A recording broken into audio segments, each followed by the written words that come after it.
All. Welcome to our today's seminar on audit risk and code of ethics.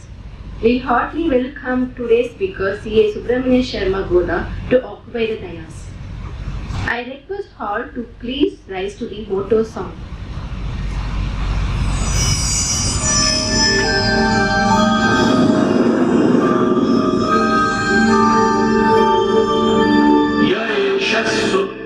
Jagrati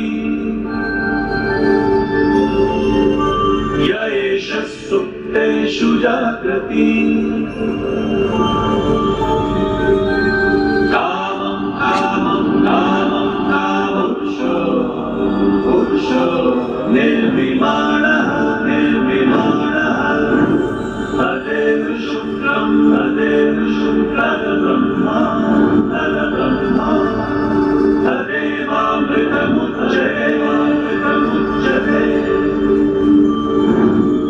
Tasmin lokah shataha sarve tadunatyari kashchanatyari kashchan etadvaita etadvaita etadvaita etadvaita etadvaita etadvaita. Please be seated. Let's play Ufa video. Arthashastram, Dharmashastram cha, meaning economic principles, arth, and ethical considerations, dharma, which are central to the work of accountants.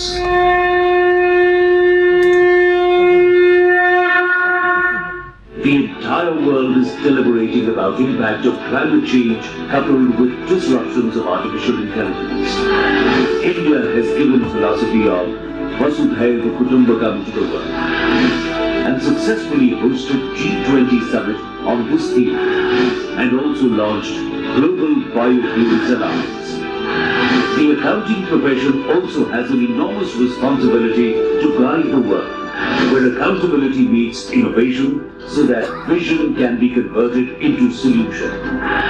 The Institute of Chartered Accountants of India, being the world's largest accounting body after the successful hosting of WCOA 2022 and GLOBAC, proudly presents before the world World Forum of Accountants 2025.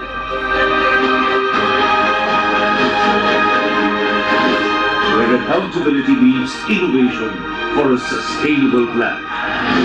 The world's brightest minds will exchange insights, explore emerging trends, and unlock the possibilities for the profession, where foundation will be laid to shape the vision for the future of accounting profession.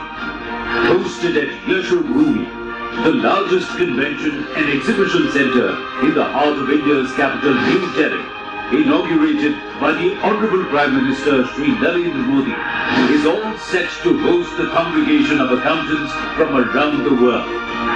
And while you're here, experience the vibrant culture and heritage of New Delhi, a city where history meets modernity, offering unforgettable memories. World Forum of Accountants, an experience of 3 days, insightful discussion, groundbreaking innovations, and unparalleled networking opportunities. With immense pride, we invite you to WOFA 2025, taking place, happening from January 31st to February 2nd, 2025, at the magnificent Yashobhoomi, New Delhi. Experience 3 days of insightful discussions, groundbreaking innovations, and unparalleled networking opportunities. World Forum of Accountants 2025 is where you need to be, where accountability meets innovation, AI for a sustainable planet. Join us at WOFA 2025 from January 31st to February 2nd, 2025 at Yashobhoomi, New Delhi.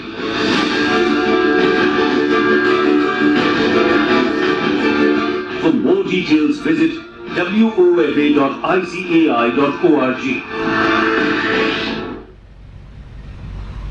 I request all members to please come forward. Next.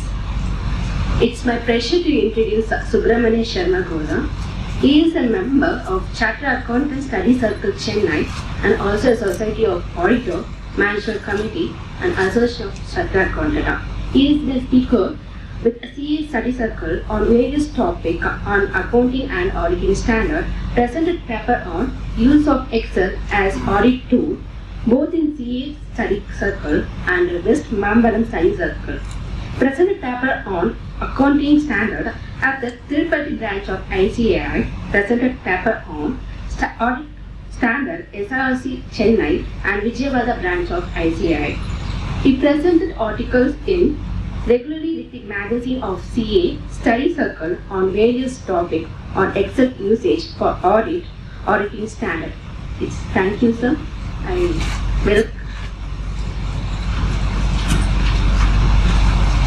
We request C.A. Srinivasan sir to present a memento to the speaker.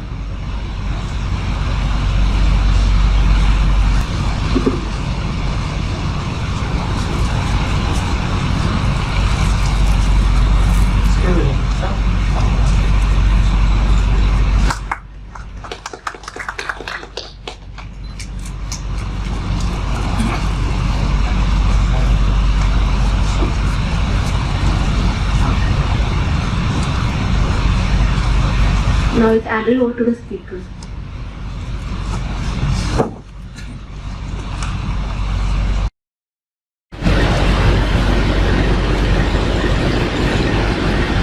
Good morning again to all of you.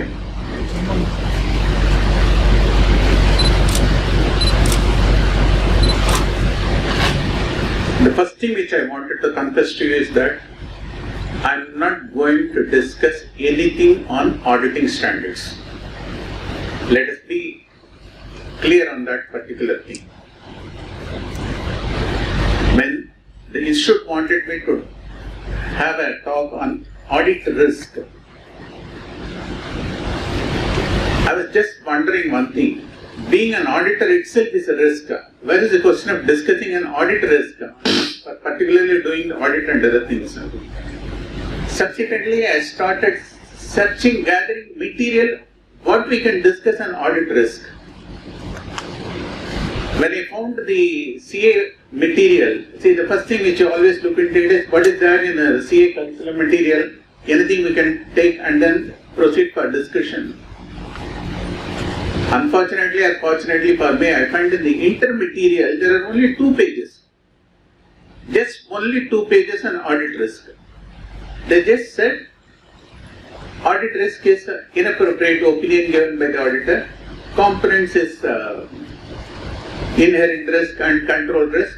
And second thing is a detection risk. With this small thing, that with just 2 pages, I was wondering what to talk for about 2 hours. Fortunately, half an hour is already lost. So I decided not to talk anything on auditing standards. Because the auditing standards is one thing which is really good and you can read it only when you want to go to bed. You take a standard, read, you have a sound sleep. Next day morning, you are still in the same confusion where you were earlier. See, that is the main problem. Next thing, my only request to the institute is to make the auditing standards as popular as possible and conduct seminars and discussions and then make lot of material so that it will help the youngsters who, when they do the audit, see what they can really look into it. That is exactly the thing. See, why I am telling this particular thing is, with real grief I am telling, with 40 years of practice, when I took to the audit, when I looked for some guidance in the auditing standards, you say that whatever that I am having, the same thing the standard is also having. The best thing what they say is, in case you have to do further thing, you have to do further appropriate auditing procedure. What is appropriate audit procedure I have to do when I want to look into it? I don't get a guidance at all, except saying that you have to do appropriate audit procedure and do this particular thing. But really, if you look into it, 90% of the audit, if you really look into it, is if you have a common sense approach to the problem, you can already sort out this particular thing. Okay, this is the background with which I am telling. And again saying it, don't expect, if you have an expectation I'm going to talk something on auditing standards, please excuse me, I'm not going to do on this particular thing. How I want to approach to the problem is 1st July 2017. I have to tell you, it's a golden day as far as me is concerned. That is the day on which Prime Minister Modi ji has come to our institute on CA Day and expressed his concerns on audit profession. See, that is exactly the thing which I have to look into it. His speech created a lot of concerns and a lot of furore among our chartered accountants, saying that we invited a person, he never talked anything positive, he was saying something against us, something has gone. But you look at the problem in a different fashion so that you will understand where we stand and how we can improve on that particular scenario. See, the same speech has got one negative factor and one positive factor. Let us analyze both the things. See, this is some part of this thing. See, when you people certify the balance sheet of a company and when the details are placed before the general public, an old man invests his savings in mutual fund. Again, a poor widow invests her life savings of the entire month in the share market. This normal thing is happening. There's nothing on this. Suppose if the company fails, who are going to lose? What is this?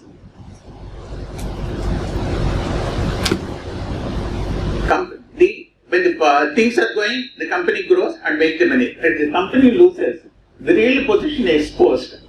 That not only the company sinks, but also the old man as well as the poor widow is losing it. They invest their savings on the basis of the signature of yours. Please, this is exactly the thing which you have to look into it. Are we looking into our signature after we signed the balance sheet? That's the question which you have to take at a point. Our signature is valid. We have signed. We have done the audit. We have signed. Made a thing. Next year, have you seen our old balance sheet, last year's balance sheet, and then analyze anything? What are all the mistakes which you have committed? We never do that particular thing, and we don't have time for that particular thing. If you certify the books of accounts of a company, then the government officers trust in your assessment. The company goes. So this is the positive. This is, I can call it as a, I don't know what to say in Tamil. Sandaloda, Talel adikkirathu. This is the only thing. This is the only thing which I can tell in a polished manner. What he said was, you are not careful. You are not doing your work big properly.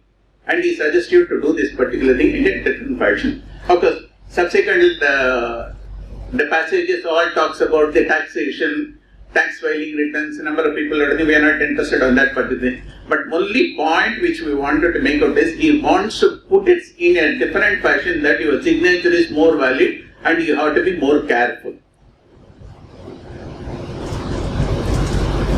Now risk.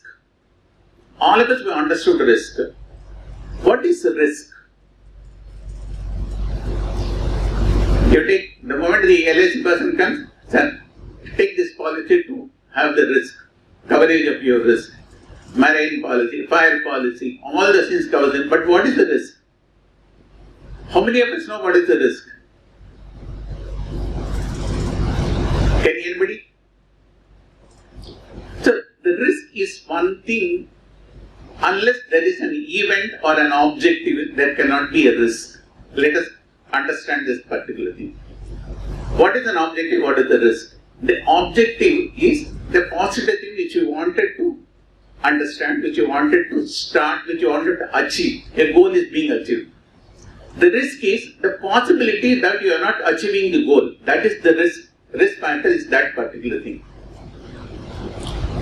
It is the possibility or probability that an undesirable event will occur, leaving negative consequences. Suppose I wanted to, say I started around 8:30 for coming to the meeting here. What is the risk? The risk is, my objective is I have to come and attend the meeting. I have to be present here in time.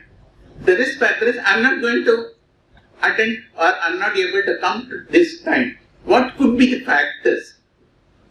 See, that is exactly the thing which I have to say. So once there is an objective, if you are not able to achieve the objective, that is the risk factor. How to control that risk?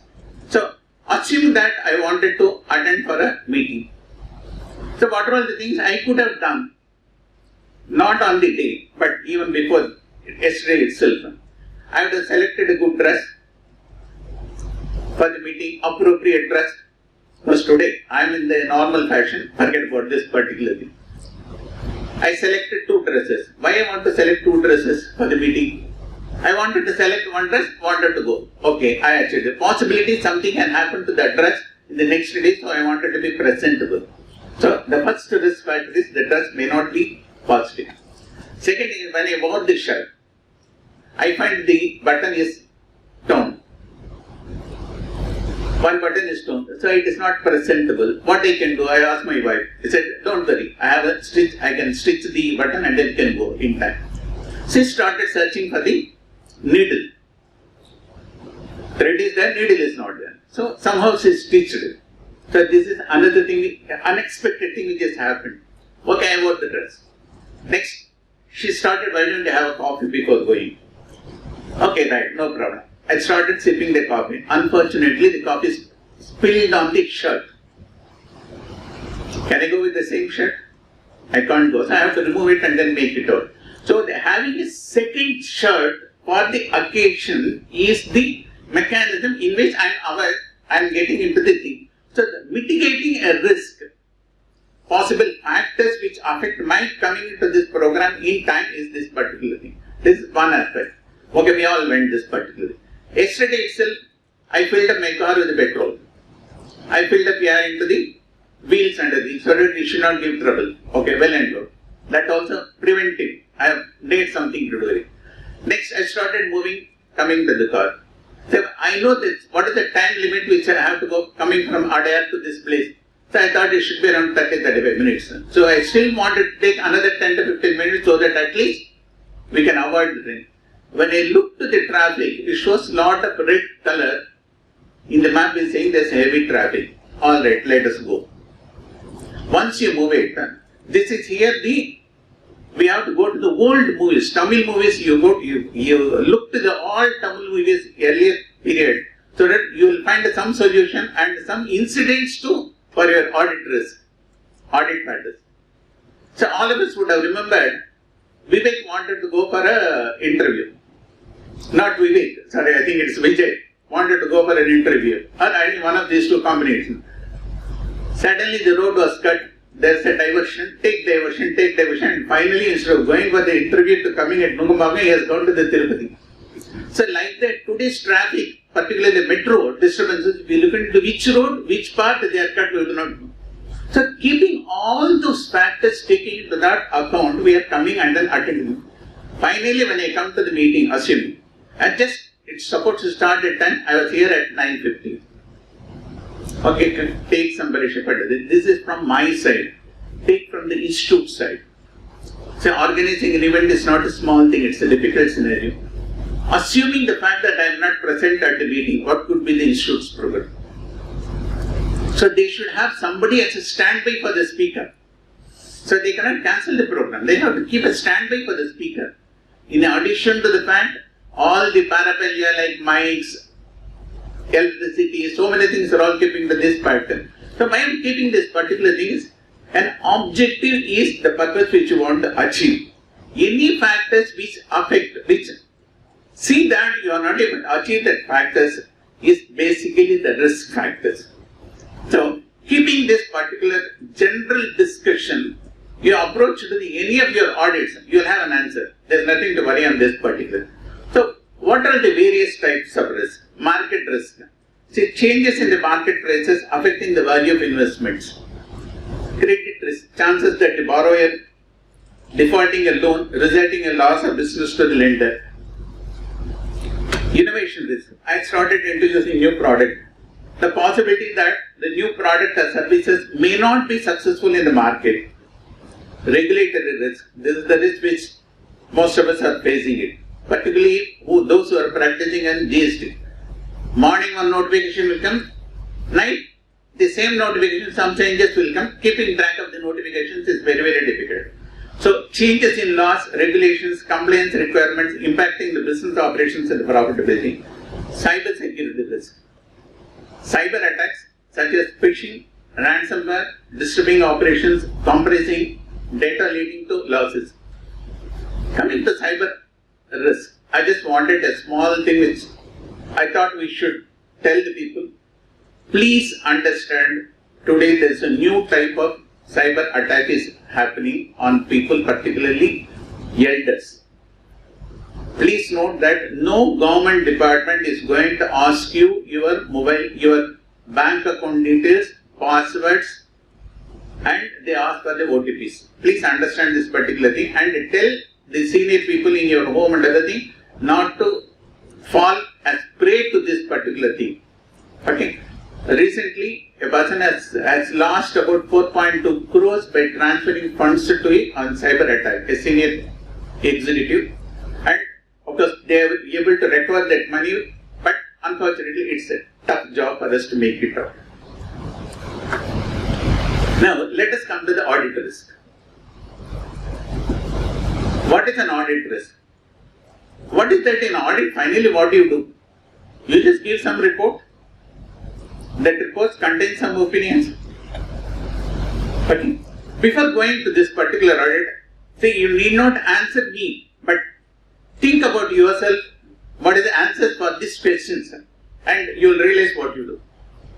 How many of us has really read the audit report? How many of us has really read the audit report? Next question. How many of us has really understood what are the contents in the audit report? Next question. What does the audit report says? What are the assertions which you are saying in the audit report? Anybody? Are we giving certain assertions in the audit report? Forget about the assertion because it's a technical term. Are we saying these facts have already been done? These facts are all, I am confirming these factors. Are we saying anything? See, unfortunately, we are saying we are committing ourselves in audit report. So this is what we have to be doing. Most of the time, what we do, we take the previous year's audit report or some other company's audit report, copy paste, never change the date, never change the name. Even if you do these two things, never take botheration to see whether the profit or loss which you are giving in the opinion part is really exhibited in the profit and loss account. Say some of the reports, if you really read it, the audit report says the true profit. Unfortunately, profit and loss account shows a loss. So such type of mistakes are all happening. What are the other assertions which are saying? You say that you have obtained all the information, explanations which you require for the purpose of audit. It is not somebody saying that. We are saying that I asked all the information, I got satisfied. These information I require. That's what the first assertions we are saying that particular. Second thing is, you say that the accounts are in agreement with the books of accounts produced. That is also again as an assertion. How many of us are really checking whether that assertion is right or wrong? You may think, sir, without trial balance, without from the general ledger trial balance, how do you prepare the balance sheet? Mind you, before, even after doing that particular, you are passing 101 entries into the accounts saying adjustments and other things. Have you ensured before you sign whether these things have been accounted for by the company in the general ledger? Unless you don't do this particular thing, you are going to make a thing. The third assertion, what are you saying? The accounting standards, the balance sheet profit and loss account are in agreement with the accounting standards. Beautiful, that is the thing. Have you commented anything on the auditing standards? Have you commented anything on auditing standards in the audit report?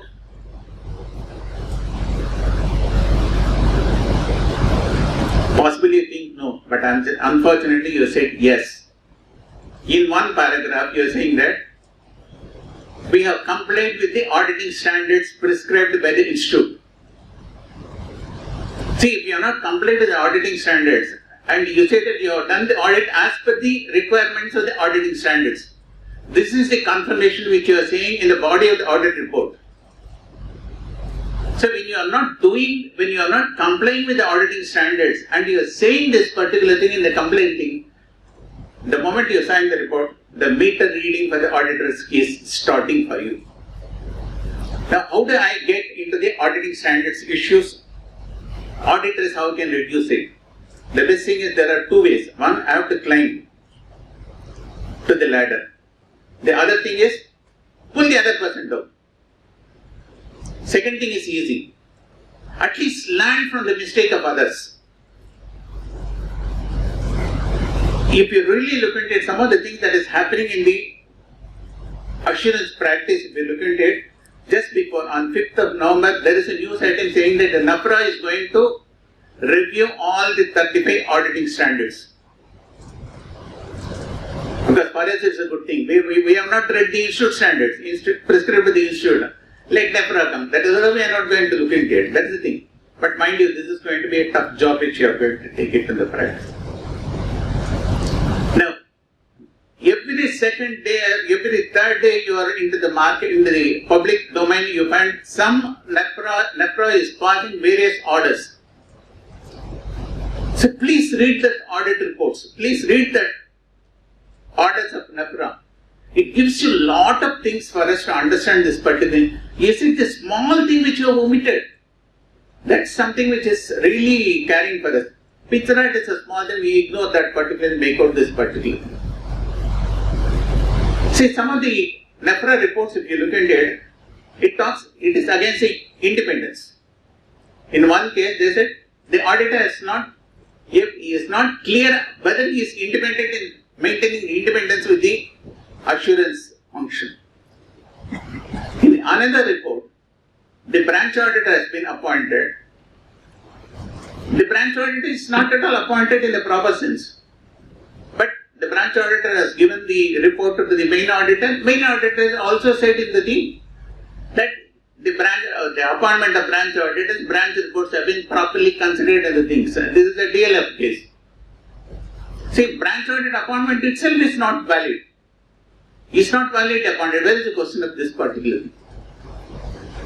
In most of the cases, then next thing is with regard to the Bangalore case, where the funds have been transferred. This is a political case. And I've forgotten the name of the company. Coffee Day, sorry. It's a Coffee Day case. It's a case, a clear date of transfer of funds to different sets of organizations, which the main auditor is not able to comment on the recoverability or end usage of the funds. The main thing, what we call this Coffee Day case is a basic reason for the latest controversy between NAFRA and the Institute of SA 600. So in that case, the main auditor says, I relate the auditor, the subsidiary, the branch, the unit auditors and other things. So they have not pointed out the thing. So should I take the responsibility or should I not take the responsibility? All these factors are all coming. So mind you, the best thing is to read the reports. It's in the public domain. You just go and type NAFRA orders, you will get about roughly more than 80-90 orders have come. It's worth reading in the night. At least you have a good sleep. Okay. In one particular case, but NAFRA orders are really good. One thing is, you will not find time to read the auditing standard, but they come out, the particular thing is, in standard 230, paragraph A20, subparagraph 8, and in then item number D, you have violated.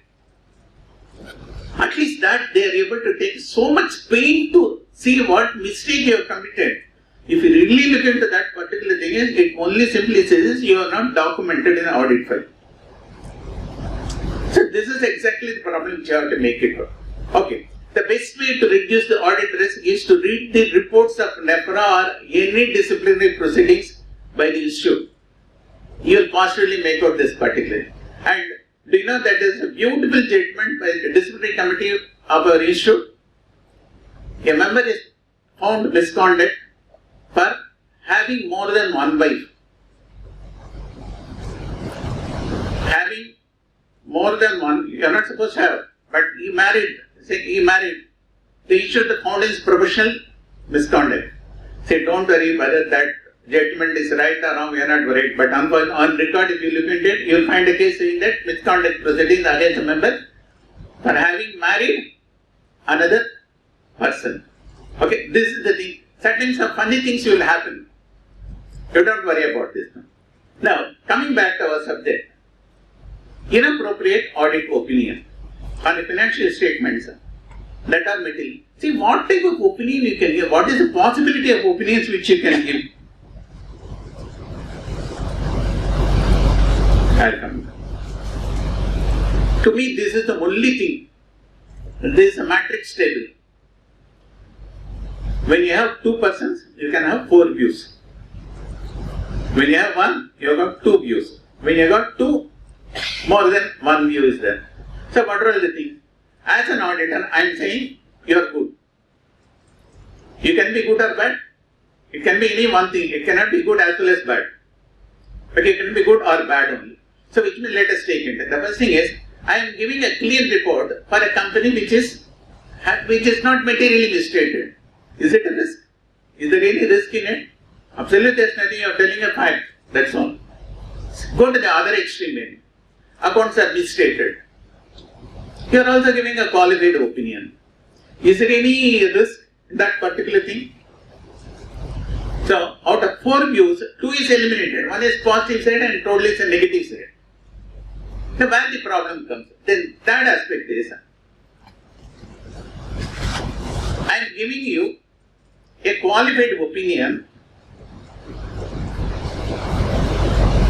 on financial statements which are materially misstated. I am giving a bad person a good conduct. That is one scenario. The other alternative is I am giving an unclean report for a company which is materially misstated. Out of these two things, which is the more devil, which is the lesser devil, which is not going to happen. So one of these two things only is going to be a problem. So,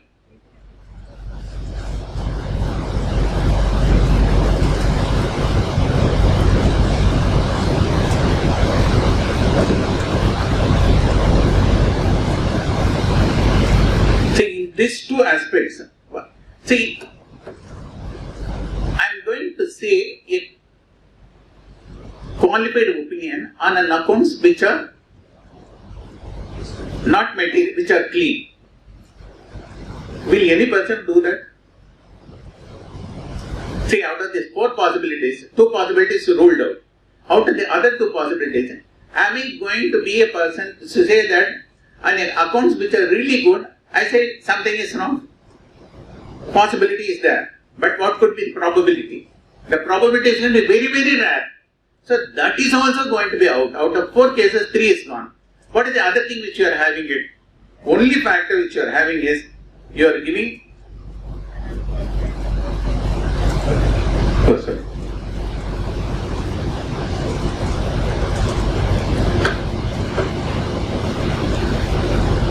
You are giving an unqualified opinion on the financial statements are materially misstated is the risk which if at all you wanted to avoid, you want to bring down, this is the factor which you have to make it out.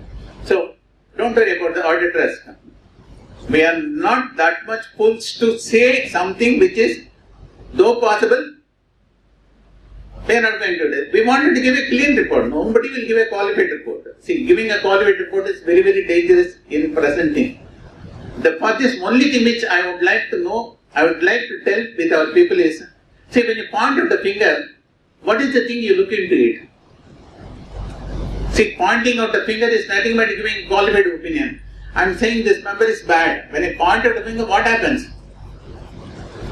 This is what our elders must have pointed out.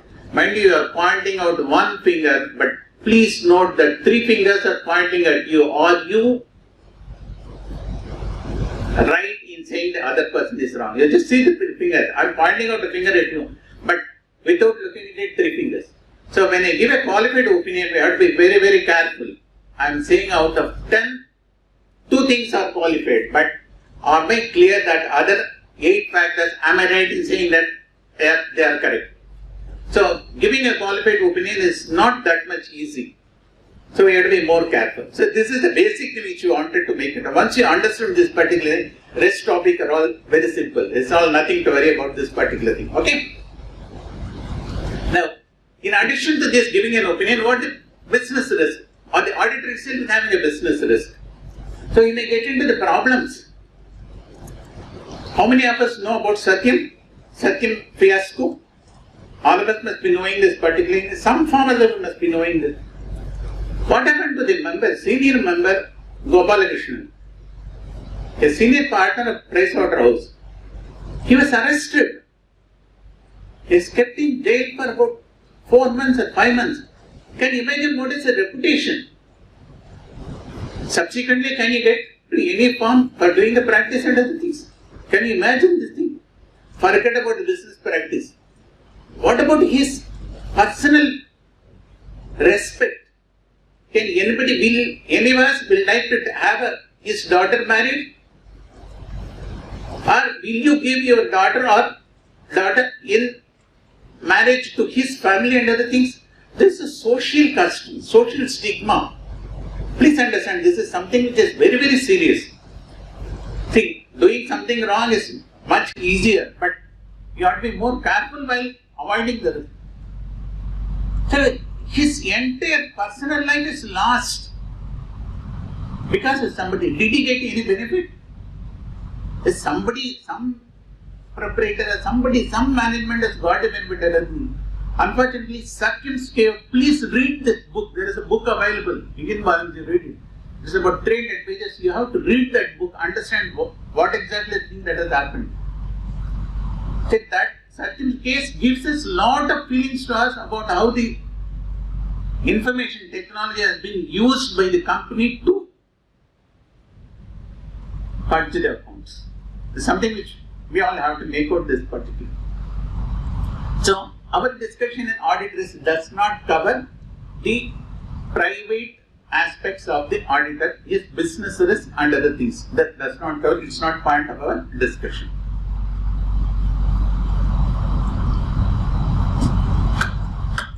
Now, audit risk, how does when all the audit risk starts?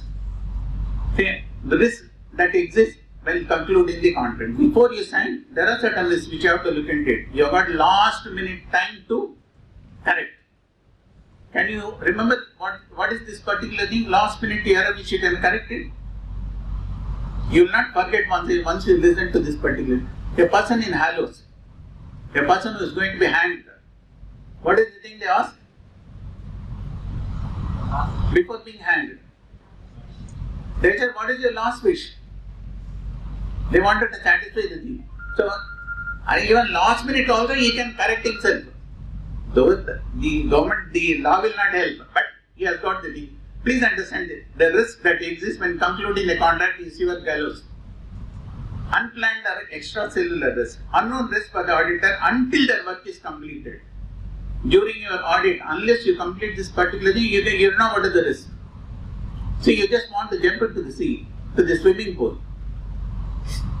At what point you are going to fall? When will you know? Only when you fall into the swimming pool, you know, are you at 6 feet or 10 feet? Can you make one? That is exactly the thing. Estimated risk. It is known to the auditor during the audit. So this is the factor which you have to keep it in mind. If at all you want to reduce your audit risk, what all you can do is, you can do only the risk which are while doing the audit. Now, the audit. See, audit risk is a component of 2 factors. One is the risk assessment, that is the risk during collecting and evaluating the audit evidence, and business risk, economic impact. See, what are while doing the audit, you find out some errors. What is the business aspect? what is the financial impact on the balance sheet, financial statements? That is the second aspect. How does the auditor can make out this particularly? Always plan sufficient procedures that will minimize the audit risk and maximize the detection of errors. One is my procedure should be able to reduce the audit risk, minimize the procedure, minimize my audit risk, detection risk, but it should be able to find out more errors so that I can correct it in the process we can reduce. And as a process, the auditor should plan to identify high risk areas in mistakes are repeated. Now, take the case of the poor auditor, whether he is experienced or inexperienced fresher. Is he an astrologer? Sir, which part of your balance sheet containing errors? Which part of it is highly less sensitive? From the financial statement, can you decide which area is low risk and high risk? Answer is yes, you can do it. That is how we are going to look into it. Okay? Now, what are the type of auditors which are having? Inherent risk, control risk, detection risk. So I don't want to discuss much about this particular, all of you know this particular thing. But only thing I would like to take this in a different fashion so that at least you will understand it in better fashion. What is inherent risk? Now forget about the definition. This PPT is available. It's to you. You can read again part of them. Let us discuss what is the inherent risk. The risk is there in the name of itself, members. The risk is inherent. It is available into that particular thing at all. That is the inherent risk. See, I am keeping cash. What is the inherent risk? It gets stolen. Inherent risk is stolen. Say I am driving a car. What is the inherent risk? Getting into the accident is the inherent risk. Meeting an accident is the inherent risk. So let us not all say audit terms. If you look into it in a different purpose, the common sense perspective, you are doing the wonderful audit. If you look into these definitions, reading this, that, other thing, you'll be finding it very difficult to understand this particular thing. Okay. So inherent risk, I don't want to talk on this particular thing, it's available here. Okay. See how the risk can, what is the incentives for the risk? So I should determine the risk level. My risk level is high, medium or low. How do you determine whether it's high, medium or low? There should be some method to make out this particular. What are the factors that make out me to think? See, is there any incentive or manipulate to the data? If there is an incentive to manipulate the data, is there. Suppose if I find something is going and happening, that means there is a risk. I have understood that risk. But if there is no manipulation, intention to manipulate, my risk is going to be low. See, is it difficult to perform manipulation data within that position? So who can manipulate the data? The persons in the high real account. They are the persons, I am sorry to tell this, but they are the persons who may get a benefit, not the lower level persons. Lower person also will get some benefit, but it may not be material. That's it. Is it difficult to perform manipulation of data within that position? Is it difficult to detect and prevent such manipulations? Any errors regarding these positions are intentional. Suppose find out, is it an intentional error? Could be a possible scenario. So my risk level is high.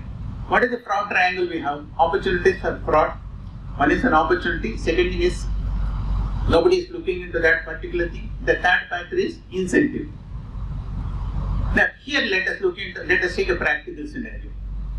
There are two persons. One person is coming from Kanjivaram to Chennai. So he has to start early. So he starts around 5:30 or 6, come to office by 8:30 to Chennai, though the office is at 10 o'clock. He comes, stays in the office, does his work, okay. Similarly, he is leaving only after everybody is going, because his last bus is only 8 o'clock. So he is also staying. There is another person who is also staying in the office till everybody is leaving. Now, do we find something fishy into this particular thing?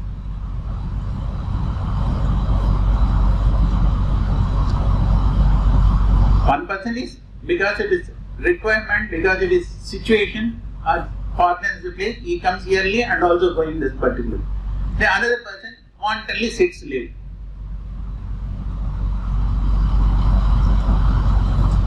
This situation we are facing it. But if you look at any audit book, what does it say? The people can manipulate data, pass journal entries, and take a look at those people who are staying beyond office hours. You have to have a clear look. You have to watch a suspicious eye on these people. If you look at the audit material, you find this particular thing. In these two situations, what as an auditor you should do? What is the level of risk you will give, whether it is low, medium or high? Will you give a low risk for both the people? Or will you give a high risk for this both the people? See, auditing material, auditing subject, if you want to look into it, don't read that book as such. Relate to the common sense issues, you get better answers. So, if you look into this particular first person, because of his situation, he is coming, he is not doing this thing. The second person may be. So, you have to be careful with the second person. That is exactly. See, incentives, all those things you look into it is the second aspect. What is the importance of your reducing the auditors? Why I should reduce my auditors? Why not it be higher risk? Normally we have them higher risk, higher reward. I take higher risk. So my audit fees is going to be higher. I can claim higher audit fees, isn't it? Can I go with that particular thing? So, see, audit risk I have to reduce it because first thing is to be in the market itself. The sustenance into the profession. Second thing is enhancing the shareholders' confidence. Suppose no person today is going to come and then ask us to do the audit. They are also doing the background check about ourselves. The moment you said that this audit firm is having a issued proceedings and other things, nobody will come. One of the MEF empanelment form is whether the firm or any of the partners against whom is there any proceeding before the issue. What is it? It gives you -1 to your score if you say yes to it. So like that, in most of the assignments where you get a public tender, is there any issued cases against the members or the firm or something is there? So all those things are all minus points. So for all those things, keep in mind, I would like to enhance my audit quality. Then compliance with ICAI standards. Forget about ICAI today. One more thing is you also add NFRA standards. Then mitigation of legal and reputational risk both for the auditor and the client. Suppose imagine if the work is done by Sharma and Company and tomorrow I am branded as not fit to be a chartered accountant in public practice. Is it affecting me or the company? It is also affecting the company because they are associated with. So, image of the firm is more important. Image for the client is also more important. So, see, another time I just wanted to discuss one case which has come very recently, the Wirecard. This is a case which is available in the net, we can also word, but this is the case which really worth doing, understanding the concept so that at least it will enhance the inherent risk qualities. Now, what are the factors that you can make? All these things are all common sense. Frequent changes in stock members.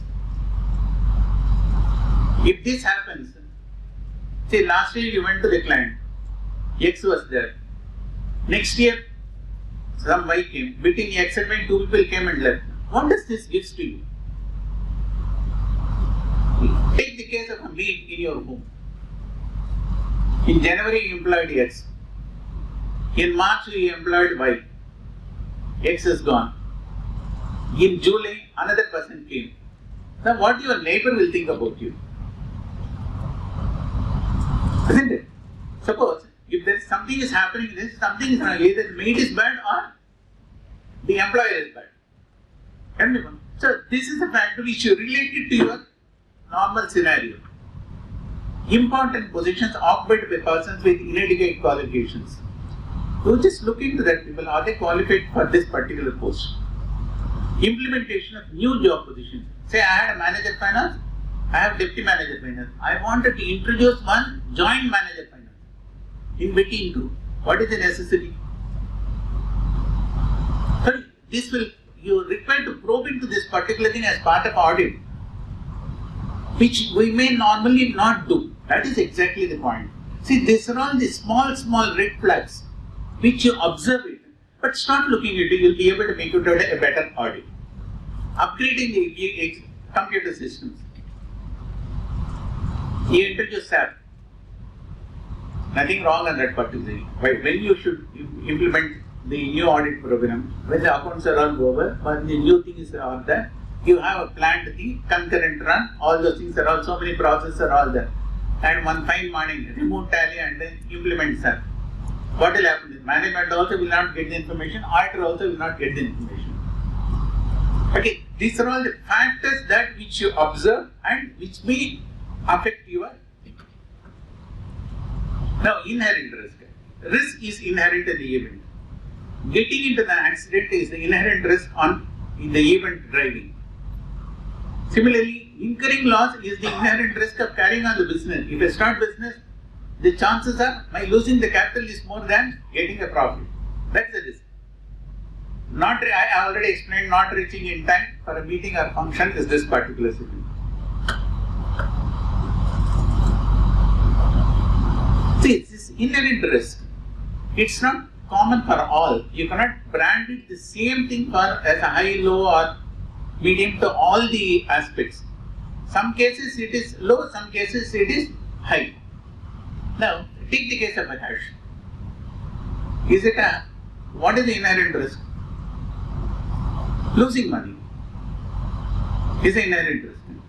What is the risk of traveling in a bus from Central to Mylapore on the first of the month? What is the inherent risk? You got your salary on first, you kept it in your pocket, you are traveling in a bus. What is the inherent risk? Pickpocket. Isn't it? See, your pocket being picked is an inherent risk, which you have to be careful. Now, for this particular thing, again go back to the old films. Manorama, she is a gang leader for pickpocket persons. She explains you how you should pick the pocket without knowing this particular thing. We all saw that movie. The clipping is also available in the YouTube. But how many of us has related this to our audit purpose? So start relating it, and you will find funny things for this particular scenario. Okay. Now it can be higher for some transactions and it can be lower for another transaction. The inherent risk, if you look into how many of us has gone to our own corner shop in the institute, in the Nugumagma High Road and mounted just opposite to Nadella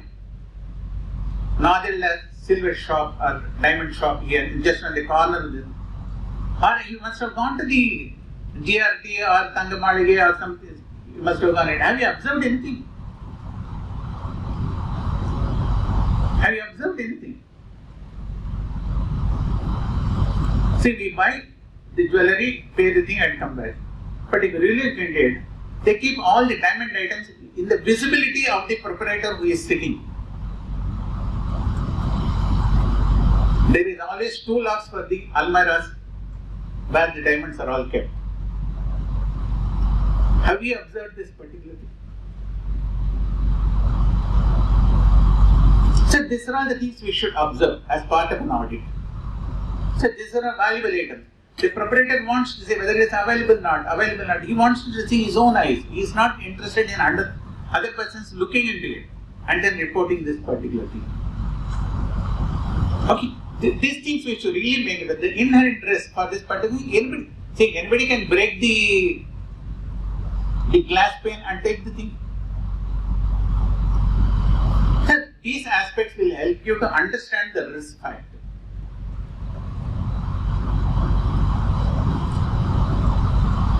What for the components of audit risk, if you look at it, it is a small paragraph, it is a thing which is available in our material. Risk of material misstatement and detection risk. Now, two risks which you have to make it. One is inherent risk, another is a control risk. What is the control risk?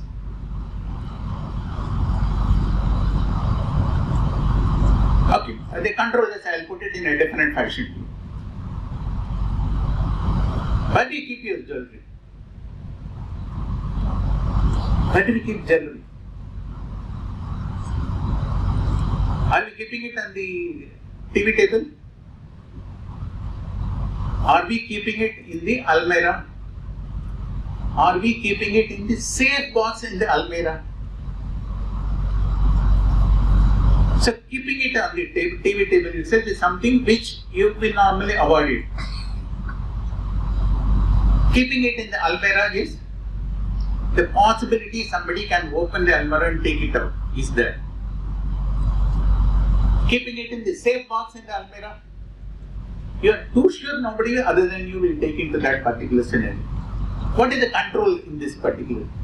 Keeping into the safe box into the almirah, does it ensure that you are not going to lose the jewelry? Does it ensure? It doesn't ensure. That is exactly the control risk. There are certain procedures which you follow it, but it may not avoid the happening of an event, but it will possibility of recurring that event can be possible. That is the control risk. Keep this particular thing. You are the master of audit risk. Control risk, whatever areas you want to make it on, keep this thing, you will be able to make out this one. Okay? Now, what are broad factors of inherent risk in this management characteristics? See, suppose the company is not having management, is not experienced in running the business. What you will do? What you will think immediately? You are now in wrong waters.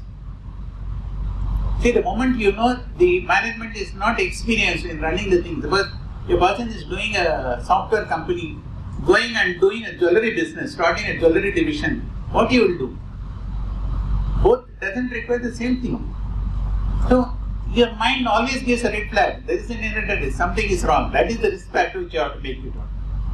Somebody is willing to take a higher risk.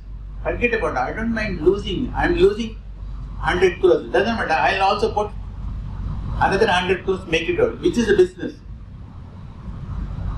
Which is a business which you can really look into this pattern. Film taking. Person took a film, lost 50 lakhs. What is the next thing you will do? Sir, I cannot get this business for money. I will start one more film. That film will flourish. I will recoup my loss. Isn't it? Are we not listening to this particular pattern? So if somebody is going to do that type of business, it is an inherent risk is there making out. Now, the third aspect which is available, I am supposed to maintain 5% return, irrespective of making it out. How will you maintain the 5% return? Simple factor is that I am going to fudge my books. Suppose, take the case of a listed company. He is announcing in public saying that in the third quarter the company will achieve, say, 10% growth, 18 EBITDA, earnings per share of X. They are already published in the market. It's available in public domain. What this gives to you? That means I am going to achieve that particular purpose. I may achieve, I may not achieve. I have already given to the public that I am going to achieve this much. So what is that I am going to do? I am going to do something into my data so that I am going to achieve that. If I don't achieve it, my reputation is lost. So these factors are also, the moment you find when the public results are all promised, they said we will achieve this growth over this period of time, it's an inherent risk is there for you. Moral problem. Now, complex nature of the corporate and accounting structure. Suppose in normal business you don't find this particular thing. Suppose the first time Ind AS is coming to your company. All of us must have seen AS. One is, I know the exact standard for rent, which is you have to maintain the rental factors in a straight line method. Something is there, one accounting standard. Ind AS is coming into the picture. Now, what is the complexity of the Ind AS? So, the transaction for rent will not appear in the books. You know, you have to pay return ROU asset, ROU liability, and then discounting factor, interest factor, all those things. You make out this particular thing. This is a complex nature. The first time when Ind AS aspect is going to come, now there is a red flag for you. The transaction is going to be a structure, is going to be a complex transaction, so there is an inherent risk. This is a common thing. Remuneration to executives linked to the results of the entity, there is an inherent risk. Suppose you find that wherever this managing director's commission is there linked to profits, there is every possibility that the profit may be increased, though it may not be intentionally. Operating financial decisions dominated by a single person. 99% of the private limited companies. So, whenever you do the audit of private limited companies, you have to keep this pattern and document it, saying that you are making it as higher, medium. Don't call it as low risk. Poor attitude or discipline, poor attitude to the compliance and external legislations. See, all these factors are all inherent risk factors.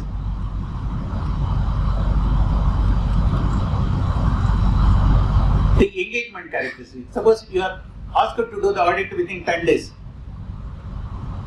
There is again a factor which most of us find in all listed companies. Board meeting is fixed on May 15th. That's all. You are given time. They did not even set the confirmations for 31st March. You have to give the results. Huh? So many things. Okay.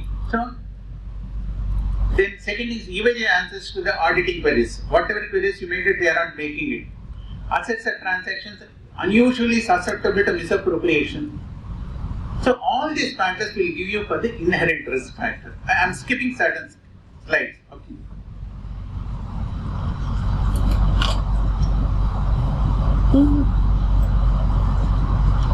The next factor is going to be the company is not able to meet the debt requirements. Cash flow is not generated, profitability is not there. So I have to repay the certain loans. Most of the conditions of term loans you may not be able to settle. So all these factors will give you something for the inherent risk, which you are, all these things we are observing. Only problem which we are in, we are not relating this to the common sense and then documenting in our file saying that how did you manage that particular risk.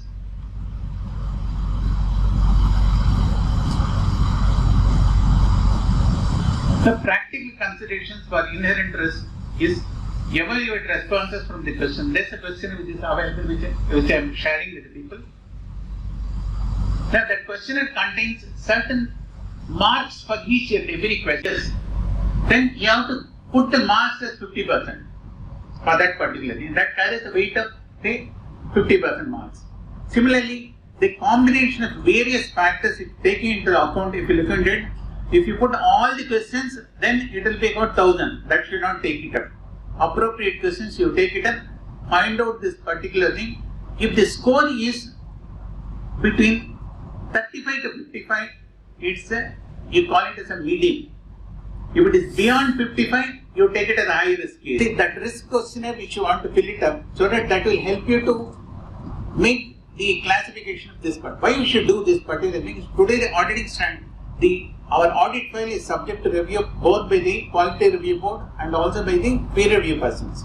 Okay, and the chances are that your file may require to be uploaded into a cloud, which is going to be fixed by the institute, is not very rare. It's not very far away. Once you finish the audit, the institute will require you to transfer your file to the cloud, where you cannot do anything. Okay, that is also likely to come. There is a procedure which is going on for that particular. Similarly, NFRA may require an audit file. Sensitive, if you are sensitive client, your file is subject to take up by the NFRA. So there also you have to make up. So most of the NFRA audit says that auditors have not documented this particular thing. If you start documenting it, you will not have a problem on that particular thing. Okay.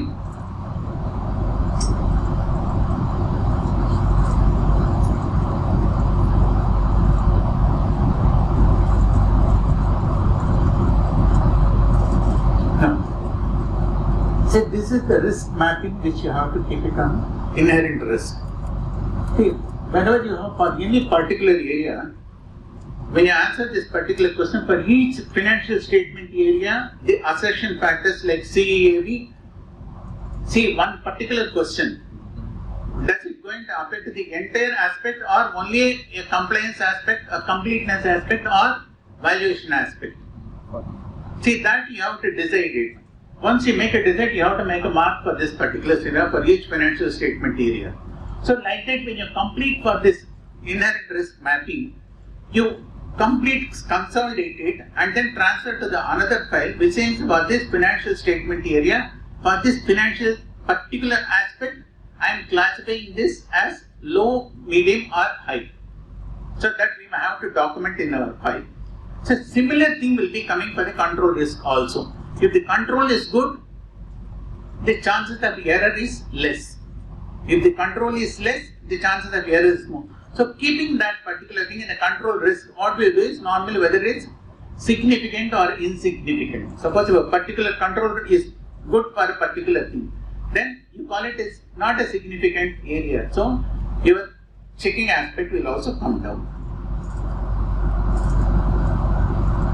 The next aspect which is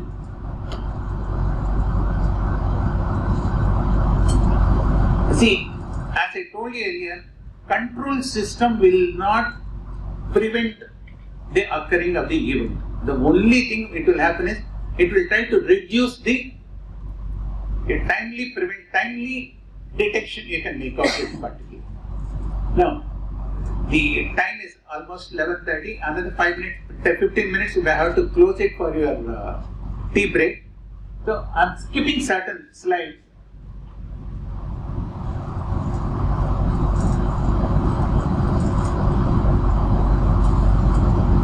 See, again, I have given you certain classifications how to classify inherent risk as low, medium and high.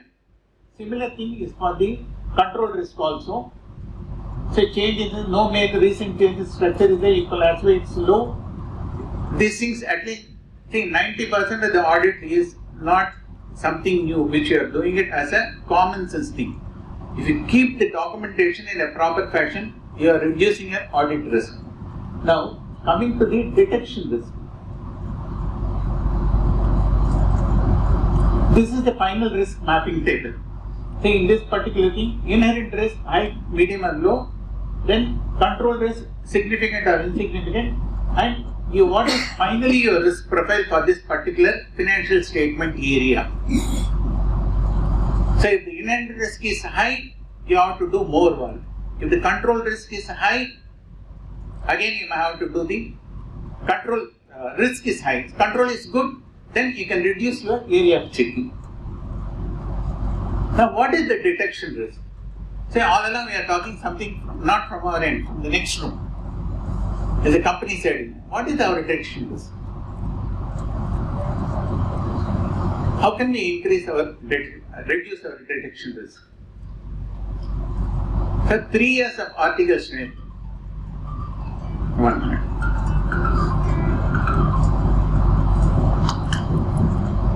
Originally the articles were 5 years. When my employers were doing the audit of the articles, it was reduced to 3 years during our period. Now, it's 2 years, isn't it? Now, in 2 years, what type of training you can get?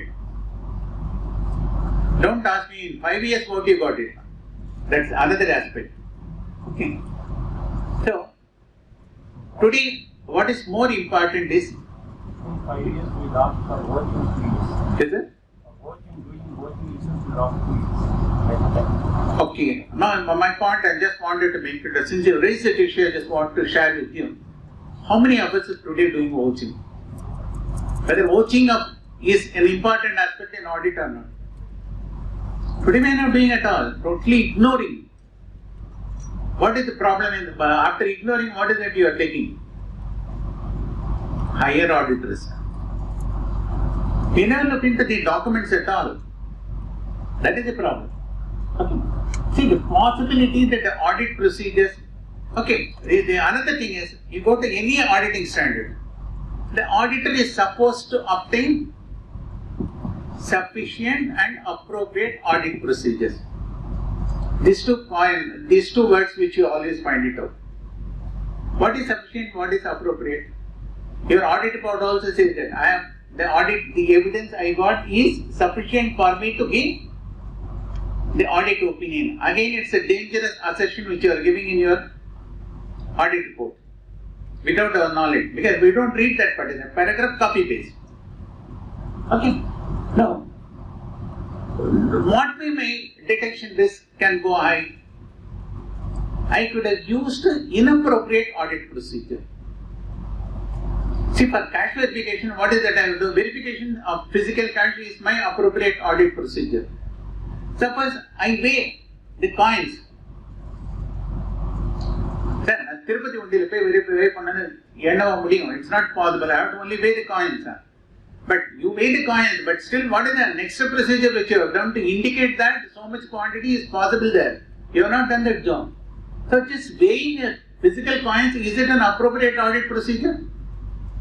So the chances of my audit risk going up is, one is not doing the work. Second thing is doing inappropriate audit procedure for a particular scenario. So these two things will help increase my audit risk. Sorry, detection risk. What the issue says, see what is that we're doing sampling? It's a beautiful thing. Madam, you may have to give me another 5-10 minutes. Okay. What is it we're doing sampling? Pick and choose some aspects, verify. Subsequently, are we doing anything else? We never do. But if you look to the sampling standard, they give you a procedure how to do the sampling. If you have followed that particular sampling, the results may not be the same as if you have done the 100% audit. But still, there is a documentary evidence saying that I have followed the procedure which has been given to me. So, the sampling and the non-sampling risk increases your detection risk. So, sampling risk, what is the sampling risk? Conclusion based on the sample that will not be representative of the population. Non-sampling risk, inappropriate audit procedure. Methods to regular update of the audit staff. Today we don't get an audit staff at all. No articles in most of the CFMs. Vacancies are there, but no persons are there. But even if 1 or 2 persons are available, we don't give training to them. That's again next problem. So regular update of the audit staff working with the latest developments and training both in-house and outside. Make your apprentices or audit staff go and attend meetings. Because in Chennai we find at least monthly, I can say that 2 plus 1 plus 2. At least 5 meetings every month is there. 2 done by the Association of Chartered Accountants, 1 meeting by the Society of Auditors, at least 2 meetings handled by the CS Study Circle, which is free. If you send the people, they are willing to welcome because they are going to be future members for that organization. So make them to make out the thing. Regular communication with the audit staff working as to the latest development. How many of us are discussing with our audit staff the new developments? Nothing. Regular updating of the checklist, standard procedures followed by the team. See, I have an audit procedure. I have a checklist for Schedule 6, 1956 Companies Act. Can you use that checklist for the Schedule 3 Companies Act 2013? Now my question is, what is the difference between these two? For share capital, the same checklist is there. For reserves and surplus, the same items are there. What is the change? Why cannot use that particular? See, that's not the answer for this particular thing. There are certain increases which is going up regularly. So unless we increase the strategy checklist, it will be difficult. Compulsory attending audit team and training programs conducted by the office. So people are willing to go for outstation audits or outside office audits. You must make them to every Saturday or once in 15 days. Try to discuss with your own staff or audit team what is the development training programs you conducted. It may not yield results in the first 2 years, but in the third year onwards, you will find fantastic results. Design audit procedure that address the assessed risk. You assess the particular cash, just as I said as cash. Huge company is having about 15 lakhs cash and foreign exchange of $1,000, say $1 lakh. So, I have assessed this as a high risk area, so I have to prioritize. I have to do this particular. Can I follow the rollback for procedures for the cash? The institute suggests you, the audit procedure suggests you. You have not done the physical verification on 31st March. You are going on April 10th. Do the verification, roll back the kind of. Can you do this for this assessed risk of high cash denomination? So, those things also. Use substantive check to be done. Use digital tool for digital analysis. Today, a lot of digital tools are available where you can make out data. Consider audit trails and data analytics, audit analytics for improved accuracy. Develop audit plans based on identified risks. Use check out. Now, coming to the conclusion. Effective risk assessment and risk mitigation are critical for improved audit quality. Unless we do within our own office also improvements in quality and risk taking of this client is whether it is worth taking the client or not, we have to be careful. Follow ICAI guidelines. Invest in technology. See, you need not invest in high cost thing. Today, lot of audit tools are available in the net free. We can download it. We can use this particular thing. Sampling. Number of samples to be taken. One software is available free of cost. We can use that particular things. Regular updates to your knowledge is a must. Because this last thing is a warning for the members. Okay. No point of just getting 30 CP hours. Even if you attended 2 CP hours, please see, I am interested in audits. Somebody may be interested in taxation. Whenever the taxation comes, you go and attend. That will improve your work. That is exactly the thing. This is the conclusion. Now, coming back, I just wanted to discuss only one aspect. 3 days back, 2 things has happened, which all of us must know. CB has banned X, who has been named as a person in one of the NFRA orders. He is banned for doing practice for next 10 years by NFRA in one particular case. Let us not go into the case. This gentleman is resigned the audit practice, joined another REIT and SEBI regulation unit, property unit, as a chief executive. Now SEBI has said this person is not fit to be for that particular post, he should be removed. This has happened just 2 days back, we got the news there.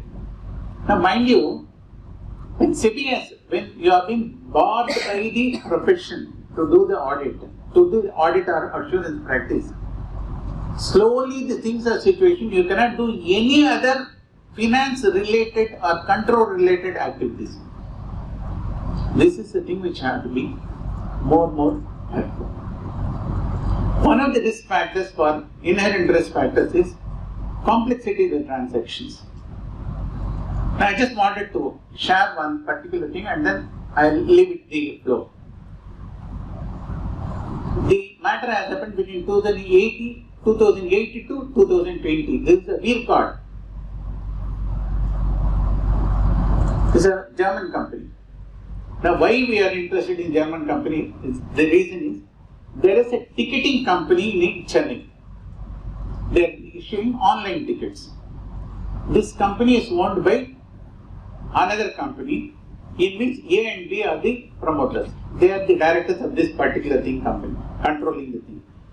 This company, the A and the holding company, is also having another company in which 60% is held by this group. One fine morning, this company was sold to Wildcard at a valuation of, the valuation of this company is only about $40 million, whereas it was sold for 340 millions to a foreign company, and 90% of the shareholding is controlled by the promoter group, balance 10%. Unfortunately, 10% have lost the business. They have lost everything. They could not get any money because it's a majority decision taken. Now, what happened to the beer card? How did they finance the beer card? Is they took about $230 million from a German bank. The balance they agreed for this particular thing as and when you earn, you take the money.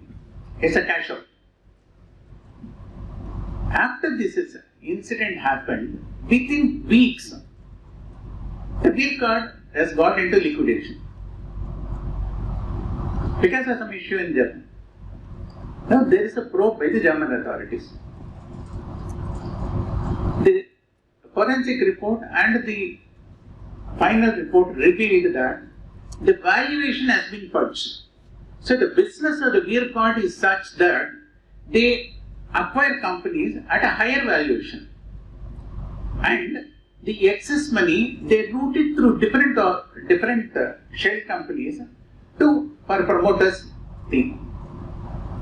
Now, why I am telling you this particular thing is one of the aspects of an inherent risk factor is if the transactions are of a complex nature, you have to be more careful.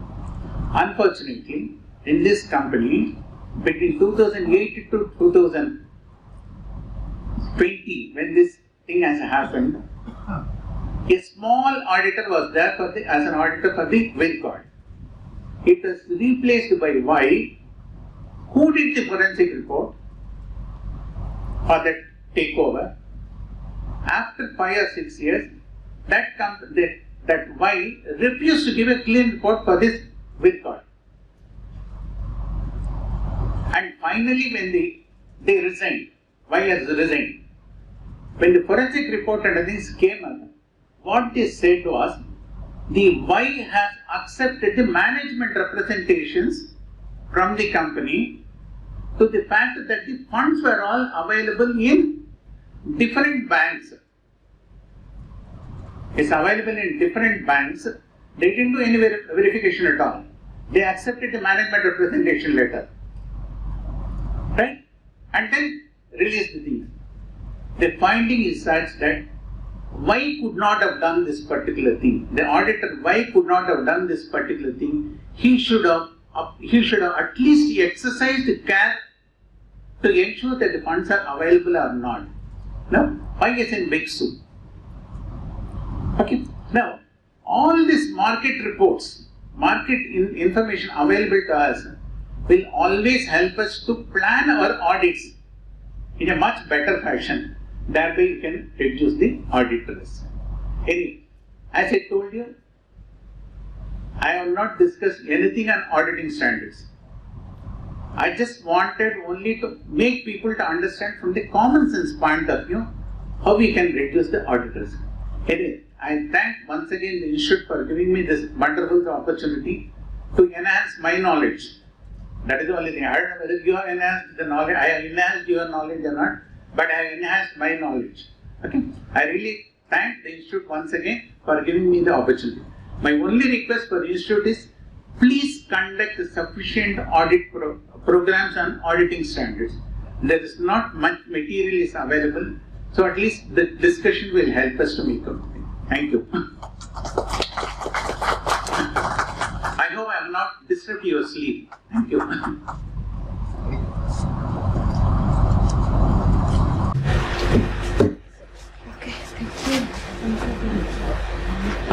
It's my pleasure to introduce CA Petchi ma'am to take our Code of Ethics session and to speak about her. She is a qualified chartered accountant from the ICAI in May 2007, first attempt pass out.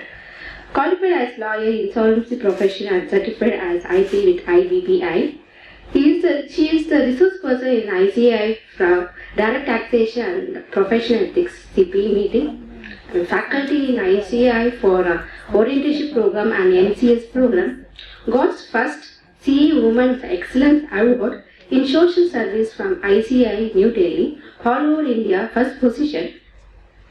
Received Lifetime Achiever Award for social contribution from NMCT Kovai. Presently partner in Petchi and Associate Chartered Accountant Chennai, Madurai. From 2007 to 2013, worked as manager, indirect taxation at Deloitte. Delivered motivation speech to more than lakhs of students so far in various college and government schools across the southern India, and also in live show telecasted in TV shows as Achieved Woman Interview. Received successful Chartered Accountant Award from Padma Shri C.A. T.N. Mohan, past president of ICAI. Success story published in ICAI website and in Indian newspaper across India. Has received the Best Paper Presenter Award in 17th All India Conference. Has secured prizes in various competition in school and in Deloitte. It's very warm welcome, ma'am. Hand over section to the Petchi, ma'am. Sorry. We request Chowdhury sir to present the memo.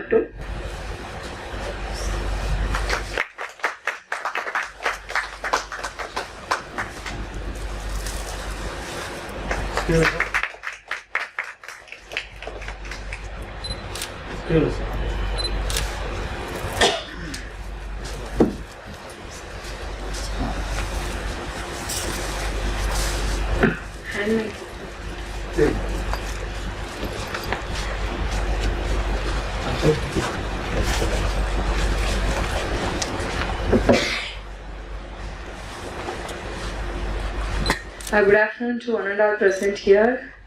I'm so happy to be here. When there was a small group of people, we can have more interactions and it will be always a memorable thing. I don't want to stand here and speak, I just want to come down and speak. So shall I go down? Okay. Usually when we study for our CA exams, Code of Ethics, it's a 20 marks, full marks. So we are by class we study well, and we even remember only one thing: the name board should not be like this, that, like lot of things. But after coming to the practice, we forgot those things. Code of Ethics, what it is, why should I attend? Already I studied, what it is going to make a big difference.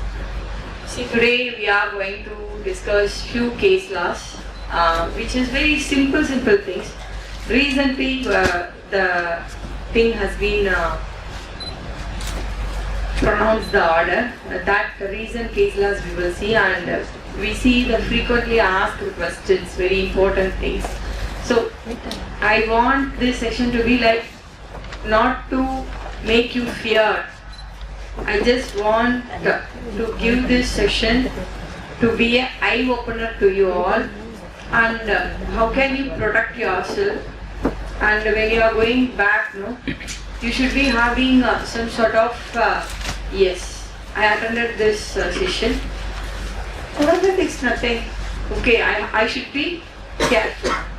That's what the thing we are going to take it forward. So I have taken the recent case laws, and we are going to discuss those few case laws and frequently asked questions related to first schedule and second schedule. Actually, first schedule is a case filed between the members only. It's a minor thing, it's a case filed between the members. But the second schedule is it would be the complainant would be the outside party. So it is a major thing. We should be very careful on those things. There are a lot of new changes also came in our Code of Ethics. Recently, 2 years back, they have changed our Code of Ethics. It has a very stringent provisions which compared to international Code of Ethics, ours is more stringent, like that. And we have to thank that union. Union really, it is sometimes in the beginning we might, why this, but now we are very happy that union shows that once when we are putting the union, we are making sure that am I putting the right things, and we are checking once again. And lots of frauds have been founded because of this union. Let me tell you one incident. One client is coming to an auditor, and that person is getting a turnover certificate. It is just 5 crore rupees. 5 crore. So he knows that he is a statutory auditor. He gives that turnover certificate. This was happening for a long years. This time he has in few years back when the union was introduced. That time with the union he has given.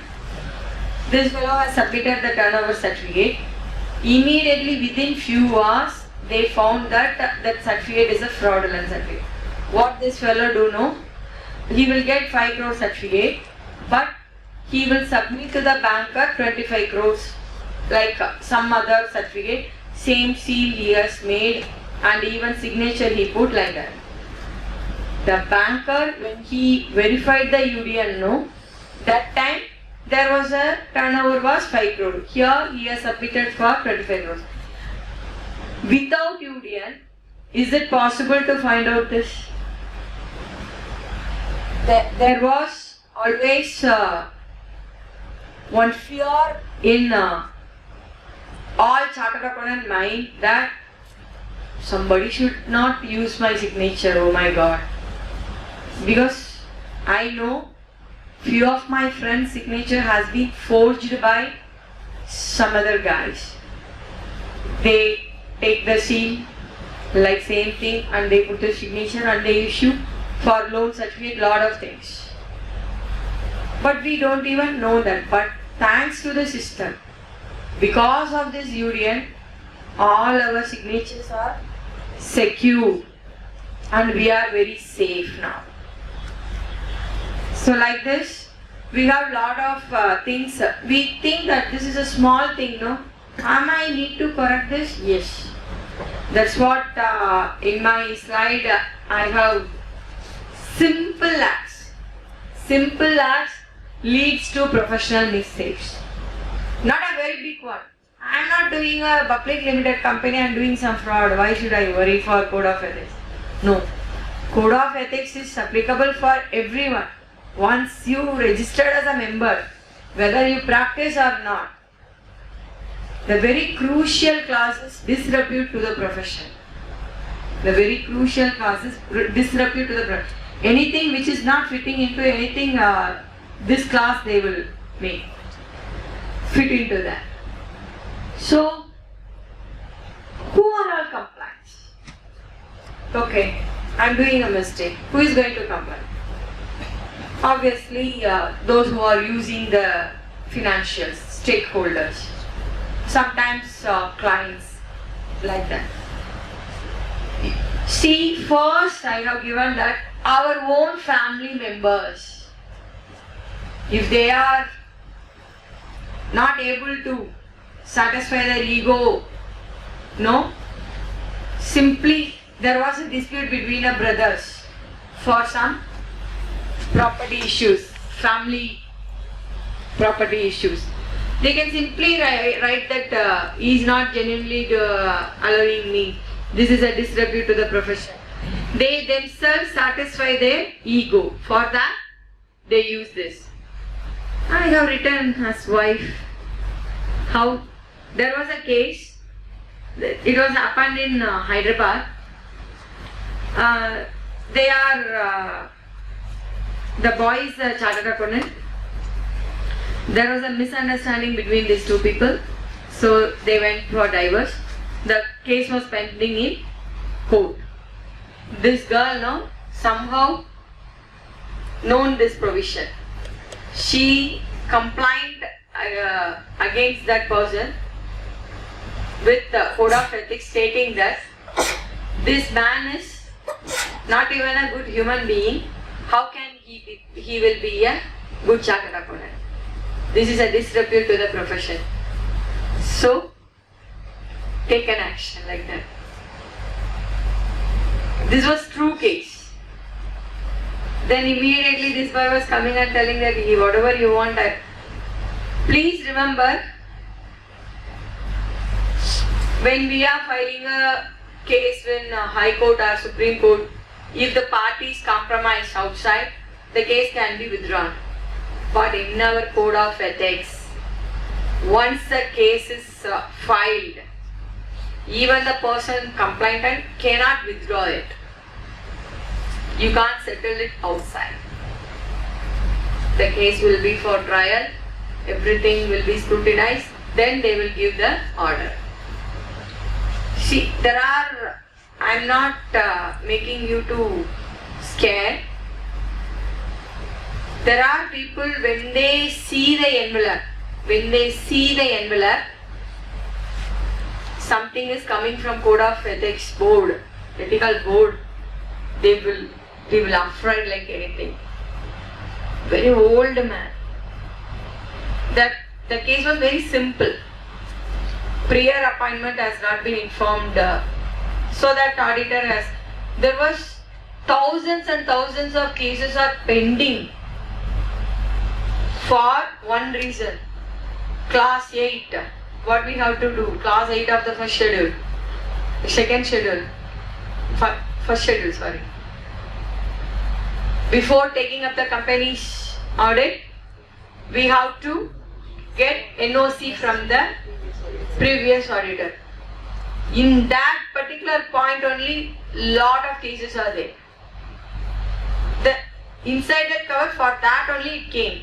But without even opening the cover, that man got a massive heart attack and is no more. So that much, when everything goes smooth, yes, fine. But when something comes, very small thing, it's not a big thing. We may think that for big things only, but no, even for small things. But we have to thank our institute that now they have this information, getting NOC, through UDN website, we can do it. Approval has been, the act has been amended, but the procedural aspect is pending. Once it comes now, it is very easy for us. Through UDN, you can put that member number and you can tell that I am taking up this. Do you have easy process is on the way. And sometimes our own staff members, sometimes they work for 10 years, 20 years, they go out of us, they want to take revenge of us. This purely, if you see, this is for to get their arm testing.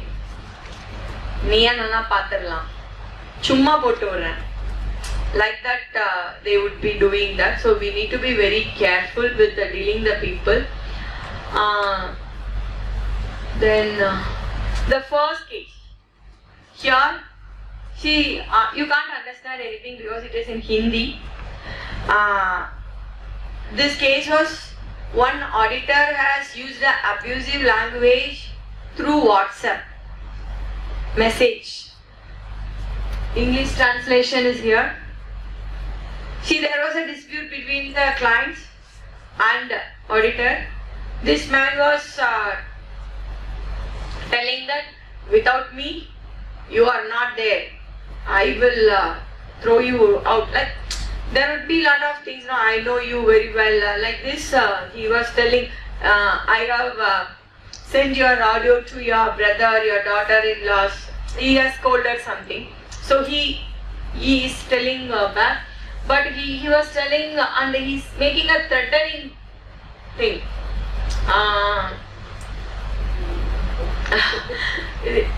He was telling that I know you are a don in Dubai, but I will bring you down. This, that, like that. He was put all his angry in WhatsApp message. This fellow filed a case and professional misconduct. This is a very recent case on 11th March 2024. So, while texting or when we are sending a WhatsApp voice note, we need to be very, very careful. See, to speak a secrecy, one-to-one, we are sitting in a room and speaking. Do you think that that is a privacy? Why? When your phone is having a network 24/7, some artificial intelligence is listening. Nothing. For Diwali, oh my God, I want to do gulab jamun, but I don't know how to do it. Like that, I was speaking with one of my friends. Then you take the phone and see, just to open, automatically pop up. How to do gulab jamun, how to... when I was speaking about laptop or something, then it will come, pop up. So, really, I just want to tell you, if you really want to speak privately, secretly means, then we have to put our mobile in a normal mode, keep it away. Inside that room, don't even have that. It's horrible, but it's true, we all have lost our privacy. Simple typing a WhatsApp message made one chartered accountant to be a professional misconduct. Do you believe that? Really, it is a very harmful. And the important thing, and one more important thing is, last minute, where we will be getting our thing loose, we will be very strict in the beginning, but at the last minute, on 31st July, some fellow will come on 31st morning and tell the sir, sorry sir, please file my case. There was a case, one man, he called up to the auditor on 31st evening and telling that, sir, please file my return. Sir, send me your form 16. Sir, now it is popping up, no. You just do that. It is ITR 1. What happened, no? He instructed his junior to file the return. ITR 1 is filed. There was a huge refund is coming. OTP is shared. Refund is sent to the client within a week. Immediately it is coming, no? We have to wait. Defective return means within fraction of seconds it's telling that defective return. Even processing it is making very fast nowadays. So what happened in this case? This fellow has sold some property during the year. For that it is more than 50 lakhs. So TCS has been collected. That was the amount he has refunded. He has not notice served. He was literally telling that I told to my auditor, he forgotten and he has not filed. The case was pending before the board. They know very well that this poor fellow is telling, sir, on last minute he came and told that salary return, so I filed a salary return. They want evidence. How you will prove it? OTP he has got, refund he has got, everything is fine. But to escape from income tax, he is putting blame on the auditor. Still the case was going on. So even for the small salary return, better get a confirmation. This is your computation. Shall I proceed? Based on your confirmation, we will file the return. If that mail is there or that WhatsApp, better. Nowadays people started using WhatsApp, sending all the documents, bank statement, everything in the WhatsApp. For them it is easy. We are also okay, fine, we are taking. But when we delete the things, we can't retrieve. When it was in a mail, at least if they are not following, we have to follow that. Whatever comes in WhatsApp, please take copy of it and put it in the folder of your client. Because even for that client, no, he has got only 500 rupees or 1000 rupees for a salary piece. For that, one person came to me. He was telling that, ma'am, they have deducted 1.5 lakhs tax for me. Can you please get me those amount refund?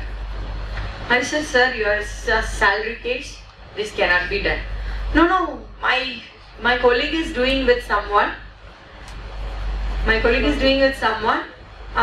He's asking 10% of the refund amount as a fees.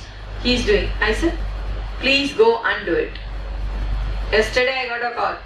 Ma'am, Nirmala Sitaraman was telling that who are all got refund, no, they are going to be under review. Have you heard yesterday?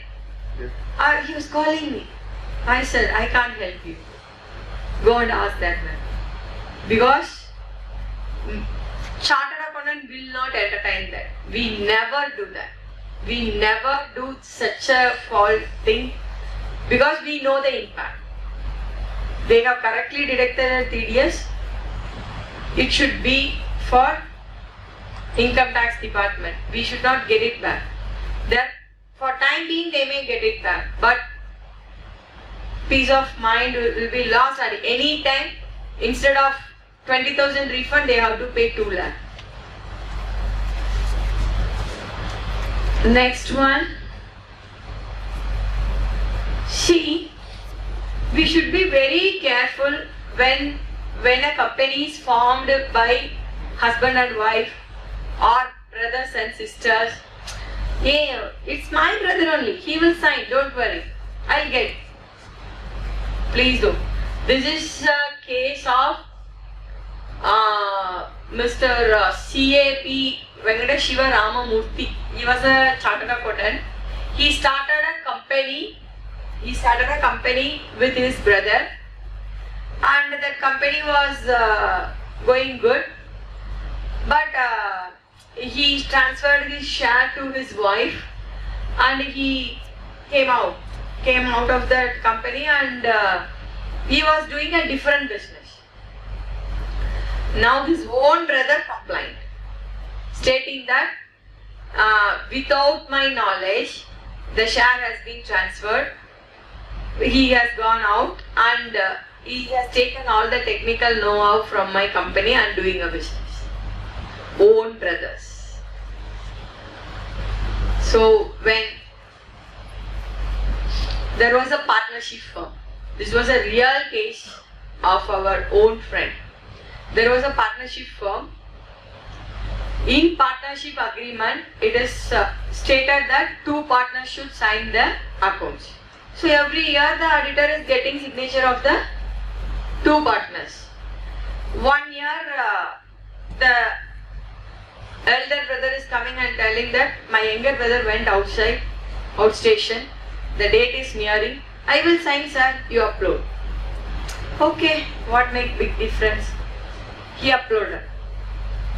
Actually that year there was a dispute between these 2 brothers. Now how the profit can be shared between them? There was a fight is going in a court, but the elder brother, younger brother, complained a case against this chartered accountant, stating that along with my elder brother, the chartered accountant is colluded and shown a low profit. For that I am not getting a good thing. Like that he filed a case. See, For that company, he charged only 10,000 rupees. But the case was there for 5 years, and we can't go and appear. Some people will appear, so fees we need to pay. And that 5 years of tension, no? Every time when we serve, he will come and tell us that is not going. But he has lot of backup works, engagement letter, everything. Finally, they said that not professionally misconduct.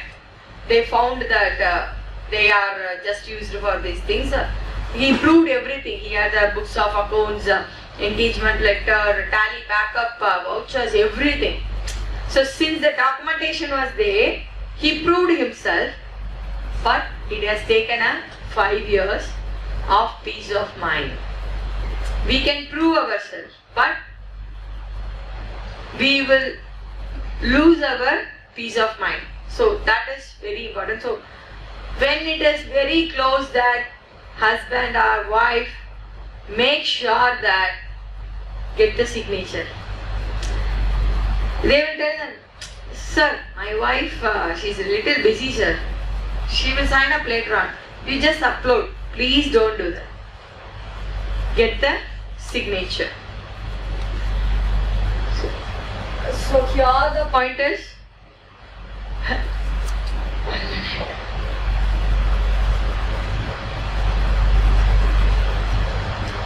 here he was held not guilty of profession because he was doing it on his own. He proved that. But 8 years the case was in trial. So the 8 years of pressure. Here it comes to helping the clients out of the way.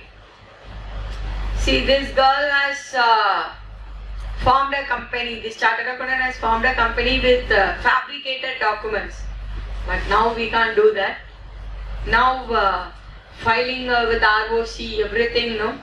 They ask, earlier one rental agreement is enough. Now you should have a rental agreement, you should have a electricity bill, property bill, if not property bill, water tax. 3-4 evidence are being asked for the registration formalities. So here this case is, this girl Durga Krishnamurthy has incorporated a company with the fabricated documents as proof of address. Who complained to know? Annapurna, deputy register. Helping clients out of the way always leads to face a litigation at any point of time. And if you see the same girl, same Annapurna, for the same thing it is happening. For 3 cases, 3 cases has been filed. Every cases they said not guilty, not guilty.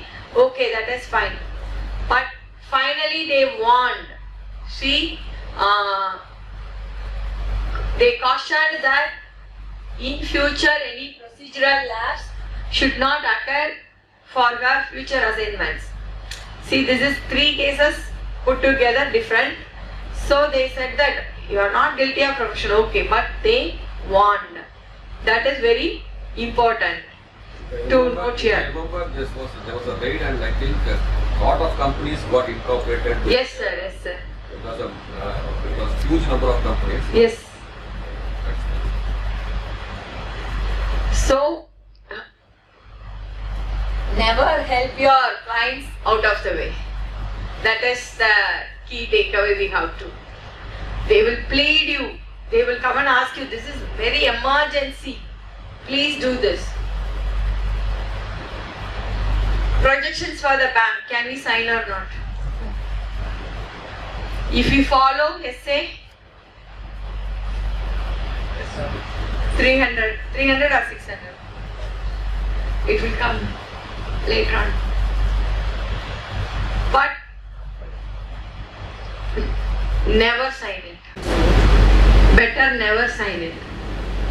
Because documentation which they are asking, it's not going to work out. So better ask the management. The management people, sir, 5 crore loan sanction if you sign, please don't do that. Never do that. Saying simple, it will work out. You see in the Mosul area and all, those who are being practiced, the banker won't entertain without signing audit. See, if I won't sign, other fellow is ready to sign.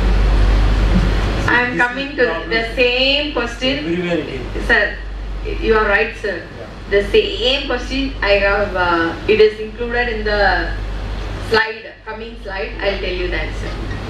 If I am not accepting, somebody else is going to accept. One more question. Yeah. Actually, if we did not sign on the projections for this, nowadays bankers are asking like different formats of CMA projections like that each bank is having. They are just sending that format to the client or to the auditors directly, and we have to fill that thing and we have to send it to the bank. Or we do our clients and they are sending it again. So how this will take place? CMA, that is banker's projections- duty actually. Projections But they push us, projections clients. only in the bankers format. Yes. The same projections. We have to include the data into their We are form. not entertaining. We are telling it's We a are doing bankers. data entry. I think you will have to be very careful in Yeah. not assuring the numbers. Yes. Saying that this is the whole thing has been prepared based on data. Only preparation or It might change. You have to play with The words. projections we can give 25% thank you. So those who are reserved. No, sir. Just like that, you can't give 25% right. Thank You you. have to see from previous year how it is That is growing. what I am telling you. Essay 600 or 300. He is a client for me last 10 years, say, assuming 10 years. So he go on increasing the business. So last year maybe 2 crores, next year maybe 3.5 crores, maybe next year 5 crores. So based on that we are analyzing. We are doing some analyzing how what percentage the business is. Sir, actually speaking, as per the bank rule, they should not insist for auditor signature. Yes. The management should prepare. We can support them for preparation, Yes, madam. but strictly you should not sign. Really sir. it is that. But you need to have lot of documentation. That documentation client will not give it to Yes, you. madam, really. Actually, those who are bankers, managers, they have no knowledge about all these things. So what they want auditor signature. They want to come away from their risk.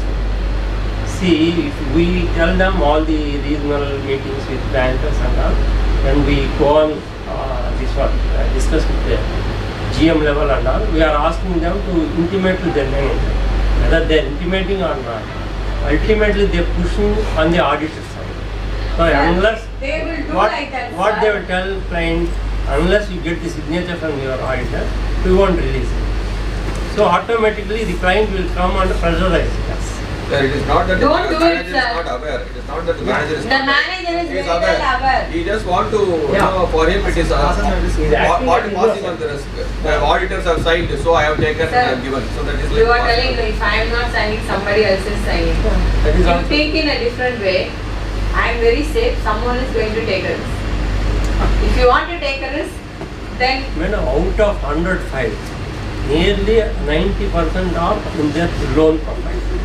See how far we lose the profession. You tell me practically. sir, So I have 1,000 clients. Out of 1,000 clients, 700 Sir, to 800 having a- clients are depending on sir, bankers. having a 1,000 clients, you are at high risk means it's your wish, sir. But you need to have a documentation. Unless Yeah, we are otherwise you doing don't that. have the. Okay. No, just like that. Say for example, they are having a business of 5 crores this year. Next year you can't put 50 crores and give a. No, projection. we can't view it more than that. Like no, You that's should not- have some sort of, and you should have one sheet, sir. Prepare that this is based on all the information on past record, everything. Like guidelines is there, they have the sheet, top sheet. Everything you fill it up, properly get signature, whatever you want to get it from the management side, you get it. And based on that, Standards on review engagement, I guess. Yeah, SA 600. No, not SA. 600 is okay. Heavy engagement 44100 daily. No. I have that. Actually, for projections, I have We that. can move on, we can discuss it. The issue is that there is risk. That's the point. So here, this case, when you are filing the IT report cases, we need to be very careful. This person has sold one land and he was having a lot of discussion with the auditor and saying that it is an agricultural land, but it is not an agricultural land. So he put that amount in a capital gain thing, but then he withdrew it, and whatever the amount they have deducted, he filed the return as agriculture income with some other person, and he claimed the full refund. When the department was asking, no, you are sold the land, but you have claimed it as notice came. Immediately, to escape from the department, this fellow filed a case against this CA Manoj Kumar Chadanabu. What helped him, there was a lot of evidence, discussions was going on that stating that your land is not agricultural land, so you can't do that. 54F, you can get a residential house, but you have already 2 houses, so it is also ruled out. Capital gain, deposit, everything he has, mail evidence was there. Mail evidence was there too for the discussion purpose. If it is 1-to-1 means, definitely very difficult. And this fellow, he was not a illiterate person. He was a well-educated, some architect it seems. So, in that case, what they have told, not guilty of profession, because there was mail evidence, there was a query from IT department, so he is filing to safeguard himself, to escape from the IT thing. Like that, immediately the case has been disposed of. Now if you see, those are the days, the cases were pending for long years. Now it's not like that, very easily. And earlier we can't know that what is the judgment, it was kept very secretly. Now under the Code of Ethics, you can view updated one. Yesterday some order passed means it will be. So if you go and see, I have taken only few things. Very small, silly things, there was a case will be pending. So, when we are filing the IT refund, double, triple check you have to do. Really, for what purpose it is. That is very, very important.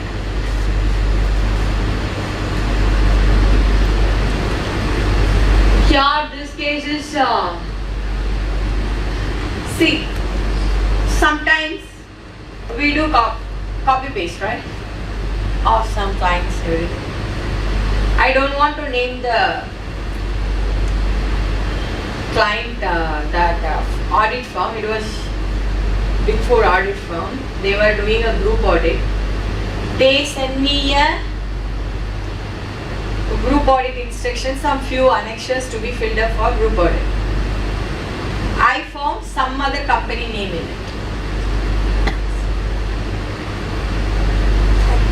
Just ask your students, let it be, you are taking ABC company's report and doing for XYZ. One small check, Control F, ABC. Is it there or not? Somehow, somewhere it will be there. So, see, in this case, what happened, they have given a qualified opinion. It is a society case in Delhi. Audit report stated Delhi Cooperative Society Rule 1973 instead of 2007. That act has been amended 2007 years ago. Why this? There was a dispute between the auditor and the society person. He is not compromising. He is giving a qualified report. I will do that. So he was angry on him. He wanted to take some sort of revenge on him. So he was searching for that and he found one small error. It is just an error. But here, since it is not having any financial impact, the chartered accountant is not guilty of profession.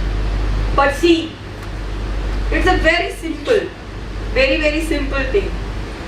So simple things only sometimes the people will see for it. So we need to be very careful.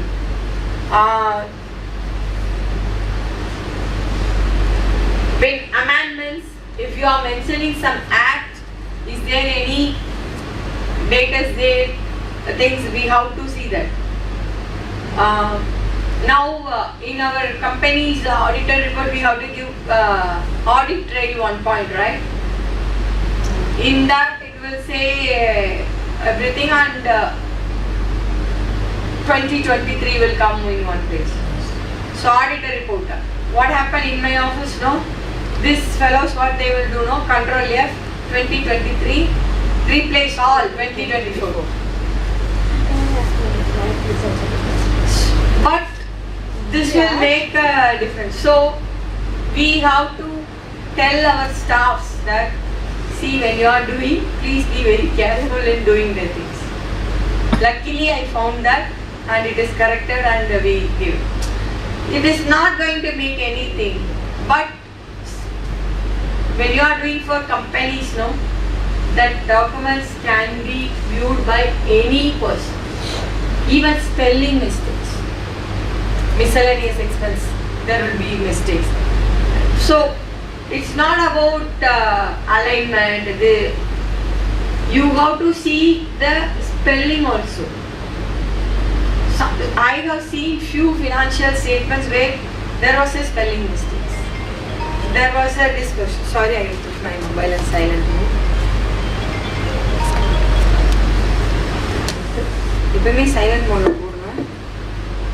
போடாம.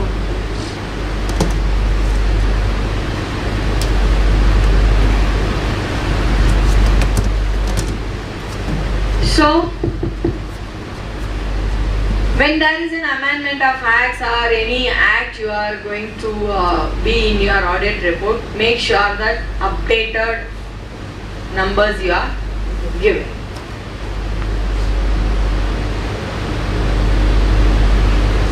Okay. Any clarification related to the previous things if you have in mind? 7 case laws we discussed now. Anything? Food ready, Shana?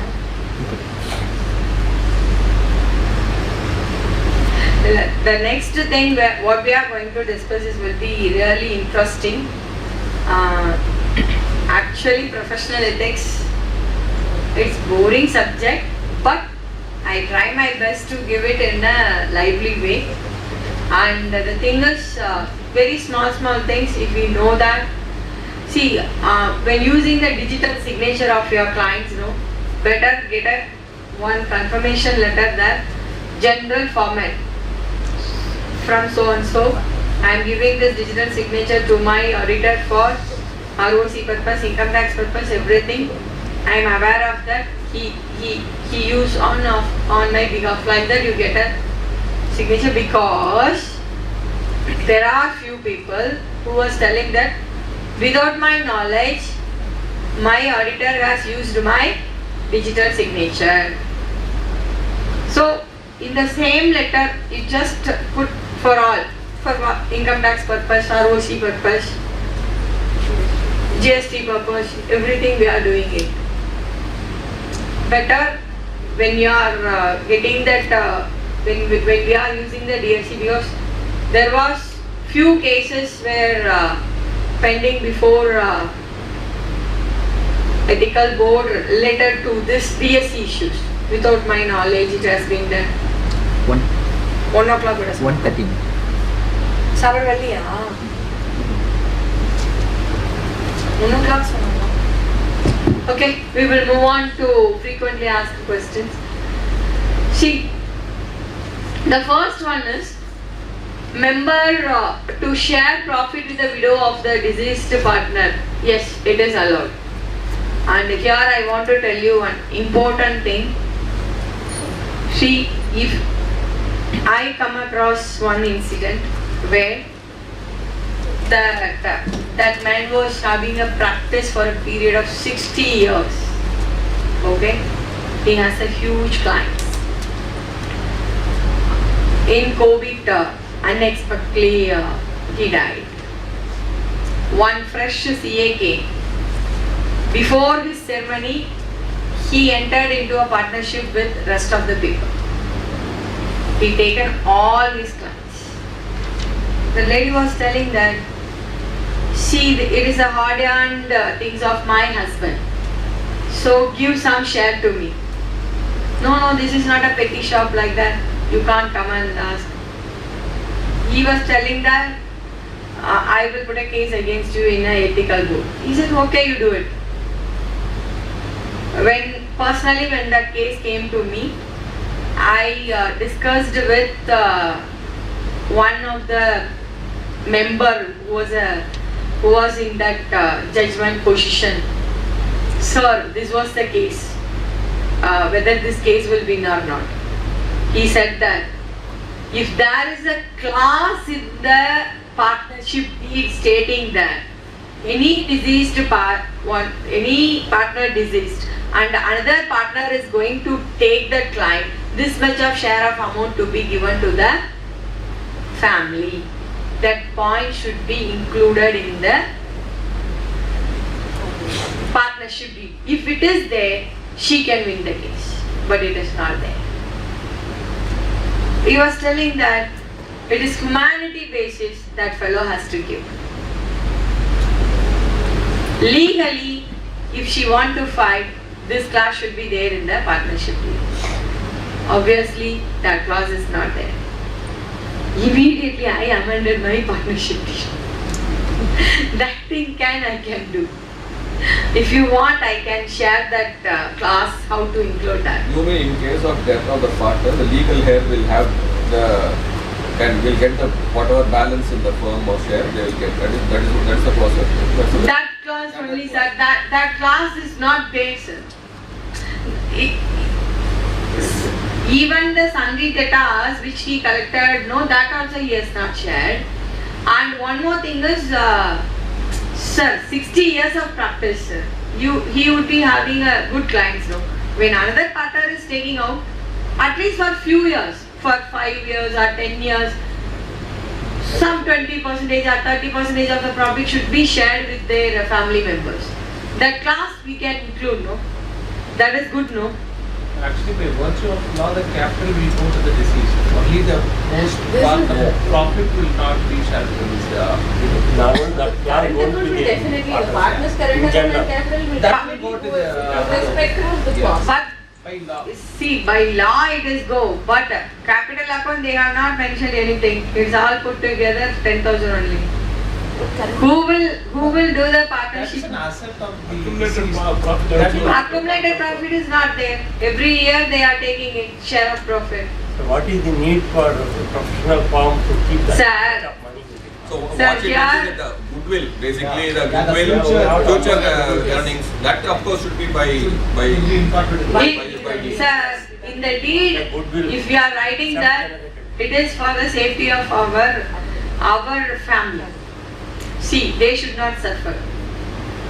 When I came to know this, I was telling to more than thousands of people. They are aware of that and they will ask, Petchi, have you drafted that clause? Yes sir, I have it. Please share it with me. I have sent personally mail to them. It was very useful for them. We are in a world where very unpredictable things are happening. So we should be prepared for everything. It's not that negative thought. It's a precautionary measures I want to take it for your family members benefit? Then I will ask one more thing. Yes. Suppose one particular area, say one town, small town, one chartered accountant is hired. Okay. All of them by bad luck he lost. Okay. So his wife is taking little bit knowledge, she has no knowledge about it. Okay. Accounting knowledge. So she calls some other accountant in different place, ask him to do the practice. Okay. She cannot enter directly partnership with him. No, it's not allowed. Allowed. After some time, 1 or 2 years, he grabbed all these clients. Clients, and then you will go off. He will Yeah, go off. that's what that just happened. Where is the protection? Nothing. Nothing. Then where is the In case of the sole proprietary, that there is There is nothing. that's No what I protection want. at all. Yeah. There is no protection at all. See, even the very worst scenario cases I heard, sir. Yeah. There was a own house, downstairs home, first floor is office. The partnership. The other person not even going out of that place. Only that lady and daughter, they both are there. He was threatening them. He not even given single paisa. They came and asked me how can we get out of this. I told them, complying to the board. Still he's not going. They are taking the help of political persons and trying their level best. And that person also giving a tough. Things are there, sir. In my experience, even when you do an inorganic, let us say, merger with another firm or something, it is very difficult in our profession for client to accept another person as auditor in a way. Yes, sir. Yes, sir. Just by taking over the file, I don't think I think more than 50-70% of the file will go in 1 or 2 years. Because that is true, sir. The relationship here, at least in small and medium firms, it is not the firm's branding. It is the person's person to person, skill, yes. ability and all Yes. that. So it doesn't usually, even among in a partnership, one partner is facing the client. It is difficult for another partner to just come and advise the client. Yes, sir. So all this, it's temporary, but I don't think a reputation built over a period of time can just be. So they have to be very practical about it. The person's coming. So you should not be proprietary. You have to be in a partnership and you should include the class to save your family. This is very practical and yes, sir. Even in a partnership firm, you need a succession plan. Yes, sir. Yes, sir. One find a senior partner goes another point. It is not easy for you. Yes, sir. Yes. Even very big firms who is doing audit for many years, no, they also face the same thing. Uncertainty is a part of life. It is woven into this profession also. There is no question around it. So my thing is, when I heard they told that in this partnership deed, this clause is there, this can save the life of the member's family. So it was very new to me when I was asking that. This is news to me because I was told that only CAs can share profits. So I don't know whether widow can no, sir. Share a profit with the widow of the deceased partner is allowed. No, I make the note of it. I need to. Allowed? Is it? It is allowed, yeah. It is allowed. But for that you should have a clause in the deed. She cannot become a member. No? She can't become a member, sir. See, there is a 3 partner. One partner is died. This partner is having a practice for 50 years. So he would be having some sort of good clients, no? That will be taken over by another partner. Obviously. Either 2 partners.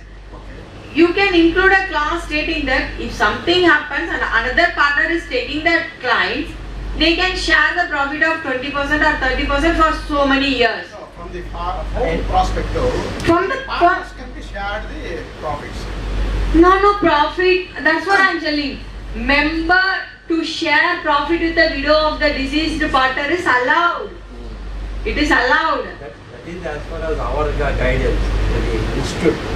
It is allowed, but to get that benefit, there should be a clause in the partnership. In many documents, we used to mention the ratio of the partners or something. Yes, sir. Here, this widow will come in that list. No. In that list, she won't come. Then how is Say, for example, one Maybe client is not in the there, name that of- client is 5 lakhs. Okay, the another partner is going to take over that client. When he is taking over that client, give 20% of the gross receipts are to my. Understand? You can have a clause in the Yeah. CPA, only the profits are shared. Profits, yeah. Monetary benefits monetary consideration out of the profit. out of the client's revenue you can. Client revenue, but as far as income tax, Sir. whether it will be allowable or not, we don't. Sir, it is taxable in the widow's hands. That is salary as a That is something like Like that. that. Here she is not Whatever saying it that widow becomes a partner. It's not becoming a partner. Only get one She benefit. is eligible to get, the family is eligible to get the benefit. I think that can For be- that we should have that the can be class. okay. Yes, that can be okay. If farmer having only 2 partners, so then this clause also won't be applicable. No, sir. Don't worry. If we have a 2 partner, no, one partner is going to immediately before the things they will find some other people as a partner and they join together. Don't worry for that. Immediately. No. On the day itself, people are. I have seen it. One person is actually that partner died. He was not even worried about that. Oh my God! Immediately I have to include another partner to save my firm That's survival- position. that's survival instinct. Survival. Anyhow, gone. You want to survive. Okay. So then sharing of fees between widow or legal representative of proprietor with purchase of a goodwill of the firm is not permitted. See, when you are giving a class like, see, I have been here for these many years. So when I die, this much of goodwill has to be shared to my thing. That is not allowed.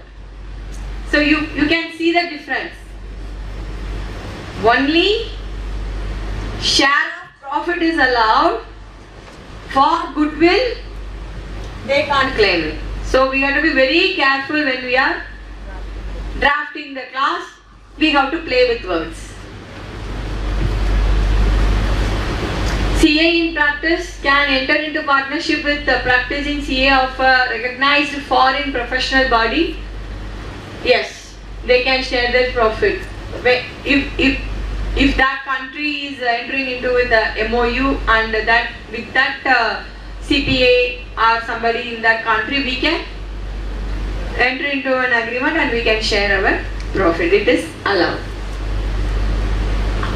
Yes. LLP. We can be a partner in LLP, right? It should not have a commercial activity. LLP as a firm is allowed, but LLP doing a commercial activity is not allowed. CA along with CA firm name can be used on the greeting card or invitation. Please tell.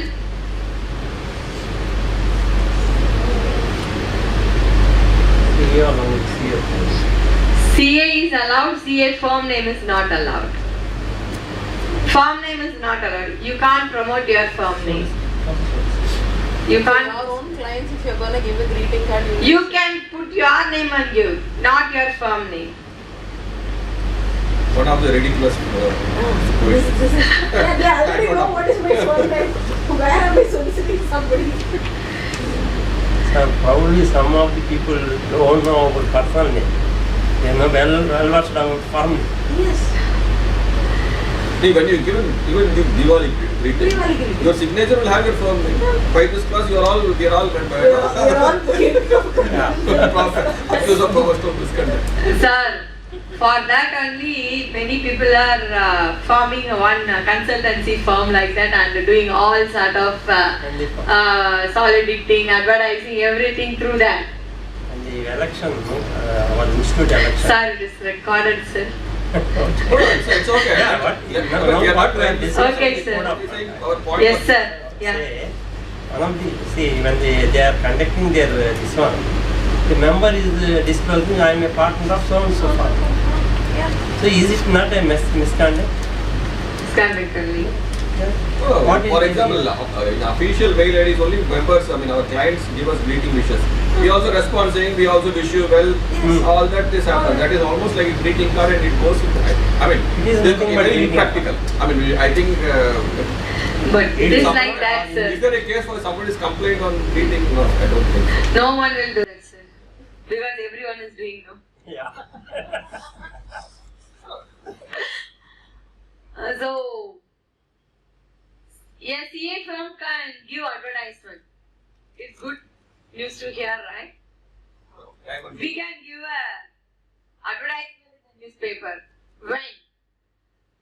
This was new thing.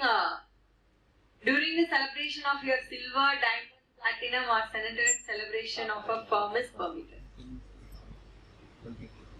So, That is also one type of advertisement. during that time,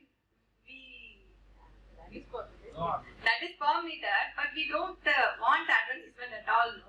Okay, madam. The beginning stage only it is actually required. Any member can display his board more than one place. Suppose I have different places of offices. I have 2 locations offices. Yes, you can. Can we do it? Within some kilometer radius, I think. It is not accepted as a branch. It's not accepted as a It branch. can be an office. You can have an office. You can have an office. not a branch. Within I think 40 kilometers. Sir. 50 kilometers. Within 50 kilometer radiation, you can have 50 offices also. You can keep 50 code also. No one will ask. It should be within 50 kilometers. In your house, you can have your name board. And recently, earlier they say no, this much size, this, that. Now they have told that reasonably it should be, you can have the board, size and all. Reasonably, that word they have given. Reasonably, you can What is have. reasonable? Maybe he has a big bungalow. He may have this one big board. Sir, reasonably means reasonable. It should not be unreasonable, sir. If it is big like a house means it is unreasonable, sir. For example, you can give an advertisement for Silver Jubilee.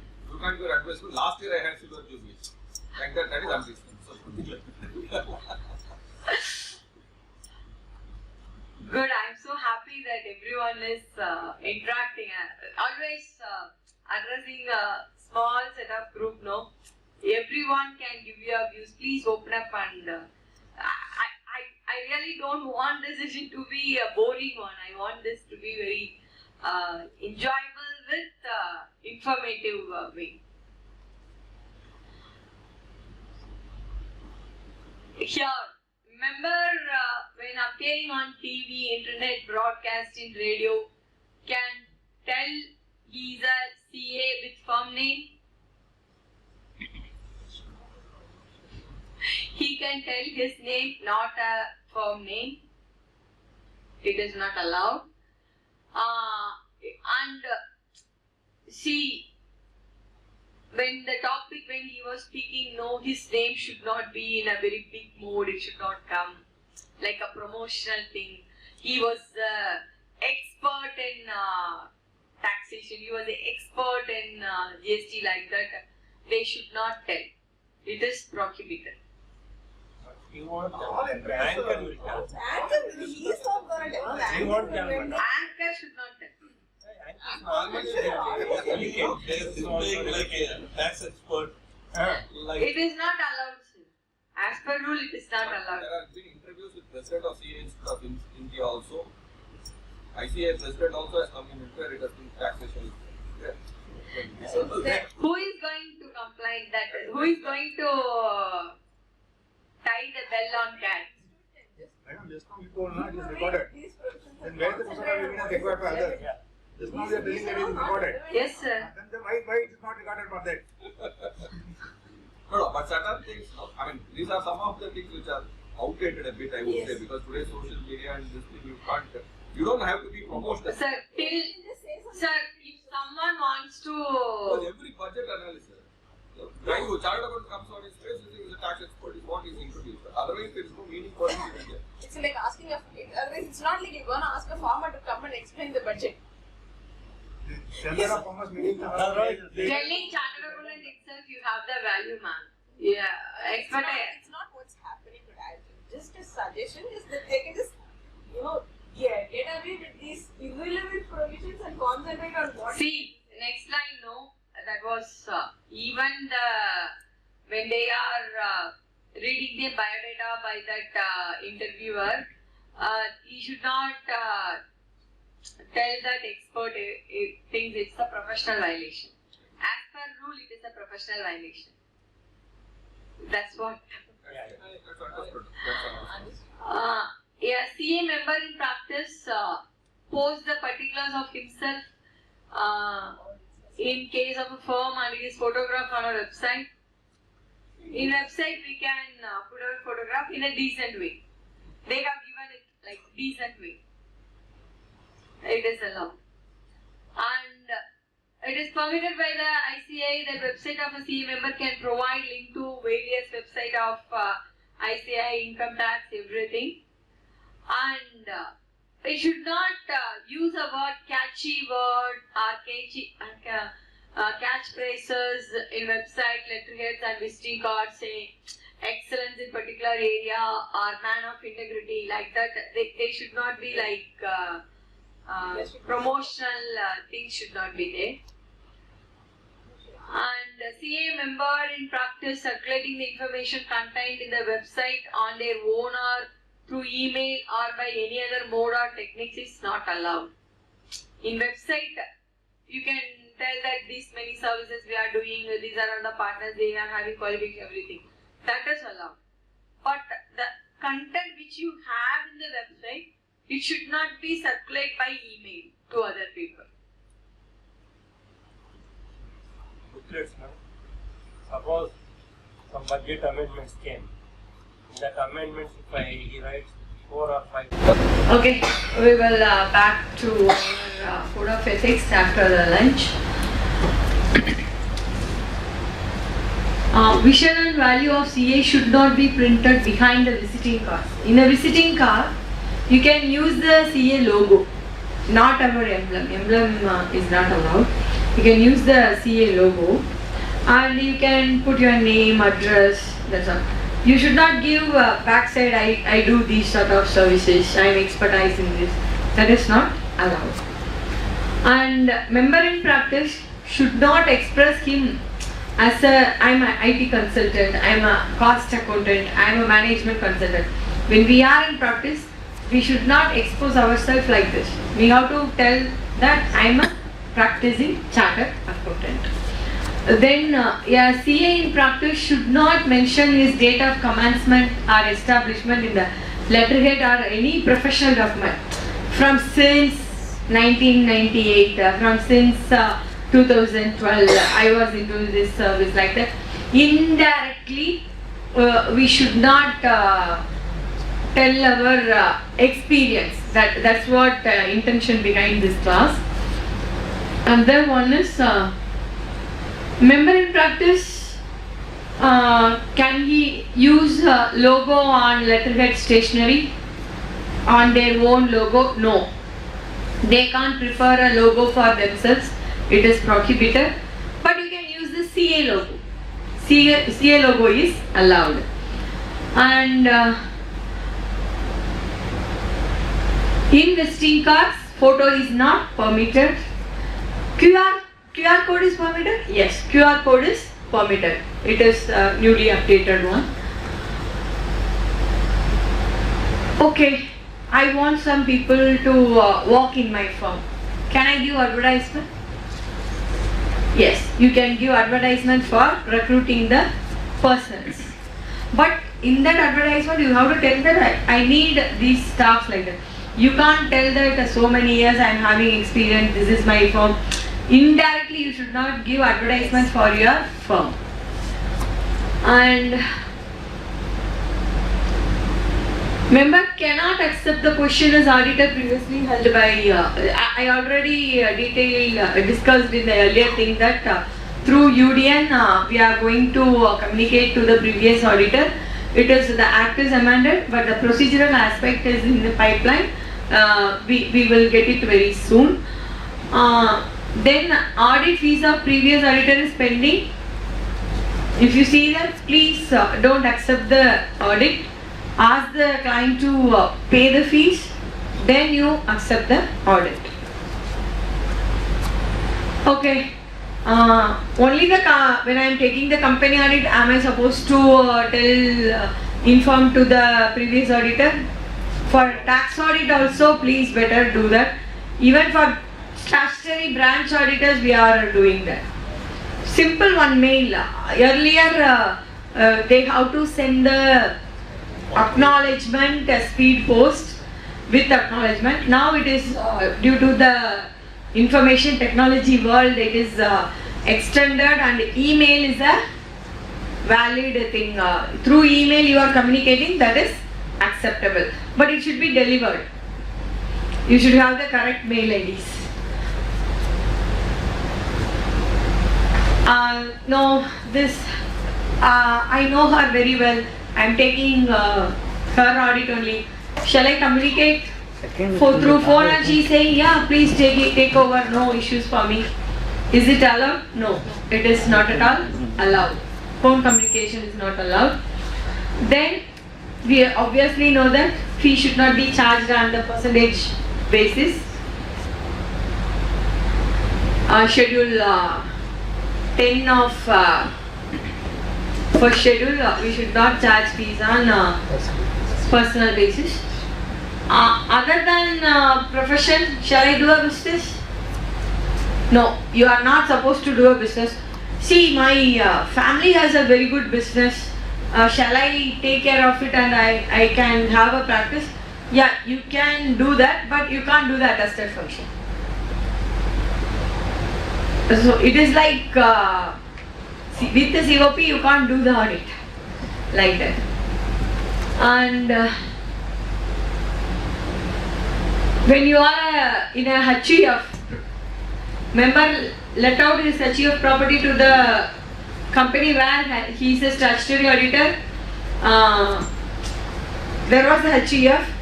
The HUF was lending some property to a company. In that company, I am also a HUF member. Shall I take up that company audit? No, we should not take it up. We need to get a special permission to take up that audit, because in our own property the company is situated. How can I be the auditor of that company? It is not allowed. Then if ICAI is asking any information, we should give and we should furnish the right information, otherwise it will be held guilty of profession. And I'm a very good writer. I write a script, I write a story for the film. Can I do that? Yeah, you can do that, but with the permission. We have to get permission from the ICAI and we can do that work. Similarly for books also, is it? Sir? Books.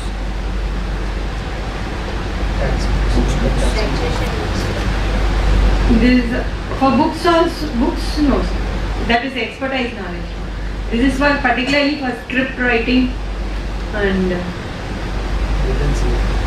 so we have to get permission from ICAI. So the next one, this is related to second schedule. Working papers of the auditor. Can I share it with somebody? No, it's the property of the, even the client asks, you should not give your working papers. It's a property of us, so we have to keep it safe.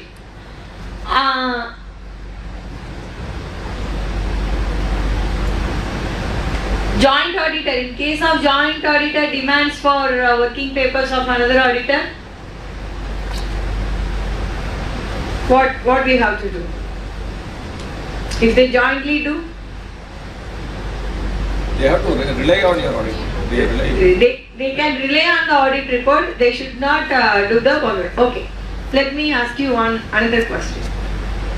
you are doing a group audit for a company in another country.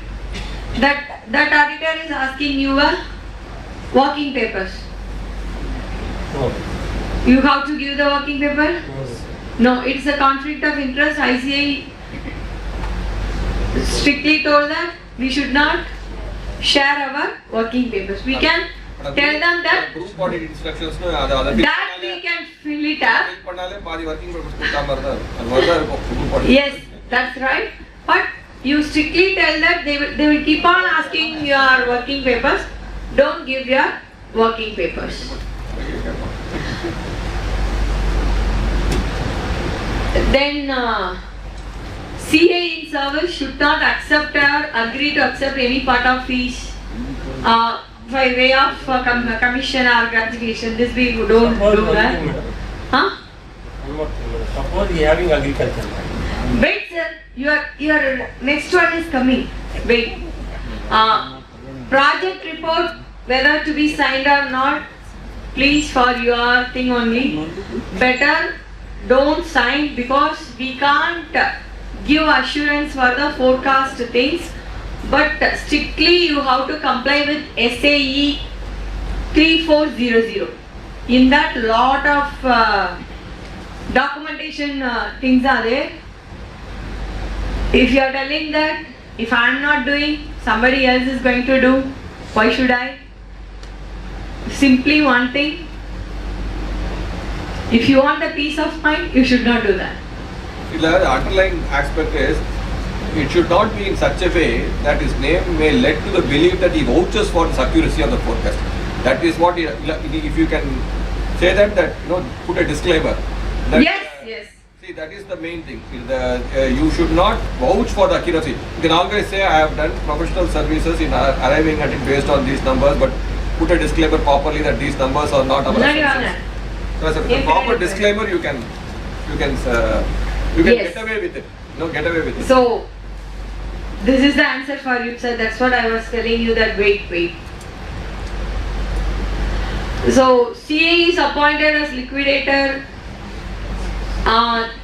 Then he can't do the audit of the company. Once you are but now liquidators are IPs. IP can do liquidations.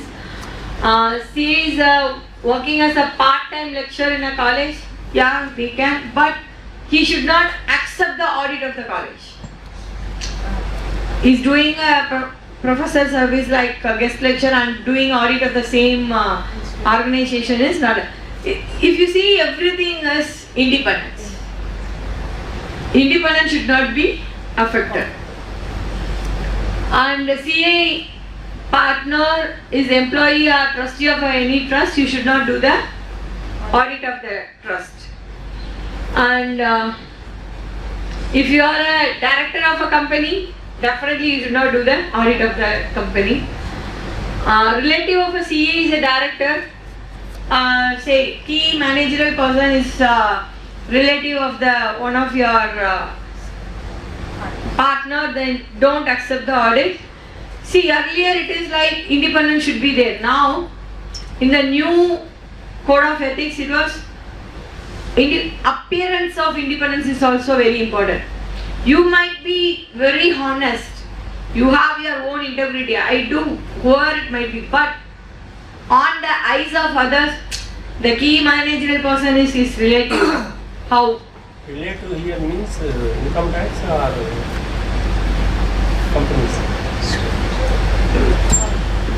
All, sir.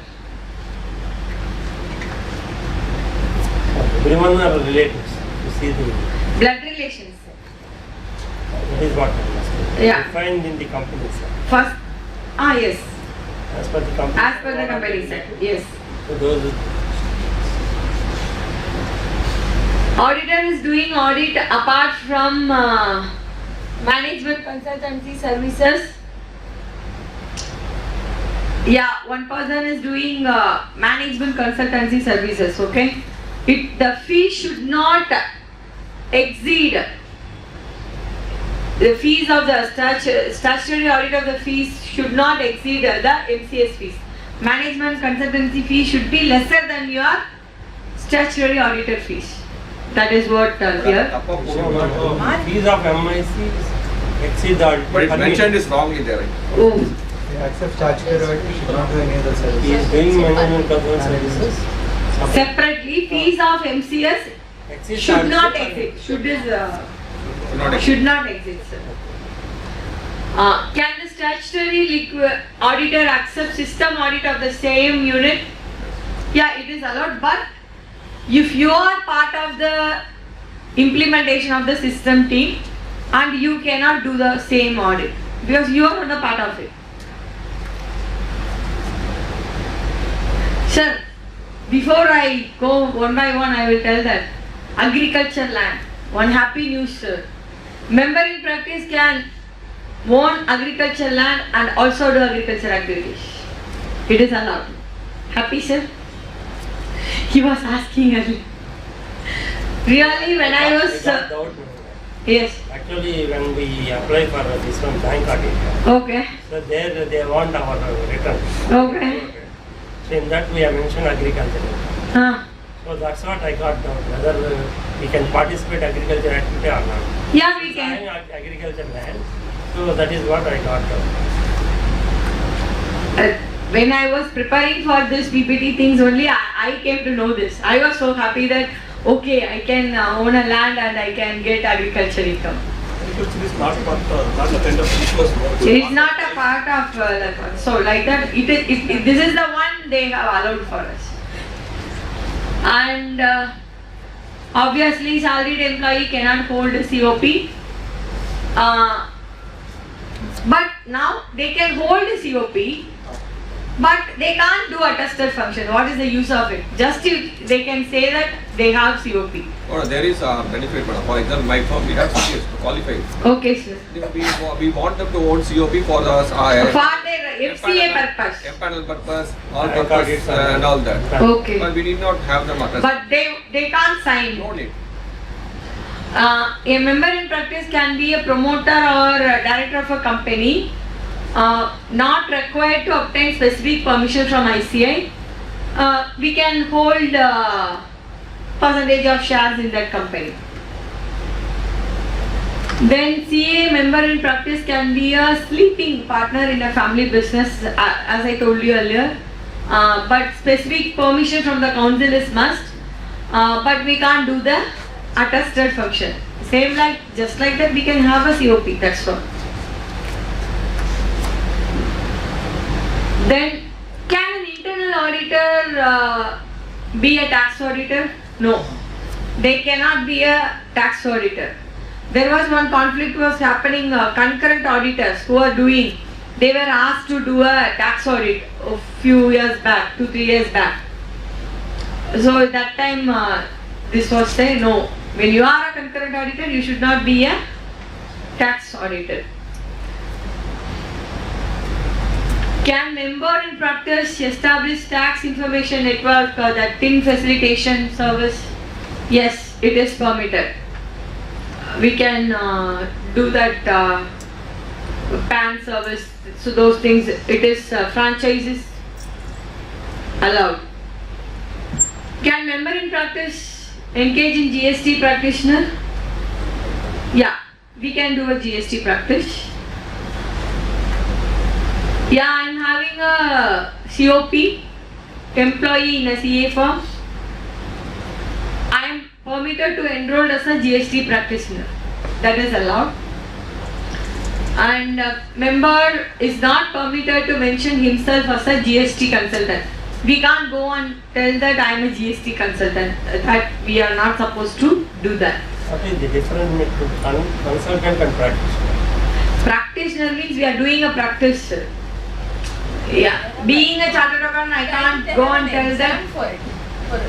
For becoming a GST practitioner, just like this. GST practitioner is separate qualification exams. Yes. Exam is there. You can enroll and you can become a GST practitioner. But you can't tell the GST consultant. GST exam also we can be at. That is just generic. Generic, GST sir. practitioner is a qualified thing. Sir, that is generic, sir. You can't tell that I am a GST consultant. You can't promote yourself like that. firm of a CA not to be allowed to sponsor any events. Yeah, actually when some events are happening with CPE meetings, we can sponsor if CP meeting committee allows. We can sponsor for the institute meetings. And QR code, as I told you, it is allowed. QR code is allowed.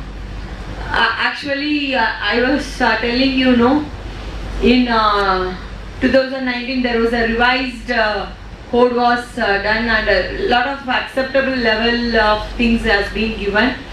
So the fundamental principle, the key takeaway is 5 things. Integrity, objectivity, professional competence. What I am supposed to take it forward for challenging environment and this coming up things. The heading itself, what today's topic is. What I am going to do for future practice, what I am supposed to take it forward.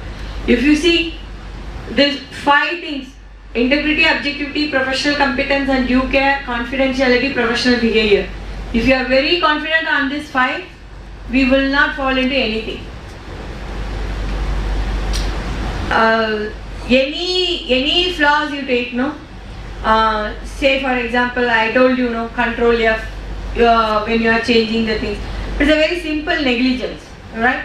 That will fall into this due care, professional due care. And I should not share the information of my clients to anyone. That will come under confidentiality. So all the ethics will fall into any one of this thing. That's we can tell that this is a 5 pillars of a code of ethics. To simply say, sir, I am coming to your question. You will be asking if I am not taking the case, there is somebody is there to take up the case. Why should I lose my clients? This was the question raised. So for that the answer is, sir, we are in a period where lot of provisions are there, NEFRA is there, and our institute is seeing us. Even income tax department, no, we can't do a simple mistake. Within a few seconds, defective return notice is coming. Sometimes within 1 hour, refund order is coming. So one point of time, it is very easy. Everything goes in the right way, it is easy. When something goes wrong, it is really very tough job. So, in this thing, would you like to compromise on the sweat, prestige, peace, happiness of your life? This was my question. How much we work hard to get this 2-letter CA, and we are very prestigious. Even a small, we need to operate for the society. Actually, you do lot of good things, people are not going to come and appreciate you. One small mistake, one small fall, you will be the one. You will be the one. They will pinpoint that. Entire wall is white. Fine. One small black mark, that will be highlighted. So, losing a client, yeah, I am very confident that yes, losing a client, it's an emotional disturbance for a day. Ayo, the client edukama vittitome. I mean, you will be disturbed for a day. It might be a professional disturbance for a month. I would have taken that client, I missed it.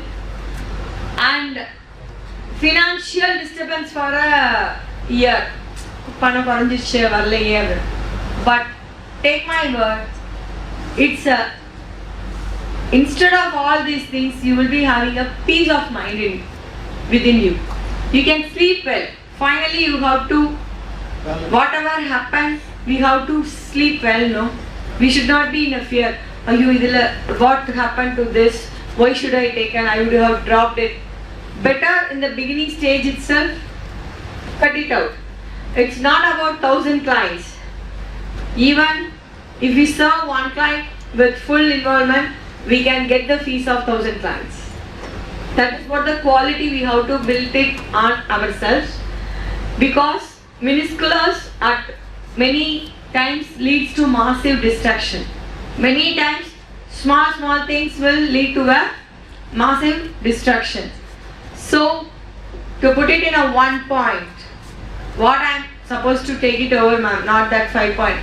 One mantra for this code of ethics is self-conscious.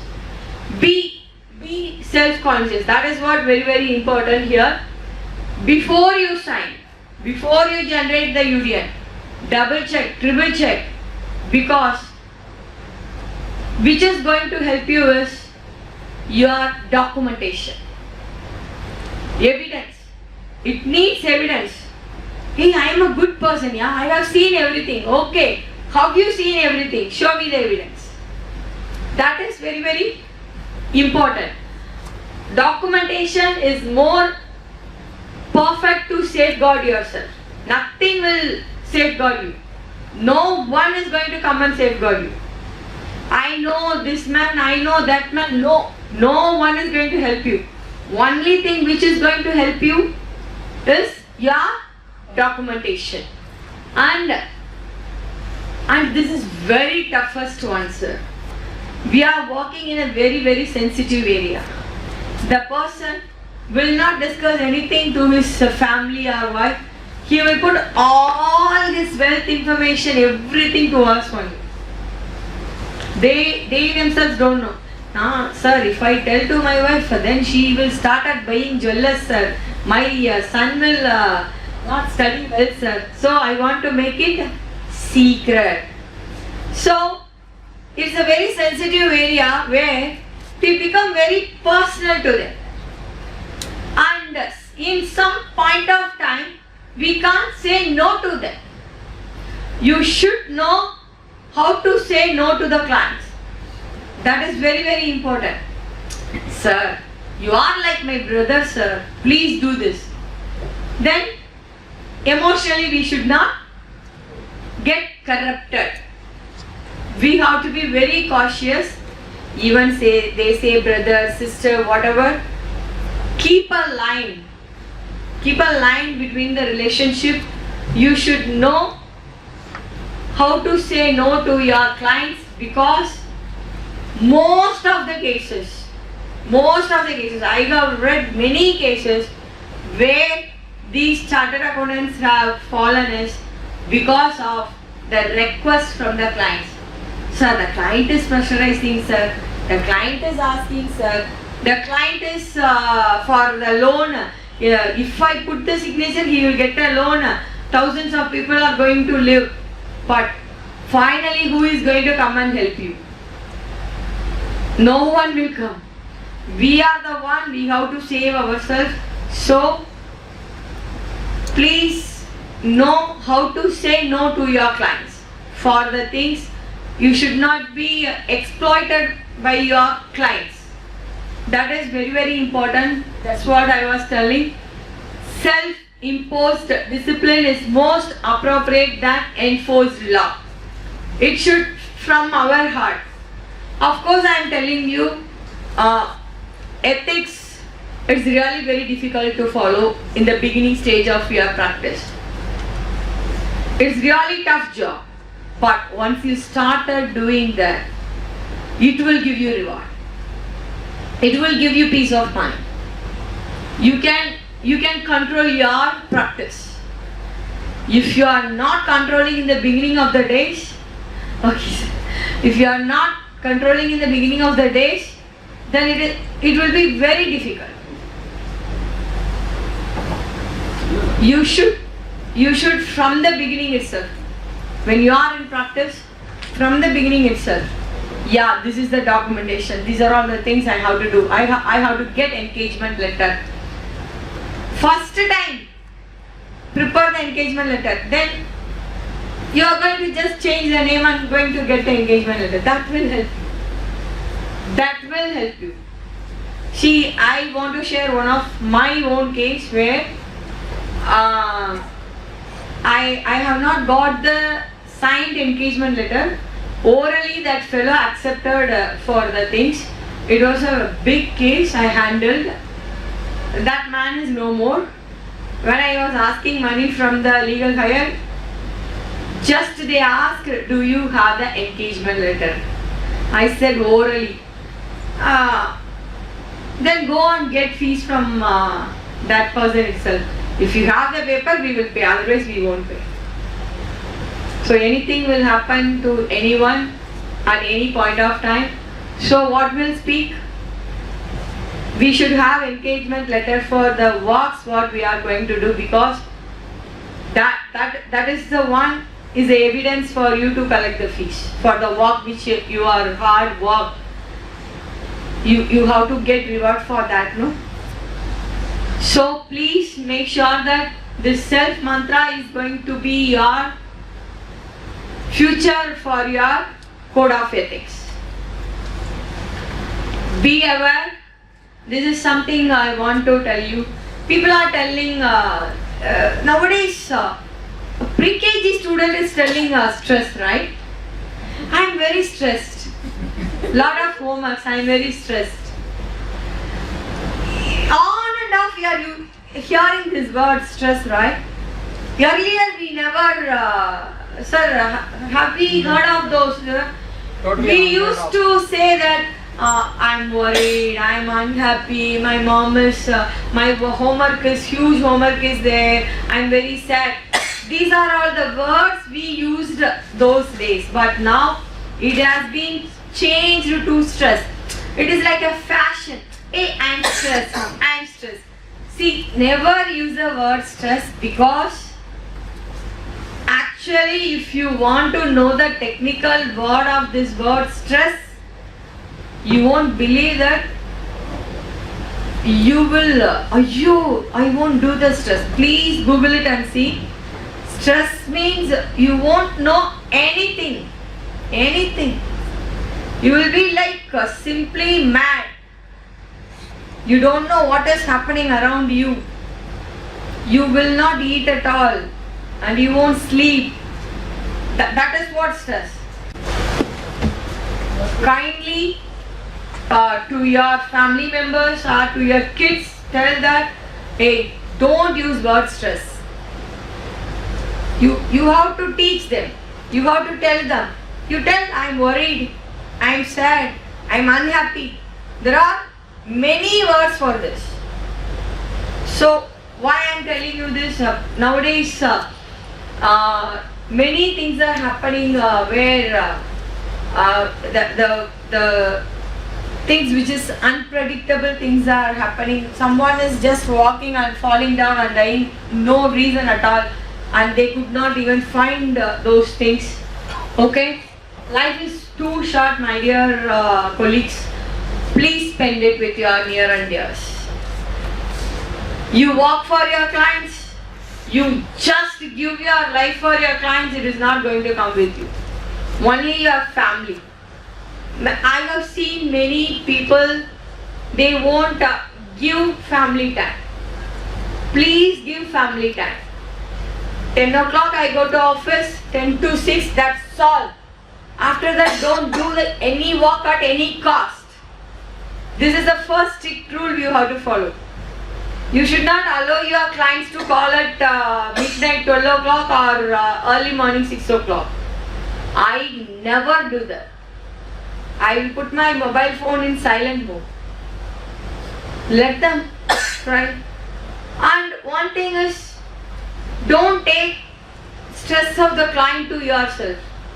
See, I have a habit. If it is going to be 31st July is the last date, I will fix a deadline of 20, 25 maximum. If I put 20 means it will lead 25. After that 5 days I'll give a leave to my staffs. I'm not lying. I'm telling you the truth. Because I can upload the return within a fraction of second before 20th. But the same return, if I upload on 31st, one return, it will bounce back, error for 2 hours, 3 hours. The pressure, the tension, how much we have. Why should I take all those things? Sorry for interrupting. Suppose you are telling 25th you will stop. Yes, sir. 26th day, your client uploaded all the papers. You go to other people, I will tell. I will send a message and send mail to you. You are keep quiet. Probably you are not sending return message stating that I am not accepting your return. Yeah. I am being assuming. So second, after due date, can he file disciplinary action against you? No, sir. I can't. Sir, if he is sending now, obviously I will tell that there is no time limit. You see some other person. Earlier itself I have sent a mail, no? No. If he could have been sent message like that, okay. Then it is my fault, no? I can't do like that, no?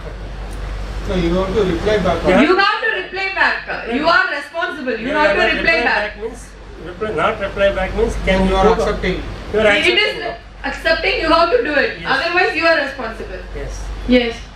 That is what 30th, 31st he may send the message and If he is sending 31st, on last minute I can't file the things. Please, you have to write a big thing. You have to tell that for past 1 month my staff is following up and you have not given the information. On last minute you are giving. Disciplinary action.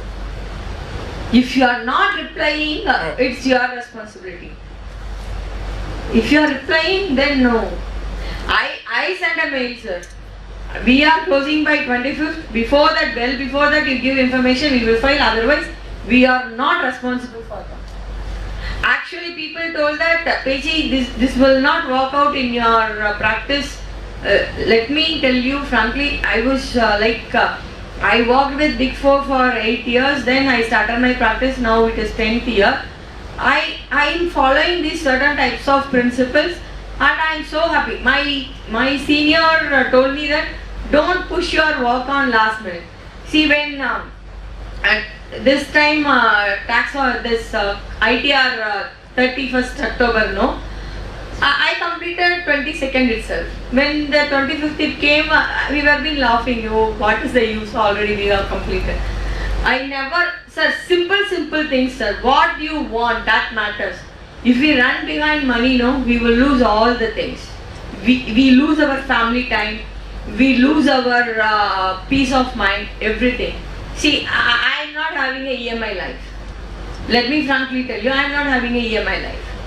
Because I don't want to run behind the EMI life.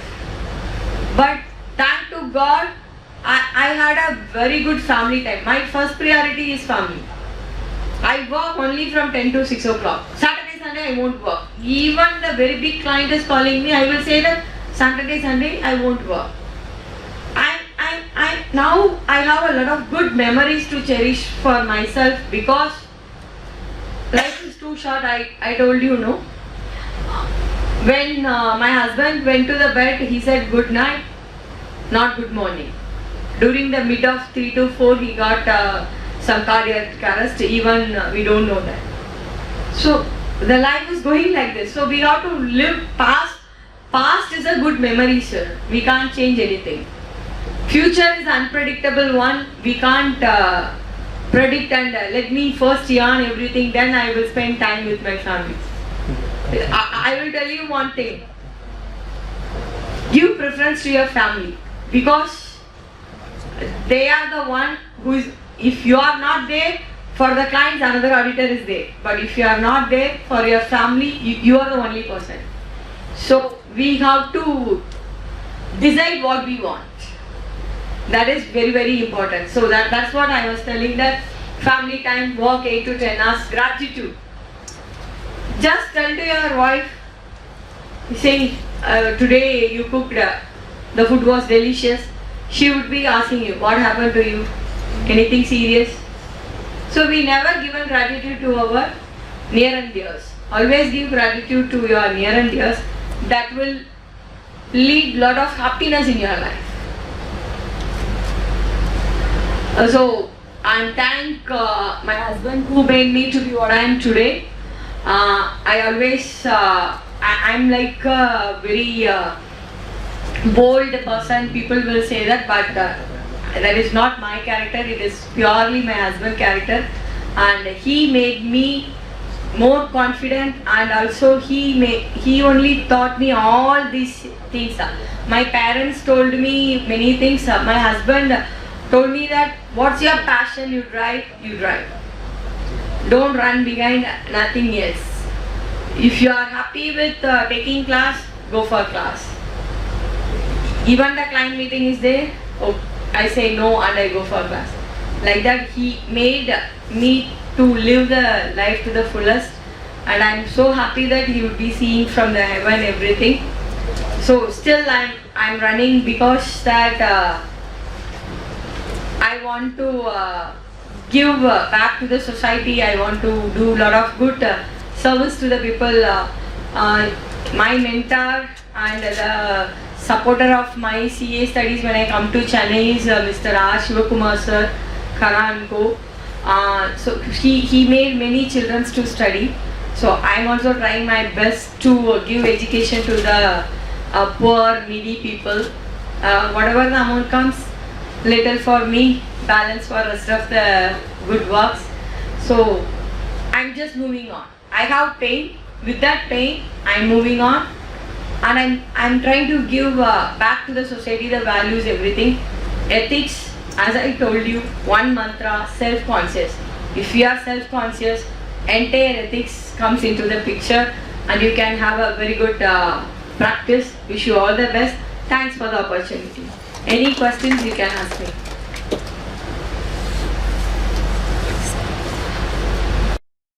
Section for the people, for our members. Thank you, Mom. Thank you very much. It's my pleasure to introduce Satish Vaidyanathan sir to occupy the dais. Thank you. No, you can start soon. Sir specializes in audit in higher forests, India's US GAAP and Indian GAAP with experience spanning across listed and large MNCs.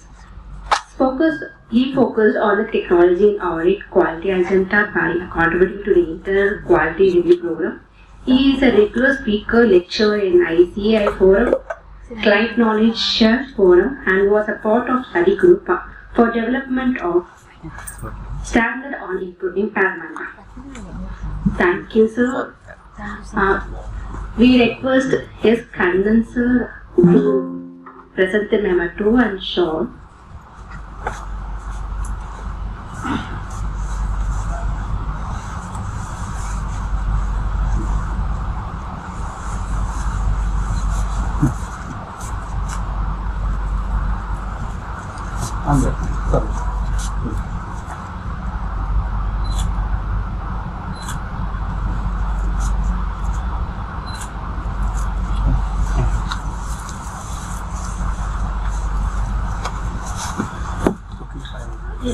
Hand it over to the speaker. Good evening. Sorry if I'm standing here. I thought it's easier to refer to the slides. So, just a quick question. I know there are very few people here, but how many of you are actually auditors? Practicing auditors? 1, 2, 3, 4. Okay, all of them. And sir, I'm presuming you would have faced auditors at some point in time. So, great. So, brief introduction. So, I've been an auditor for past 18.5 years, predominantly with, I started off with KPMG Bali, and then I moved to BSR India for the last 14.5 years. So, audit is what I know, and I still love to do. I know it's a challenging environment, but the challenges are always nice as far as you keep yourself upskilled. So, I know it's a 2-hour session, but my session slides are usually built smaller so that there are more questions. So in case I do finish earlier, we can probably discuss if there are any questions and so on. So the topic is basically audit in the present times and what are the pertinent ethical issues, right? So I'm not necessarily going to go through the ethics standards, but the way I've looked at the slides, and probably you will find it, is there's going to be a lot of questions and case studies. There are going to be a lot of examples which can probably be relatable to you guys as auditors, and we can stop, dwell some time and also discuss. And I'm pretty sure you guys are more experienced than me in some areas, and if there are any examples which you would like to share, I'll be happy to hear. and that will help us learn together. Yeah. Quick, the definition of ethics, it's always been a very simple one. I know there is a Code of Ethics books, it's huge. Everybody would have gone through, be it exams or to refer to for risk management policies and so on. But I think the key words which probably stay in my mind always is the how do you build ethics as an habit, right? And it needs to be with your temperament. That's the way I see it. And in any organization, an audit firm, the culture of ethics has to be there. So being honest is what I would probably see as an auditor. I think we need to be credible and trusted. So these are probably the base on which we build our audit practices, and I'm sure everybody does the same. Although the environment today is pretty challenging, right? And we will go through some of those situations, and I'll probably listen to stories from your end as to what did you face and how did you go about. So, the ethical issues have evolved over a period, and but the bucketing of those is pretty simple. The evaluation of ethical issues, of late, I'm pretty sure, being many of you as auditors, NFRA is obviously, issued a lot of reports in the recent times. So the ethical issues which they have identified and they are bucketed in different manners. How do you look at ethics and how do you look at their observations and how do you bucket them is what this slide is about. I think the first one, I don't know if you're able to see and read, but the first one is obviously the independence, right? Coming from a large firm, kind of audit abroad as well as here, the biggest question mark which comes is independence, right? So today, are we just auditors or are we advisors too? So when you think of independence, the risk basically remains as you being an auditor for an entity. Obviously, you're going to certify or report on their financial statements.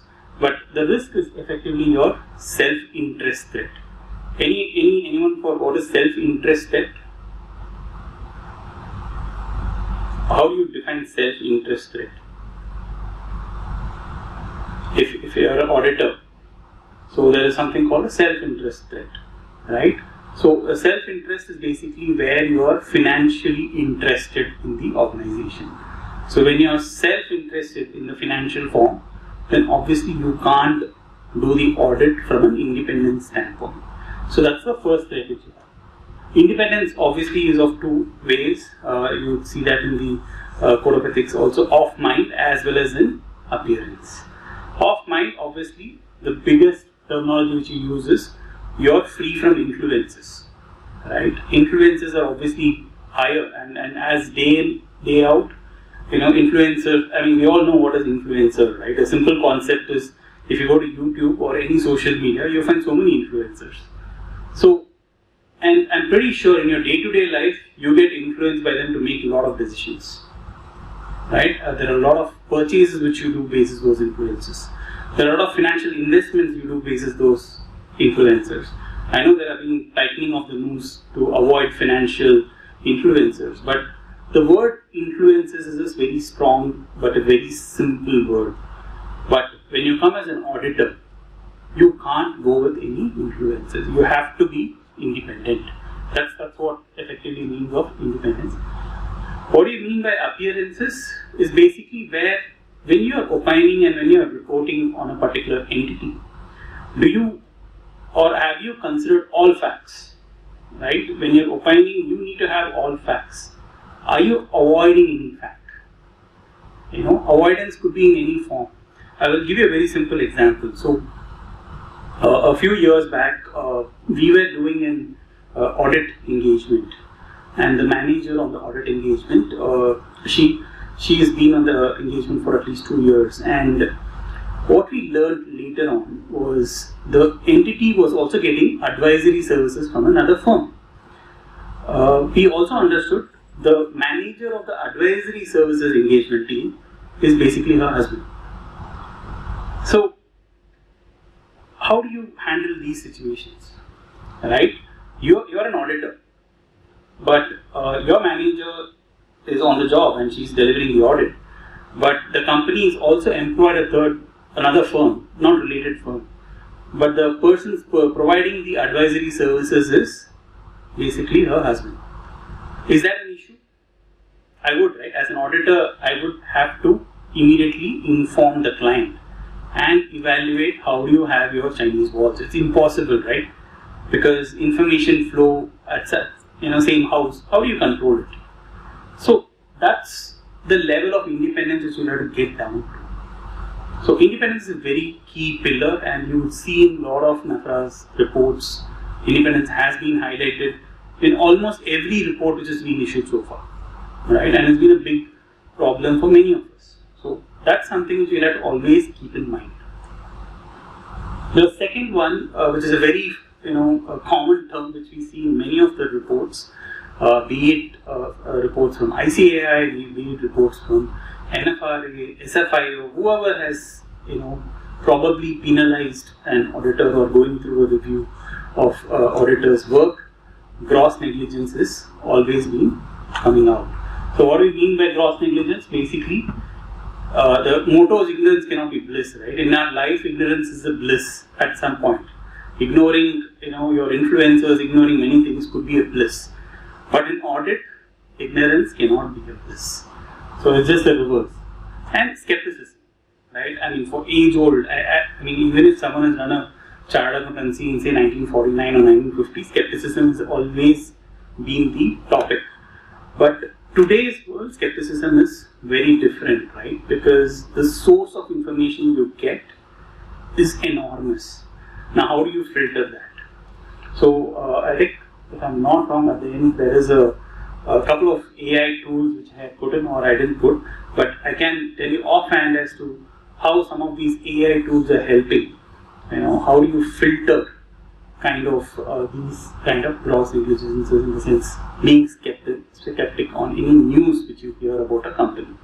So as an auditor, a simple example, I've been auditing listed entities for the last 4 to 5 years, where I've signed off. Every 6 months, the way the technology updates we get and the information which we get, we are literally subscribing to various databases, right? You have economists, you have probably Factiva. Everybody gives us information, but how do you curate it as an auditor for your industry, for your entity, and how do you build that in your risk management? So that's probably considering everything before you ignore something in a gross negligence.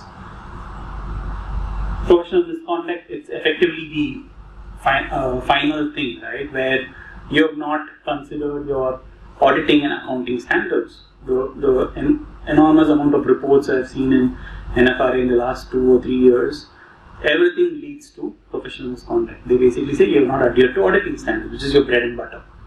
And auditing standards are very simple. And most of those observations which we have seen are very simple, commonsensical questions which NFRA is asking us to ask clients. How have you ignored it? And there are some questions and answers which we will see in the next set of slides to address this.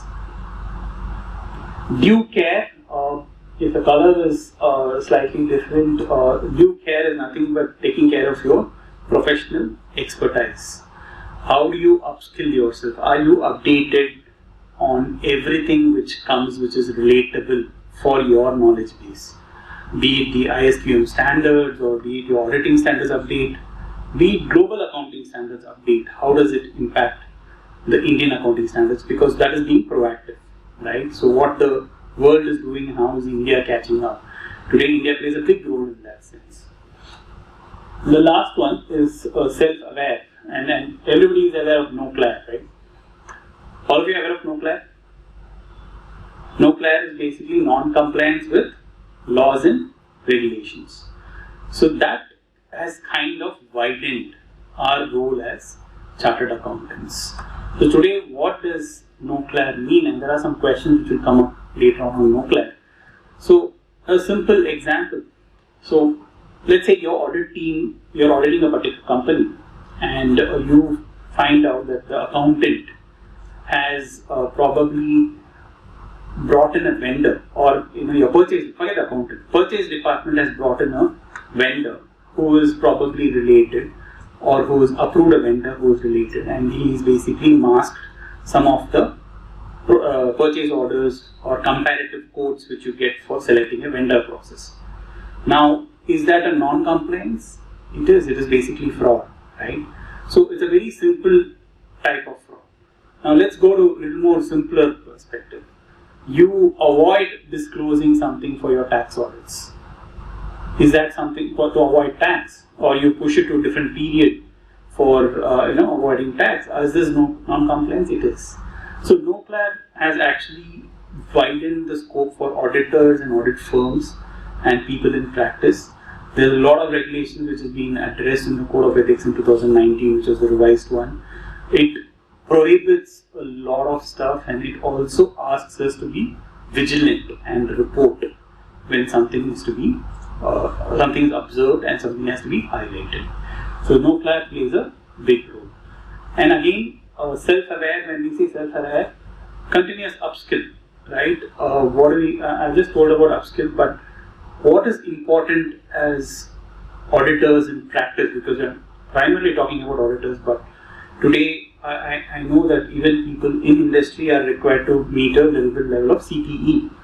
So why do you think Institute mandates that?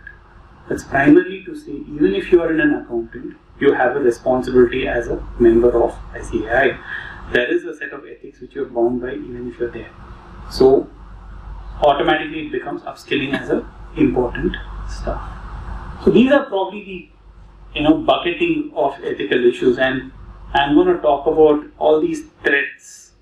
So I'm going to probably present a little bit about the principles first, the fundamental principles which everybody is aware of, and the fundamental principles always have threats.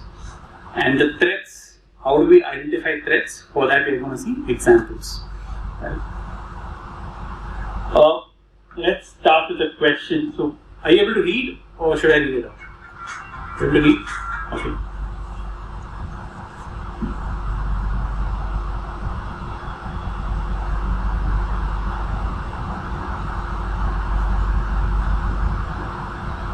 So the company short-term payables and receivables had a mismatch.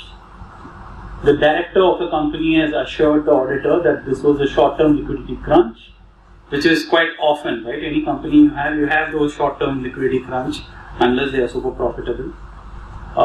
And provided a net worth certificate of one of its largest debtor. Basically, they have said, this is my largest debtor, and I have given you a net worth certificate of that debtor, and that kind of gives you a comfort that the receivables are collectible.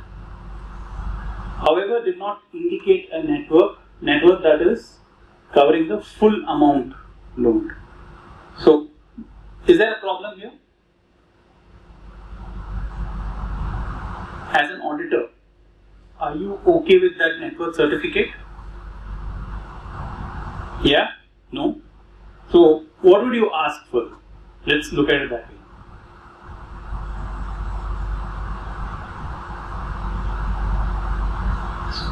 Net worth is not something which should be dependent on. So, when there is an indicator of liquidity crunch, you go back to your going concern standard, right? So now when you evaluate going concern, you look at the company as a whole, which means to the extent of shortfall or whatever it is, the simple principles is from the date of signing for 12 months, does the company have enough funds? So the first question you will ask is cash flow projections, right? The company has to give you cash flow projections. Let's take a simple example. March 24 audits, many of you would have submitted or completed in 30th September, right? Let's say you're signing one of those companies, that's the company which is facing this. Now, simple question I'll ask the company is, give me cash flow projections for up to 2025 September. How do you think the company will be having positive cash flows up to that? That's my first question. Because this is an indicator. So going concern, if you go into the standard, it will basically say, is this a close call? Or is there basically a going concern issue, right? Material uncertainty. So is there a trigger? Yes, there is a trigger. So next, you have to ask them data to evaluate how do I get comfort that this company will exist for 12 months from now. So the first question is cash flow. I'm sure for March 24 they would have given a cash flow. So now you have to project it. And in those cash flow, when you ask them, you have to ensure they don't project which is not already known. For instance, they cannot tell you I'm getting these 3-5 new customers and put revenues for them. So you can roll forward customers provided they have existing contracts. You cannot also agree to the cash flow where they will borrow some money unless there is a definitive term sheet signed. So all these are factors which you have to evaluate when you're looking at a small trigger like this. So in this scenario, yes, the auditor is at fault. And all these are live situations where someone has actually picked up the financials relying on the net worth certificate. And someone has picked up saying no, and the company didn't last effectively for 12 months also. So what happens if you rely on this? The company eventually will fall short because they may not collect. So your liabilities are not going to be paid. So your vendors are going to push you for bankruptcy. Then automatically the question comes, how did the auditor verify this? Right? So all of you are aware of bank runs, right? You know what is a bank run? A bank run is basically, take any of the large bank. A bank run is basically where all of us have put money into the bank. Right? We have whatever savings account, FD. Tomorrow a market news saying this bank is struggling. What is the first thing you will all do? Withdraw. So that's a bank run. So imagine we are individual investors, but when companies do it, it's a huge situation. So one of the recent bank runs which you would have seen, right, Silicon Valley Bank, which the US went through a significant problem. That the overnight problem was bank run. So when banks can go through such issues, how do you think our companies will be fine? Right? So that's what we need to evaluate. It's a very simple trigger. I'm pretty sure most of you have done audits. You would have faced this. But what it can lead to is something very significant unless we as auditors ask the right question. Okay, any questions so far? Cool with the pace I'm going at? It's okay? Comfortable? One of the things which, the second point which you read here is also when someone gives you a net worth certificate or even cash flow projections, just extending the same example, I asked you to check cash flow projections. Let's say cash flow projections were negative. What I meant is, by say September 2025, they have actually projected that they will be in negative cash. So as an auditor, what do you ask the next question? What is the next question? You will say if you have cash negative, either there is a going concern problem. If not, he has to support you with further evidence. Further evidence is basically from shareholders. Your majority shareholders have to give you support letter, right? And the going concern standard has a format in which you have to provide a support letter. Now, once he gives you the support letter, there is still one more. Support letter basically says, I as a shareholder will plug in money to the extent they are able to pay their liabilities for the next 12 months from the date of the letter. Which gives you comfort to say that if there is a problem, the shareholder will plug in money. But as an auditor, do you stop there?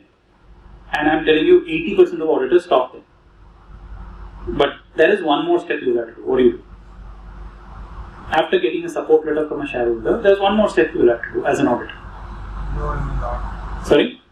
The audit report bring out an EOM or... So that's consequence. That is what you do. But there is one more question you have to ask the client.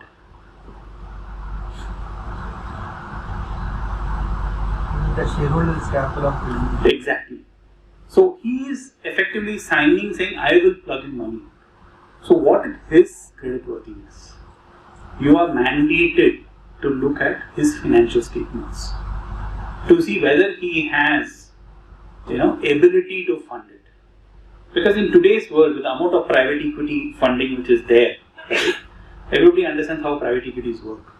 Right? The private equity fund at some country, at some level, it could be even in India, will raise funds from large investors. So that's a SPV, a special purpose vehicle. And if you see the structure of any private equity, there are going to be at least 10 to 15 entities in that. And all these entities are just holding entity. So at some level, they would have borrowed from a banker. These guys would have put in equity and invested into this company, right? So, which company gives you the comfort? Is it the ultimate parent or the immediate entity which is just holding the shares? Because the immediate entity which is holding the shares will not have anything in the balance sheet. So, then the terminology which comes in risk management is the ultimate beneficial ownership. So, your support letter has to come from there, and that UBO has to have the capability. That's when you decide whether you want an EOM, you want a material uncertainty, or you take your hands off and say, okay, I'm fine. So, these are the steps which happens after this small mismatch, right? And the position is same irrespective of the company's size. Irrespective of whether it is listed, unlisted, whatever it is. If you are signing an audit opinion, the questions remains the same. Now, how does this relate to our ethics standard? Basically, having the wherewithal, having the knowledge to ask these questions. What NFRA or any reviewer authority is today pointing out is, we are ignoring these questions, and hence it leads to gross negligence, professional misconduct. That's how penalizations are happening. Yeah? Okay, one more question. Which of the following is not a fundamental principle in the Code of Ethics for Chartered Accountants? Sorry, I'm taking you back to the examination board. A, B, C, D.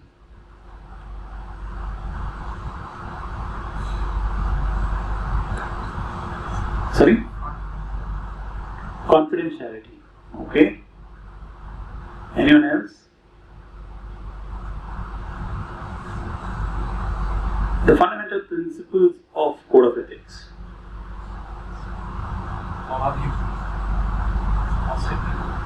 Objectivity. Okay. You can be loud, it's okay. I mean, even probably before preparing, I will not have known some of these answers. So it's an eye opener even for me sometimes. Because nobody thinks professional skepticism is wrong, right? Because we believe that's the base of a chartered accountant. But the answer is actually professional skepticism. That's not a fundamental principle.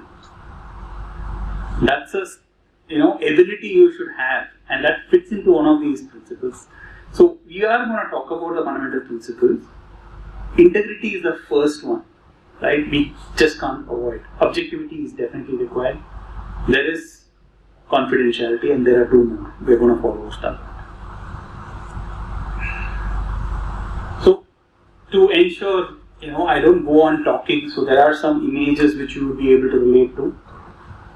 For goodness sake, your auditors, you should have learned to reconcile your own differences by now. Relatable? Clients telling you this? You have a problem. What does the auditor tell you? You should know the solution too. Right? So, while I'm sure you can get to the solution, but you should also wear the auditor's hat. Ensure the repercussions for those are taken care of. A simple point. If someone has not adhered to the internal financial control model, they have not put in place a design for a particular control, and you pointed out, the companies today say, we'll do it next year, so it's okay. You told us, very good point, very good. I mean, we appreciate your quality of work. What do? You say, oh, thank you, please do it, and you feel happy. But you still have to stand in the audit opinion for that year.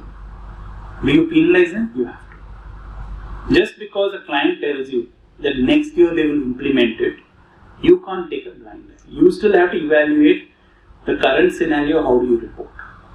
Right? So that's basically related to this. So this is the internal conversation by companies. These numbers are way off, but I do like them better than the auditor's numbers. Yeah? Very, very common situations. You go with clients give you the number, they believe that's what has to be there in the signed financials. You do your audit, you have your challenges. Do you ensure what is audited reflect in the final results, or what the company says reflects in the final results? So that's the crux in this. Yeah. One more. How many times have you heard this?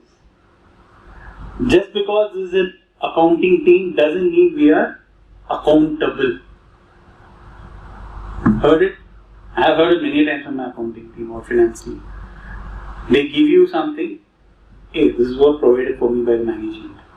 Go figure out from the sales team, go figure out from the marketing team. So, all those are traits which you will have to be careful about.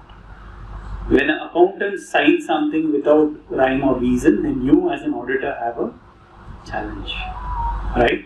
Because someone who reports on numbers in the finance team should definitely know what is there in his financial statements.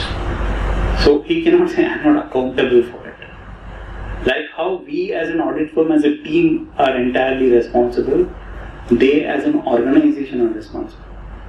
So it is our duty also to tell them it's not this. Yeah? One more. We're just going to parachute in and do a quick audit without making a fuss. There's nothing called a quick audit. I'm pretty sure some people sign results by, I know that big, large IT companies have seen sign-offs of quarterly results by 5th of the following quarter, 6th of the following quarter, which is like less than a week's time, right? The race to publish information. I have seen it, but what it seems that they are doing as a quick audit, it's not so. I've been on the auditor side of it, I've seen companies do it also. Just that they start the work earlier. So there is nothing called any audit being done in 5 to 10 days. Impossible. If you're doing it, take a look at yourself again. See what is important. Are you taking a big risk? So there's nothing called quick audit. If someone wants you to sign off an audit report with a impossible timeline, tell them the start date when you have to start for you to finish on that day. If they fix a timeline, 30th September, everybody is known, right? You cannot start an audit by, say, 20th of September. Whichever size it is, because you still have to document. In today's world, not documented is not done. That's how auditors are looked at. And what you document is basically, if you have to document something, you still have to do something. Because if you document something wrong, then someone is going to come and, tap your table and say, professional misconduct, gross negligence. So, yeah, I think the messaging is very clear. Okay. What is intimidation threat? Very simple. Any example? In audit environment, intimidation. Any conversations where you felt intimidated? Small, big, it's okay. Not intimidated at all. So there is aggressive behavior, there is also passive aggression. That is also intimidation. So intimidation comes in different forms. Many a times, I'm giving my own life example. When I used to be a manager, then director, partner. As a manager, when you go, the client knows that above you there is a partner who signs off. As an article, when you go, client knows that there are multiple levels above you. So the finance team or whoever is the financial controller or CFO, when you find an issue and discuss with them, after a point when they don't want to budge, there will be a line which they will use. I don't think I can take a call. You will have to go and talk to the CEO. That's intimidation. Even that is intimidation. Because what he is trying to put you through is go higher. Because he will also add a line saying, I have already discussed, the management is clear. If you want, you raise it to the CEO. And you would have heard multiple conversations, the CEO is very rigid, he is very aggressive. So what do you as a junior member or even as a partner at some point You may think, why should I go through all this here? Let's just agree. So that's intimidation. Very simple things. It can come very passive aggressive. They may just laugh and say, why didn't you pick it up with CEO and C? So there are a lot of these very small nuances which you'll have to pick up and say no, not possible. This is an example. Basically occurs when professional accountant is deterred from acting objectively due to actual or perceived pressures. An accountant is threatened with dismissal if they do not agree with the client's aggressive tax treatment. We all go through that, right? If you don't agree, I'll go to another firm. It's a very simple thing which they use, which is very common. And it doesn't matter, if you're an individual practice or group of or chartered accountant firm, clients say this. And even the junior most person may say that. All that is a sign of they trying to conceal something. And if there is one small instance of this, rest assured you have to think how many others are there in the company like that. So again, go back to the drawing board and see what are your risks. And it's very easy to speak now, and actually when you guys are handling clients, it is tough. It is difficult because you have to have that difficult conversation and push back. You have to. So, but what stacks up is your ethics. How do you stand grounded on that?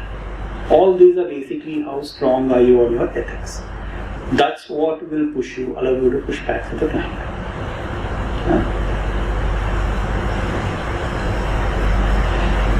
Primary objective of NOCLA: non-compliances with laws and regulations. And let me remind you, laws and regulations in India, at least I'm pretty sure you all know how many laws and regulations are there. So it may differ to companies which you audit. So don't think only financial laws or financial related laws. It could be anything. If someone is doing, for instance, a chemical company disposing of waste which can cause hazardous situation to an particular environment, today's world that also falls into your umbrella, because you have to evaluate what is the liability which can arise for the company due to that. So NOCLA goes a long way. It is designed to address situations where a professional accountant encounters or is made aware of non-compliance by client or even employer. So if you're a CA working in an organization, you feel there is a non-compliance. The simple example which I told you, right? Onboarding a vendor, if there is a problem, you feel your superior is favoring some vendors. And there is a very simple mechanism which today companies have put through, right? Whistleblower. The whistleblower mechanism works because of this. And as a professional accountant, you are bound by NOCLA. So even the smallest, you are required to report. Whom do you report? Every company today has a policy whistleblower mechanism. Every audit firm has a escalation matrix. So if you don't, you will have to implement it. Go through the rules of NOCLA and implement who will take care of these issues. And it is very important.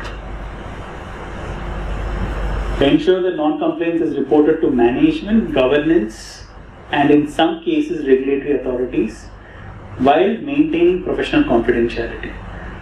So what you also need to do is read in this order, because you cannot, as an auditor, when you find an issue, you cannot go to the public and say this company did this, because you're not allowed to.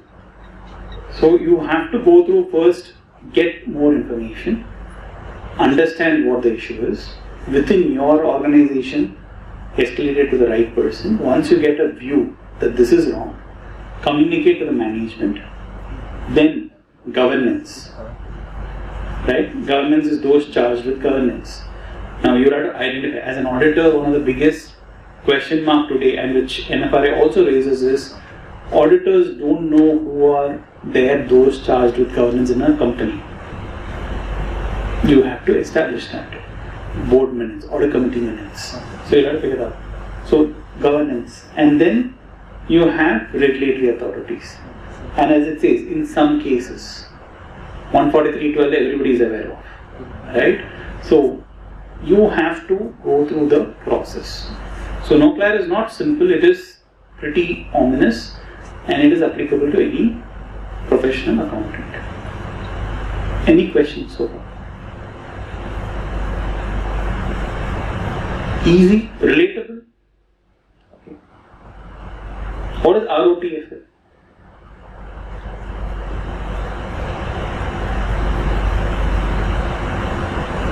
Don't know.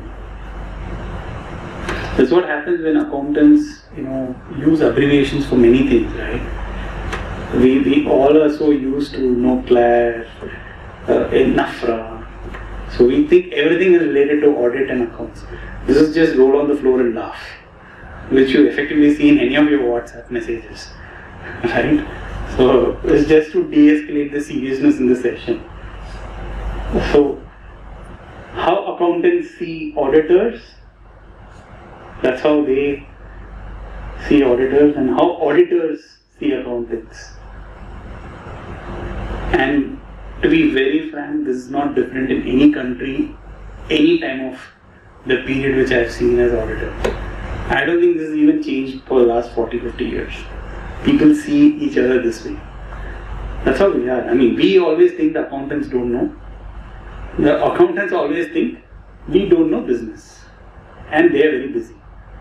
And while there is overlapping bit for both, right? I mean, there's truth in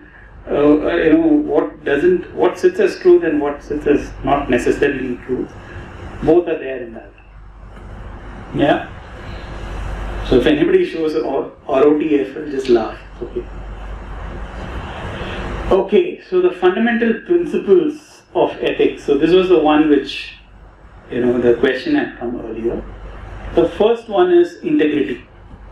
This slide is all theory, so bear with me for 3 to 5 minutes. To be straightforward and honest in all professional and business relationships.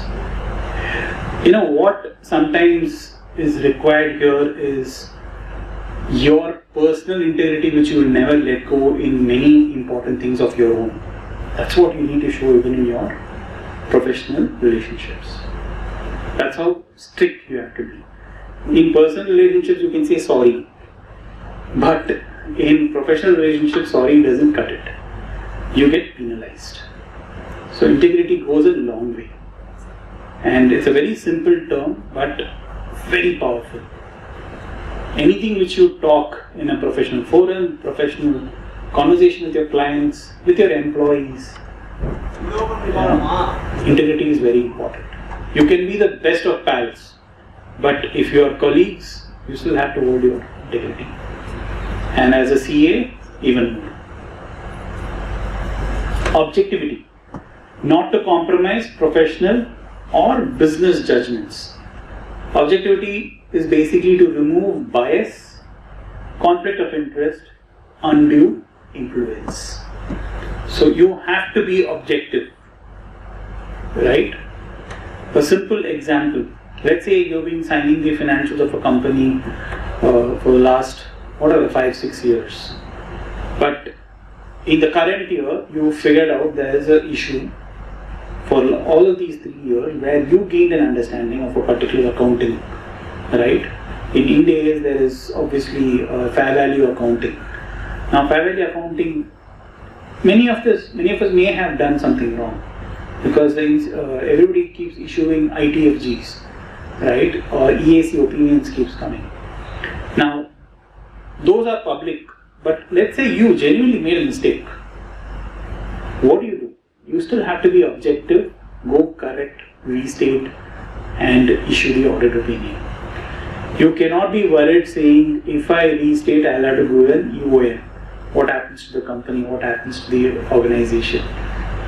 So, objectivity is foremost. Remove your bias. I know the founder very well. He and I did schooling together. There are many such situations, but you still have to be objective when you are signing off something because it's your risk. right? And after you sign off, it goes to multiple people. There is lenders, there is bankers, there is vendors, there is customers. So you are responsible for all, not just the CEO friend or the founder friend. Professional competence and care, maintain professional knowledge. I think it's pretty straightforward. Act diligently and know your technical stuffs. If you don't know, always consult. There's no harm. One of the best things about attending many of these CPE sessions, right? One of the things which I always, obviously we are all mandated by CPE, and one thing which I always note is whoever is coming and talking on a particular topic, I note down their numbers, because at some point something which they have said would relate to the situation you were, but may not necessarily make sense, but you'll be in doubt. Reach out, because everybody is fellow chartered accountant here, and I have always done that. So that has helped many people in many situations. So always consult when you are in doubt. It doesn't matter. If you know a lot of audit firms where your friends are also there, have those connect.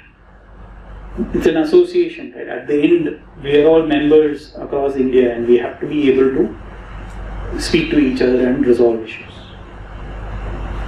Confidentiality is foremost, and I'm pretty sure you understand how a doctor confidentiality works, right? Or a psychiatrist or a psychology person, if you go to a therapy session, he cannot talk about it to anyone else, even his own wife. That's confidentiality, and it's a written one. It's not even bound by engagement letters. Whereas we sign engagement letters, right? No doctors sign engagement letters, but they're bound by confidentiality. You can sue them. Wherever, whichever part of the world, you can sue anybody for confidentiality, especially doctors, right? Even your companies are today, data privacy is a huge thing. So confidentiality is very important, and we as auditors, we sign engagement letters, we give a commitment which is 110% to say we are confidential. So think about it, and confidentiality goes a long way. Let's say you are auditing companies, you take data from companies to audit. You maintain the data for at least 7 years, right? How do you maintain those data? Is it in a secure environment? That is also confidentiality. So even the basic things goes by the rule, confidentiality. I can have lunch, my colleagues are sitting in CFOs in listed entities. I can converse with them, but I cannot be asking them price sensitive information, right? I cannot ask them, how is your company doing, is it good to invest in your stock? But it's so easy, right? It will come in a conversation somehow. But as a CA who is a CFO, he shouldn't tell you anything, right? If you do a listed entity, you sign something called UPSI.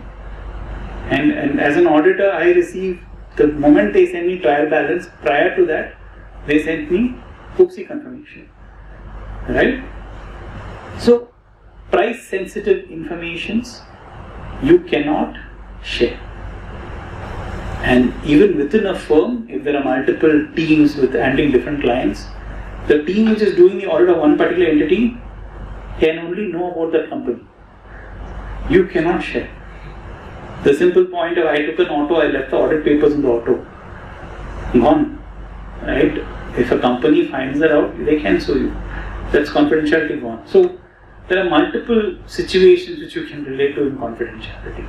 Just be careful. Professional behavior, I think everybody know, comply with relevant laws. Professional accountant knows or should know, might discredit the profession. If someone at some forum says, even a chartered accountant goes and says CAs are always like this, CAs are always like that, not right. Because we all form part of a particular institution. We are all members here. Never discredit, and never do something which will discredit your profession. That's why criminal offences are necessarily dangerous for you to practice. You can't practice if you have criminal offences, right? You can be literally leading a country also, but not necessarily a CA. You can't be a practicing chartered accountant. So it goes a long way. Yeah. So these are the fundamental principles.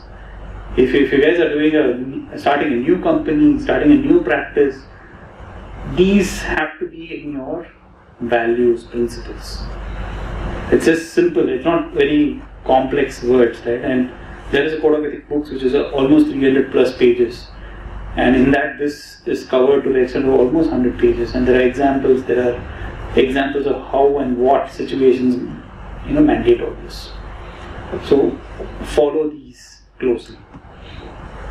Now, when there are fundamental principles, there is also going to be threats, right? That's the next slide. Now the threats are very straightforward, and these are, if those were your values, these are your risk management charter.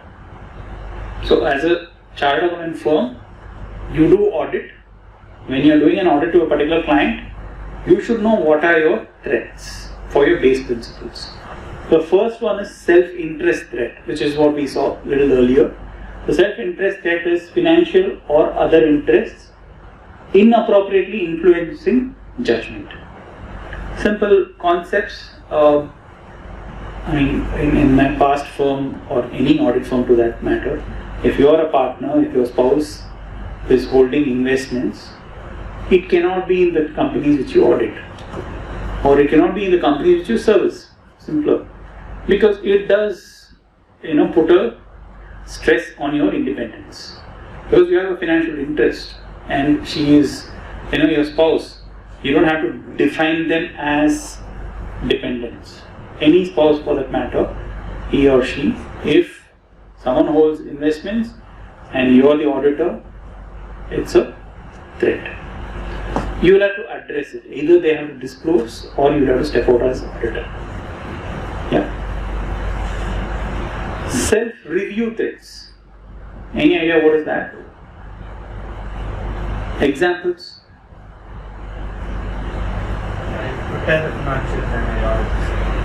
Yeah. If you are an auditor, you cannot audit something which you had prepared or advised on earlier. The very point of public interest entities, or very simple, there are some services which you can't provide to audit clients, right? You can't do bookkeeping, you can't do valuation, because how will you be objective when you are doing the audit? At one point you would have said the company is valued at this level. The company financial balance sheet may have a problem with the liquidity ratio. How do you say okay? Right? Valuation is a different game. Going concern valuation is a different end. You cannot do both. So, self-interest threat is when financial interest. Self-review threat is when you or someone in your organization has done some other service and you are auditing that. Which means the same organization is doing both as an auditor. And for people who are in the company side, you need to remember, you cannot have same guy doing everything. And increasingly I have seen many companies, they go to different audit firms for different services. They don't want to combine it. The very fact is self-review threats. Advocacy threats. Promoting a client's position to the detriment or objectivity. What is advocacy threat? Simple examples. You are promoting a client's business. You go to market together. Right? You do their audit, but you will also sell something, let's say their software, to all your other clients. So you will not be independent in those scenarios. Those are professional ethics problems. When you're doing, you can still have business relationship, right? I can audit, say, Taj hotels. I can still stay in them, but you cannot go and say, become a Taj member, I will get 10% discount. I audit them, they're very good. Become a Taj member. You cannot be doing business for the client. That's not right.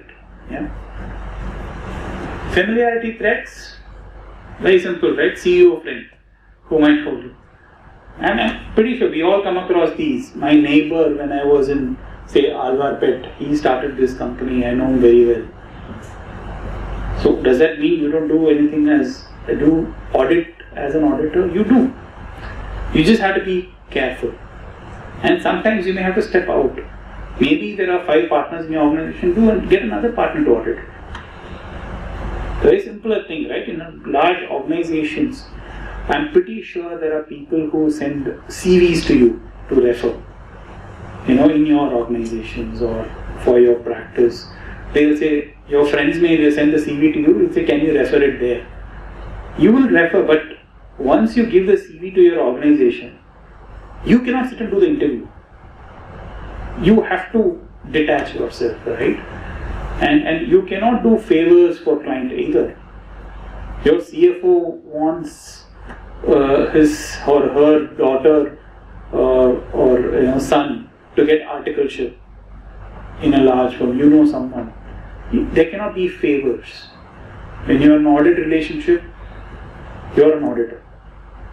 You can help, but you cannot influence. It cannot be that I scratch your back, you scratch my back. It doesn't work. So be very careful of those situations. Anything, as an auditor, I'm pretty sure, many things come. You cannot be sitting and doing tax filing for your audit client's founder. Right? You can help, but you cannot be structuring that also. You still do the filings, okay, you can get a team to do it, but you have to have your bifurcation of roles. Yeah? The last one is intimidation threat, which we just went about with an example. So the slides are like that. You will have questions. Sometimes theory comes later. Theory comes first, and then the questions come later. So if you're not following something, just stop me and ask me a question. Yeah. But these are the threats. You always have to have this in mind. In your organization, these two have to be part of your policies. What are your principles? Which is basically your values. Now, different organizations word it differently. Today every organization has something called values. You would have seen that any website you go to a company, what are my values? All that comes from here. While for chartered accountants it's from here, but some of these will always be ever present in those organizations. It just can't go this. Maybe one thing which comes in an organization is collaborate or working together. But that's a business and employee kind of thing. But this is ethics. It cannot be away from an organization. So this becomes your values. These become your threat to the values. So always remember those. One more question. Let's put your knowledge to test. Primary safeguard against a self-review threat in an audit engagement.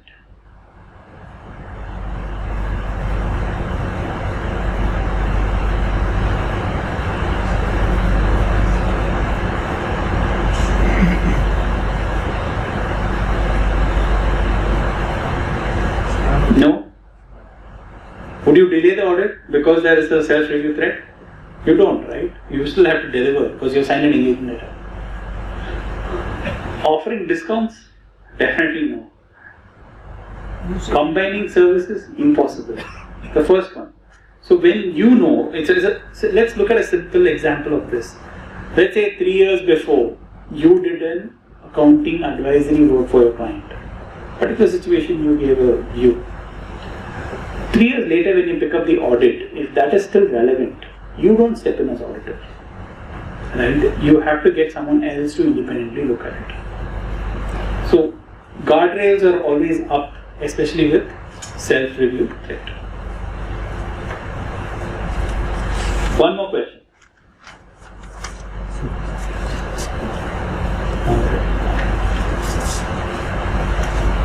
We'll finish this question and then we'll take a break.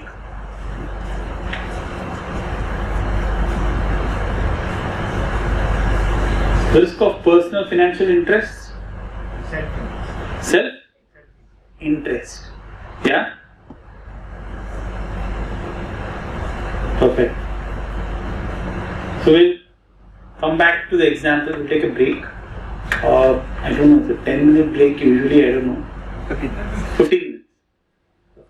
We'll come back in a few minutes.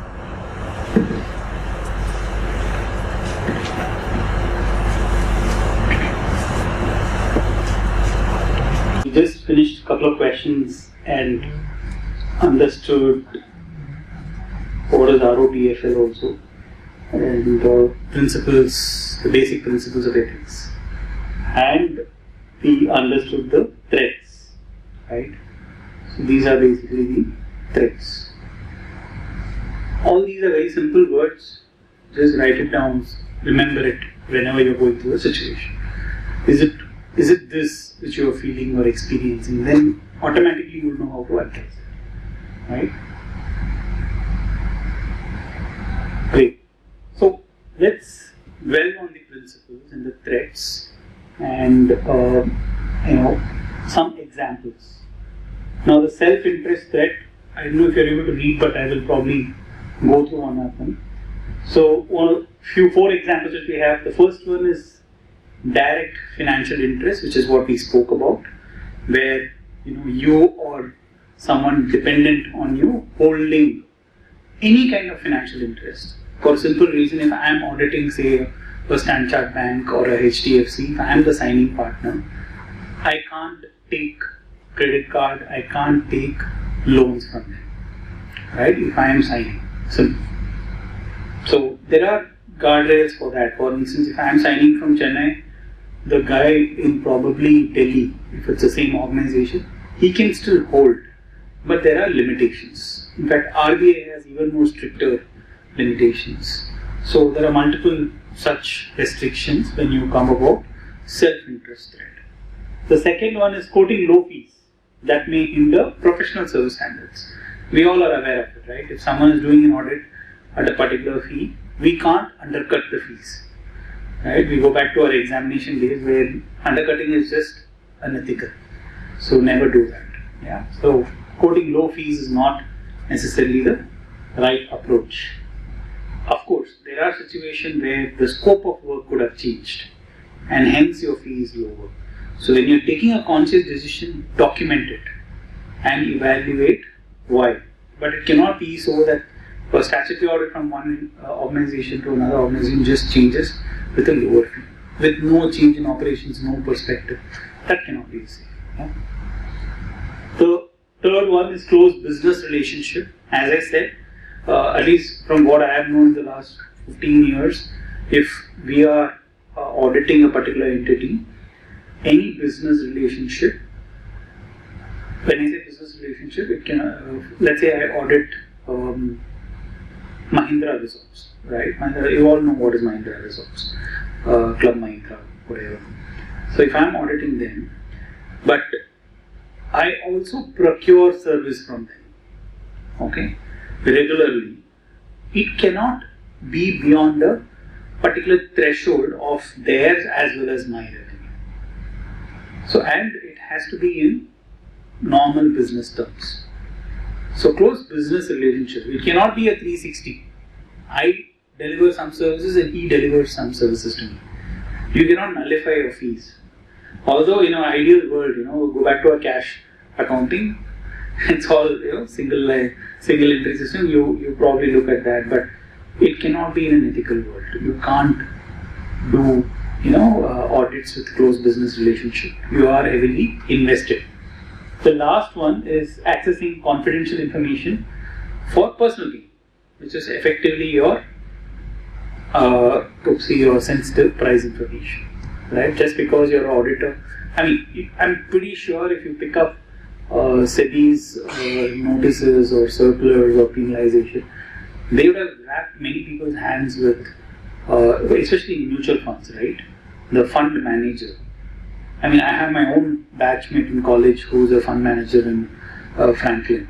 But I appreciate his ethics.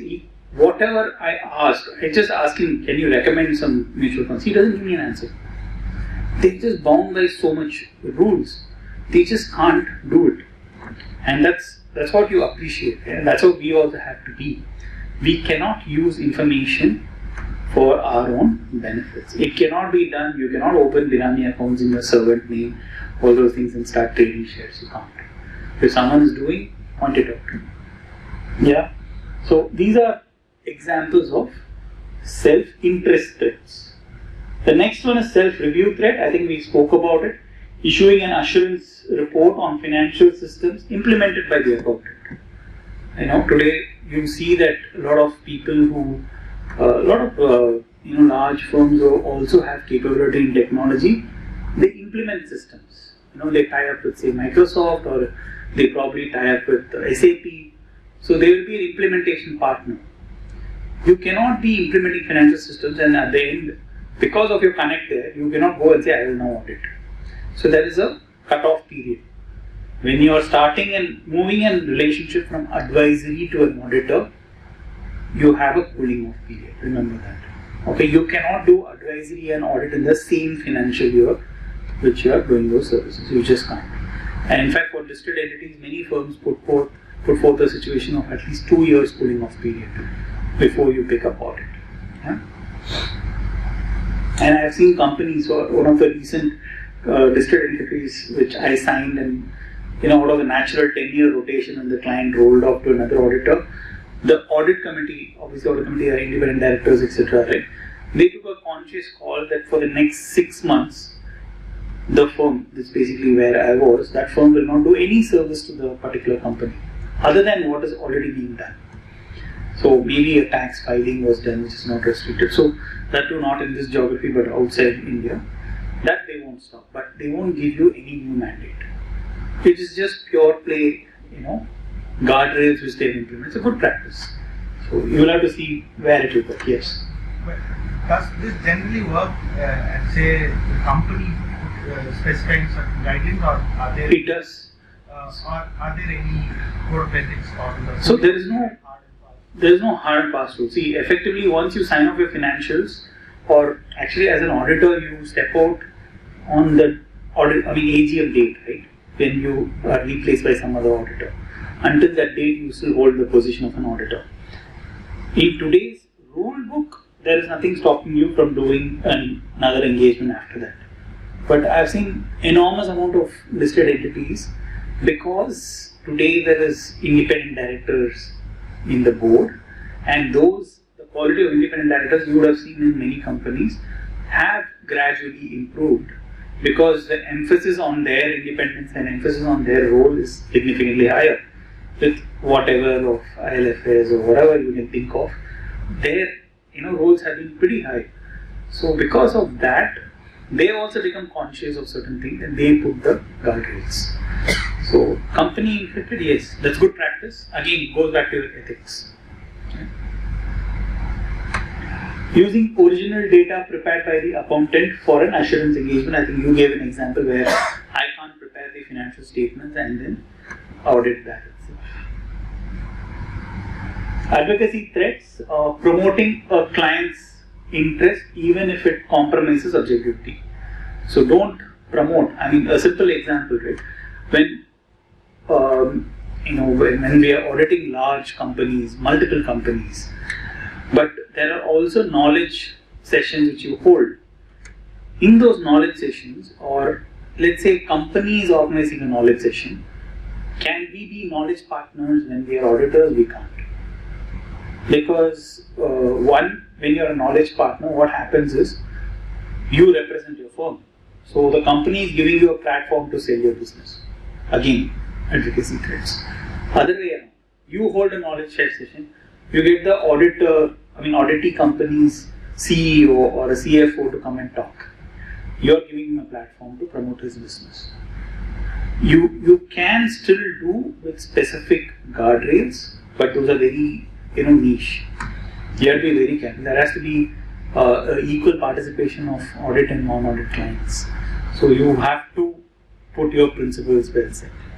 It is not easy for you to just hold a session or a big knowledge share meetings and just say I'll call all my clients and get them on this thing. So so you have to be careful when you do that.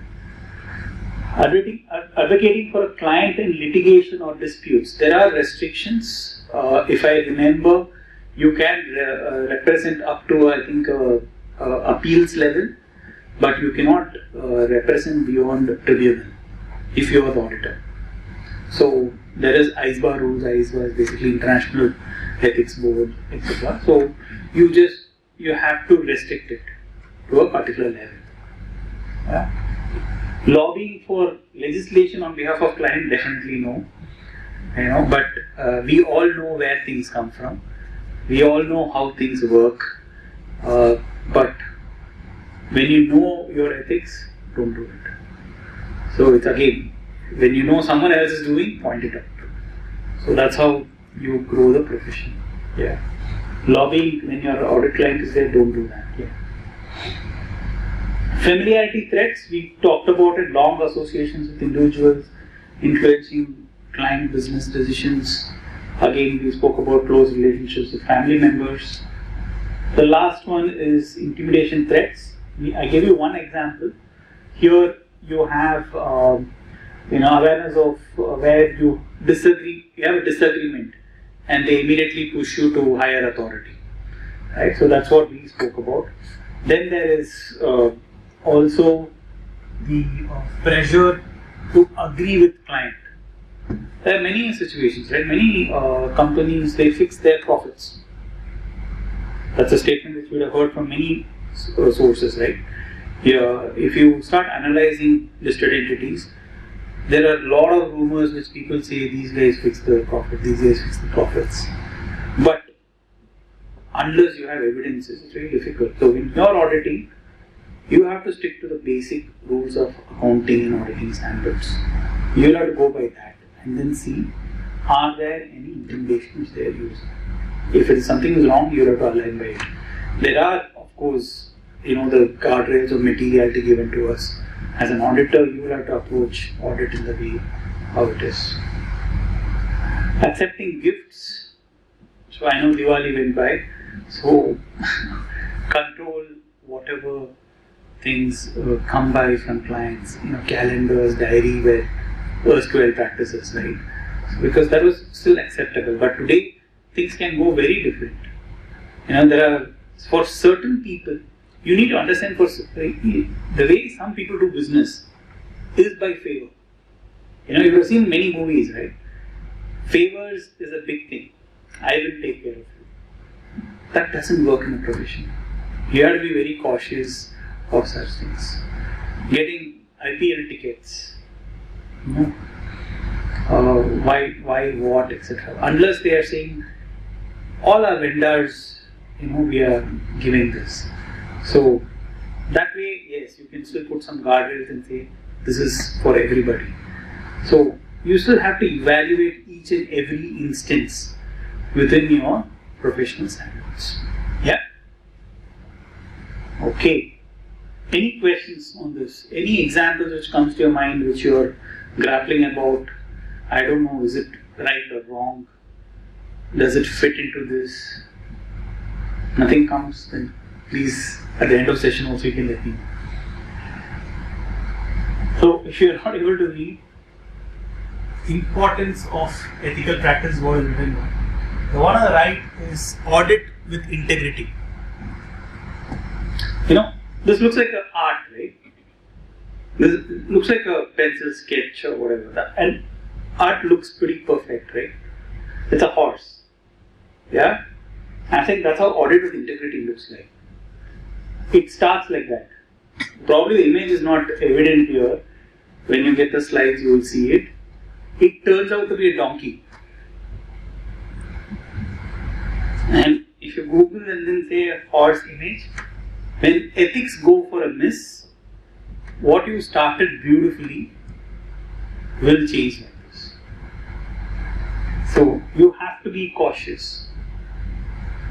And it's a very, it's like someone professionally drew that, and then this is like some pencil, the kid who drew a horse. So it looked like a cow face and stuff. It's not coming out here, but yeah, it's there in the slides. Just think through. You can start everything beautifully, but you will have to see it through. Yeah? Screen pitch. Okay. So just be careful about how you start. It's brilliant if you're starting your planning of your audit. You put some timelines, you put some planning work, materiality, everything you agree. But if you're still not able to sign off by 30th September, or you go to the client on 30th September and say, boss, this is not working, that's necessarily not right. especially if the client has given you a lot of time, etc. So see it through. Your job is right from the day you sign your LOE or appointment till the date you issue your opinion. Okay, so whom do auditors face today? Right? I mean, we are all auditors, or we have been auditors at some point, be it your articleship or etc. And this was something which I had presented to the recently. We had a convocation, or it's more of a session to newly qualifieds. So this entire hall was filled, right, and it was full of chartered accountants who were just qualified. And today's chartered accountants, they don't necessarily want to be auditors. They definitely want to go into startups, so they want to not necessarily be in the finance profession itself. They want to do, investment banking, or they want to do some startup with completely different to what a CA is. I mean, when I wrote CA and I passed, I felt my life is settled. Right? Today it's not so.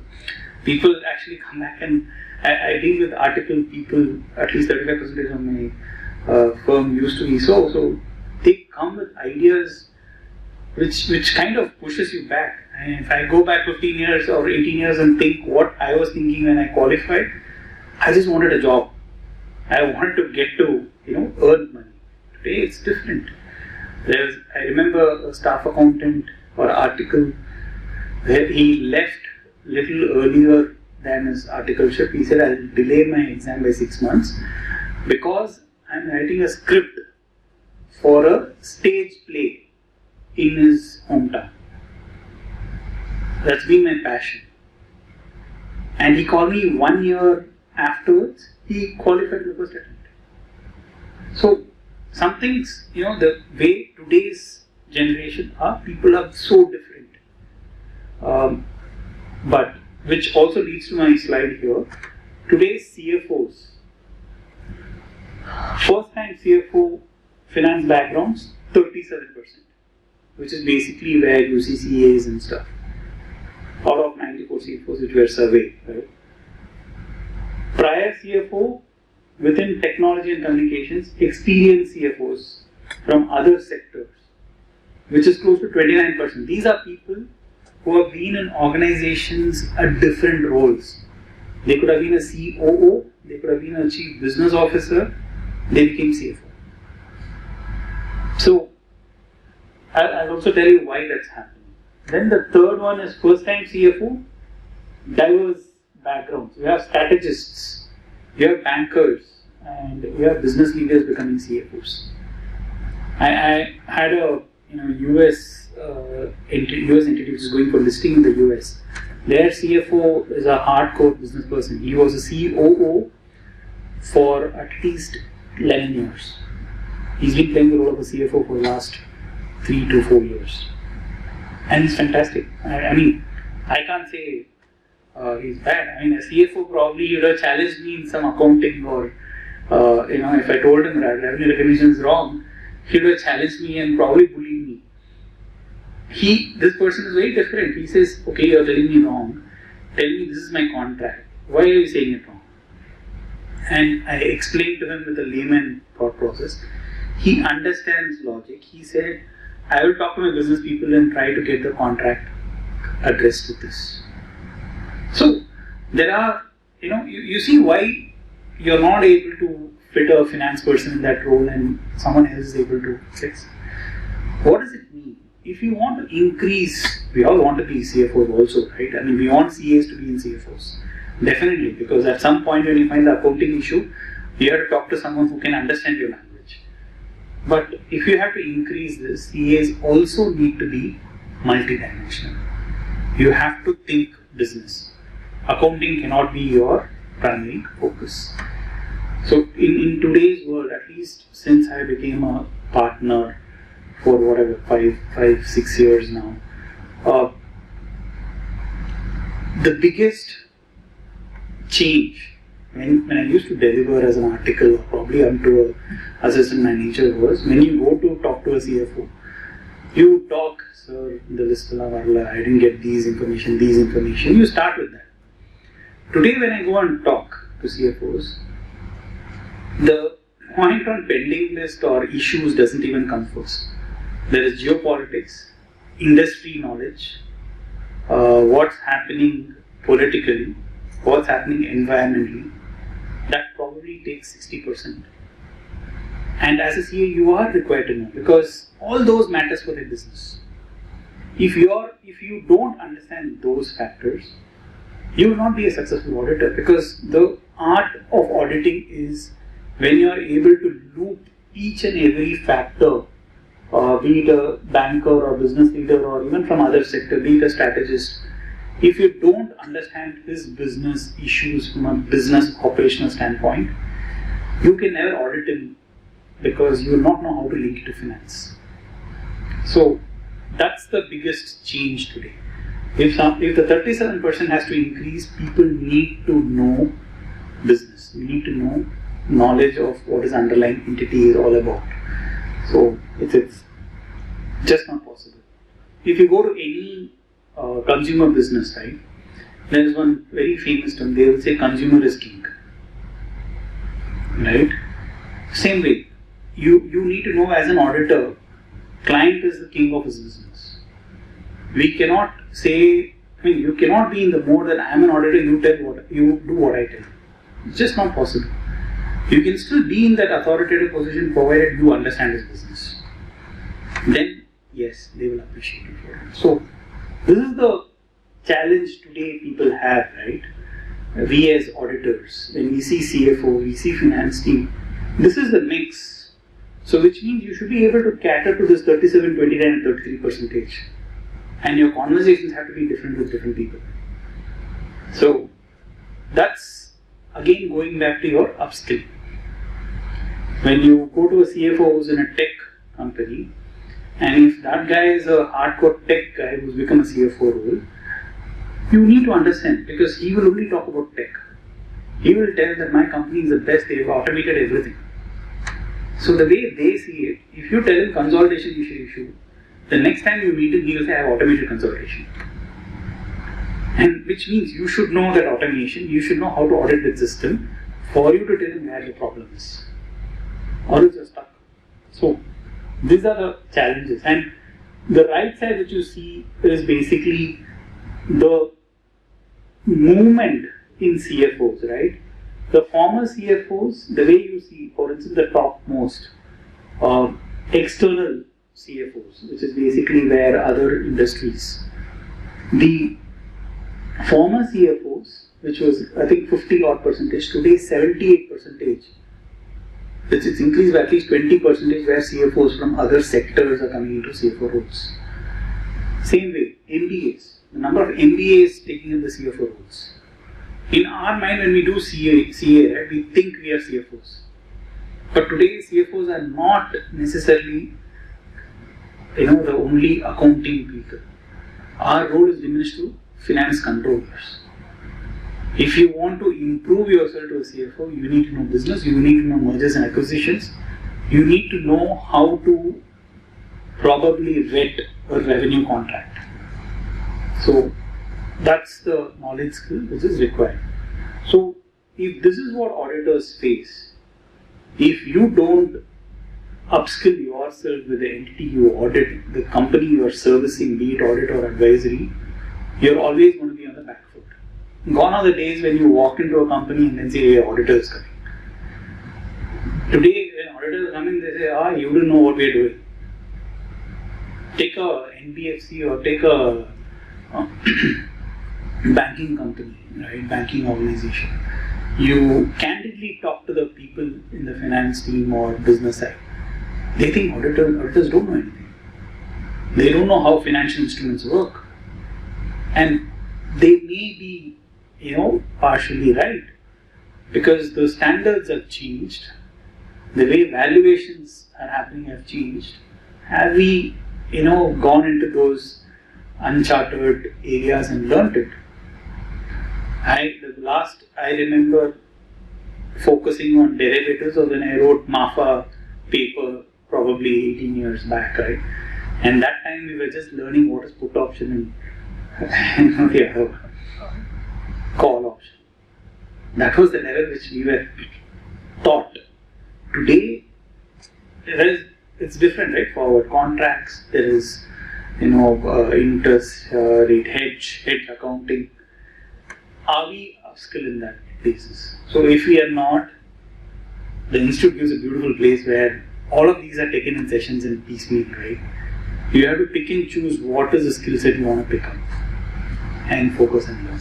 That's how you will be able to sail through these areas when you are auditing. Question?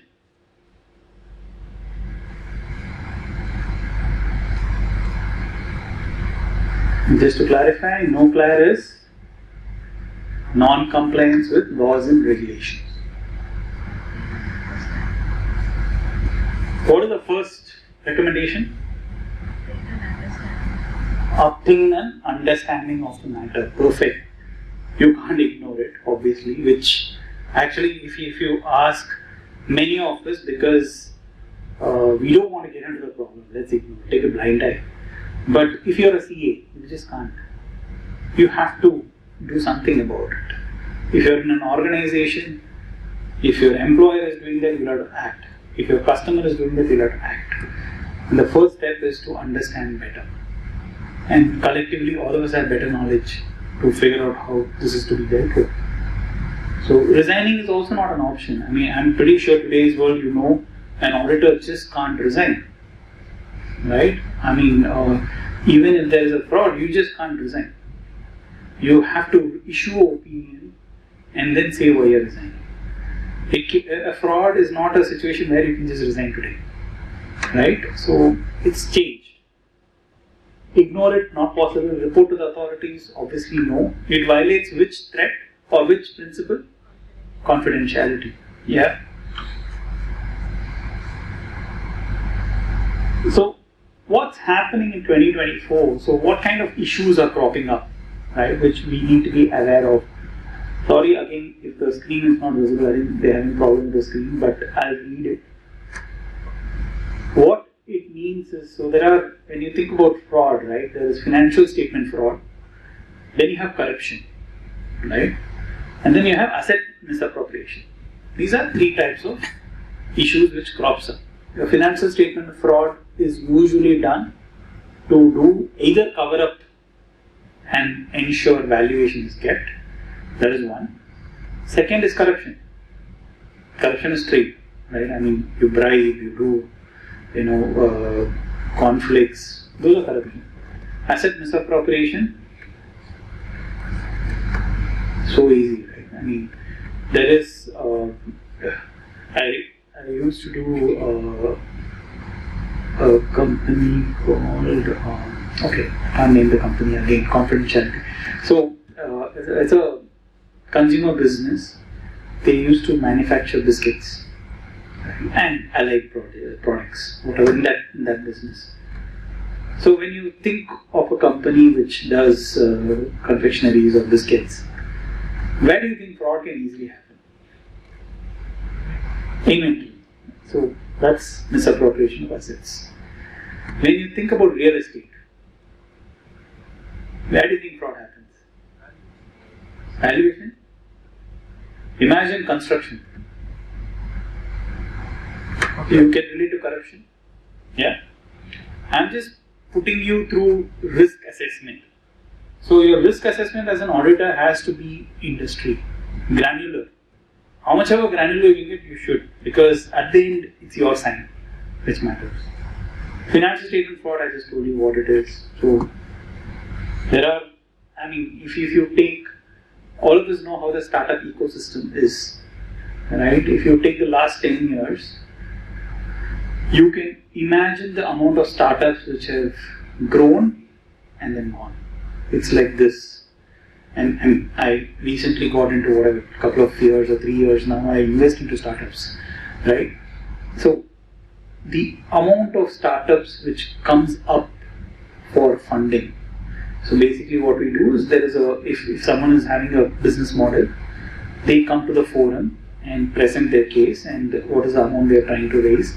Not very large, these are small companies, maybe raising 50 lakhs to a crore to run their business for the next year. They'll obviously come up with projections and all those stuff. and our organization or the group which I'm part of, they do the due diligence and then say, okay, fine, yes, no, etc.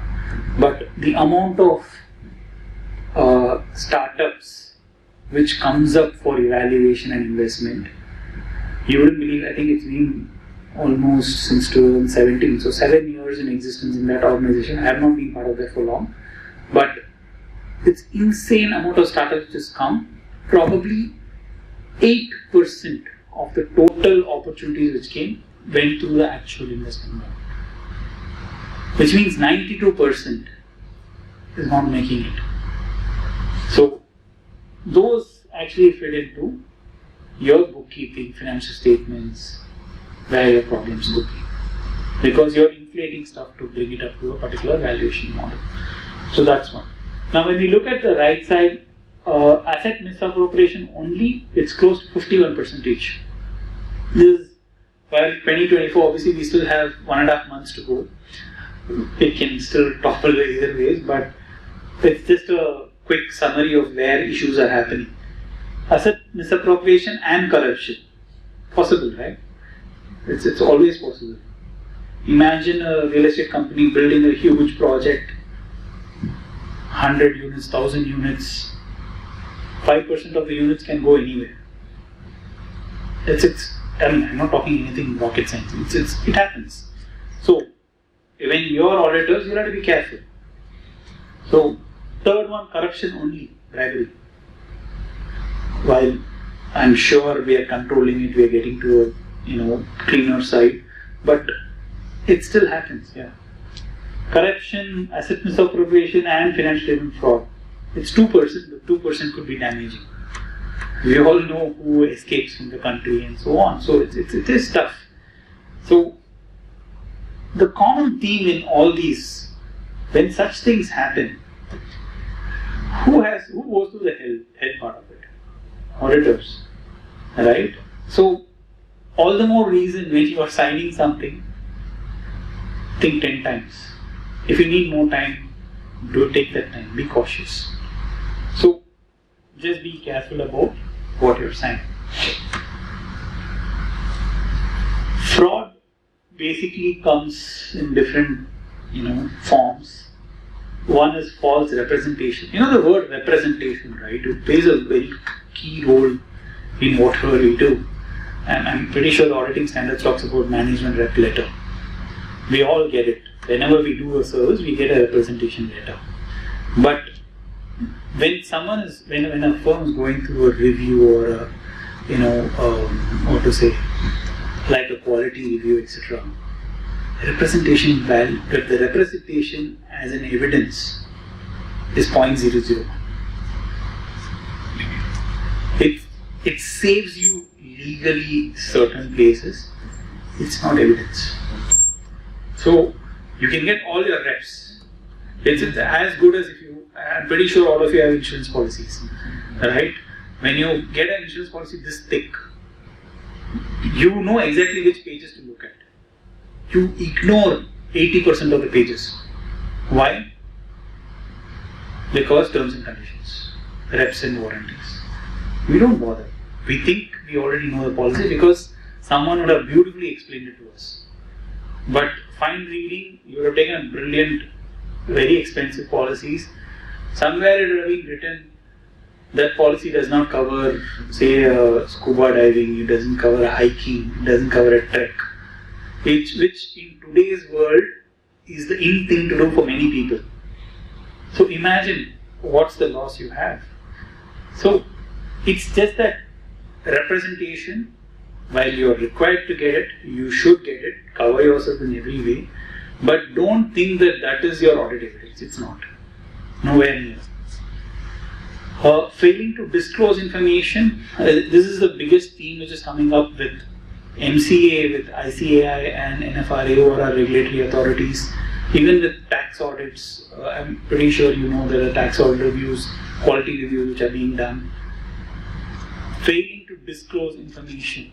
Every accounting standard has 3 things, right? Recognition and measurement, and disclosure. So the standard has 3. When we read, we always are worried about the first two. Disclosure, we think there is a CARO or there is a Schedule 3 that takes care of it. No, it doesn't. You still have to ensure whatever is required by the standard is disclosed. As early as I think last year's report, the issues were employee benefits related disclosure, which is basically your gratuity and leave was not proper. Revenue recognition or Ind AS 115 disclosures with respect to that was not made. So there are quite a few issues on this. Abuse of position, it's pretty well known, right? And how do you identify abuse of position? How do you think people usually, let's say, you have to identify fraud and you go to talk to someone who is in a good position. How do you think they generally behave? There are some traits which you will notice. There was a slide, I think I pulled it out because I thought there's too much of content. There was a slide which has, I think, 20 factors which can help you identify fraud. I know it's not the session for fraud, but very intuitive. When someone talks, when they're explaining as a client or etc., if you see them saying there is no personal responsibility, in none of their statements the word I comes. It's a very wishy-washy way of explaining things. When someone is very passionate, there's a lot of I which will come. You will always know that. But when I say, they did it, there's a lot of Q which you have to listen to. Likewise, many people, when they are committing fraud or when something is wrong, irregularity, when they're talking to you, you find them very eccentric. They will not have time to listen to anything. So whatever you tell, there could be a one-word response, could be a very short answer. So which means your questions have to expand to an open-ended question. There's a, when you go through the skills and behavior trainings, they teach you how to ask probing questions. Your probing questions can never be closed-ended. It has to be open-ended, so that you get people to talk. I mean, touch wood, I'm sure nobody would have felt interrogation by police or CBI or someone, but it's amazing how they go through, how they actually interrogate you. They may call you at 11. They may not necessarily talk to you at 11. They observe you for 1 hour to see how you are. Are you getting restless? Are you getting frustrated? And when you eventually pass through time, you will be frustrated, right? Because you are used to being in meetings at 11, why is it not happening? When you eventually go there, that's when they expect you to spill out. So these are all very simple interrogation techniques. And you go to YouTube, you will identify body language and all those stuff. So if you have to be cautious, you need to know those skill sets. Because we are skeptical. We are skeptical. I'm pretty sure as auditors, even at home it's not easy, right? We question a lot of stuff. That's why nature. If you're able to do that, then with clients also I'm sure we'll do it. So just be careful of forms of fraud and so on. Where to look for information, enquiries. So this is published by certified fraud examiners. If you're interested, you can go through the course and see how it is. But it's just an enhancement of your ability to audit or be a little more detailed. What they say, if you have to identify issues in an audit, right? Because most of your failures in audit comes from non-identification of certain things like this. What they say is more than half of the tips come from employees. If you think there is a finance team, it's very hard to say that the entire finance team colluded to do something wrong. It's impossible. Which means, and well, I said finance team, but when you're doing audit, you don't talk to only finance team. You have to talk to the business team to understand the business. You have to talk to the risk management guy. You have to talk to the company secretary. You have to talk to the internal audit guy if there is an internal guy. So those are all your sources. Again, your questioning skill sets identify 52% of mishaps. The second one, which is 1/3, comes from vendors and customers. most of listed entities, there is something called, not able to get the name, grievances. That's another word. Every listed entity, if you go to their website, there is a place where you can raise grievances. Any company. If you do a listed entity, ask the company, show me your, simpler term, customer complaints. Right? Any company you take, except those which services only one customer or their parent, if it's a consumer business, ask those companies for customer complaints, shareholder complaints. Many of us may or may not attend AGMs of companies which we audit. Actually, you go and listen. There is a lot of information which comes. Customer complaints are very high. Consumer market, hospitality industry, hospitals, consumer products, electronic products, anything which goes to consumer. See their customer complaints. You get information. It could be vendor, it could be customer. So that is something which you have to do. And obviously the obvious source of such information is also whistleblower. Whistleblower is available today because of the policy even to vendors. Right? The 11% which you see is effectively your vendor. So relatively lesser, but yeah. What's also funny is this adds up to what? 33 plus, it's around 86. I'm pretty sure probably the lowest and the most difficult for us to identify is management. When the perpetrators are at a leadership level, it's going to be even more difficult. So it's funny, it's not even there in the time part, but it's also reality. You would never see that. A quick glimpse of NFRA where auditors are faltering. I know they are still probably at a nascent level. It's very interesting and it's very important for all our CAs to go to the NFRA website, and it's because they are relatively new, right? There are multiple links. There is circulars, then there is orders, then there is AQRR, which is Audit Quality Review Reports, and then there is one more, I forgot. Okay, one more review, which is basically where AQRR is basically where you review the firm. There's one more where when cases are referred to them, they do a review, right? When there's a fraud or something like that. So that reports are also there. Then there is also an annual report of NFRA itself. I think they're relatively new, so I think there are 2 or 3 reports. It's very good to download it and read once in a while. When you get time, probably in end of December, which is usually, in my view, relatively less complex or less stressful for auditors. It's a very good prep for next year. You will see where they are seeing auditors as an issue, or what is the issue for auditors today. Right? Very interesting, and you should go through, and everything is in summary. It talks about their organizations like any other annual report, but they also summarize, because for them the key is not actually selling, right?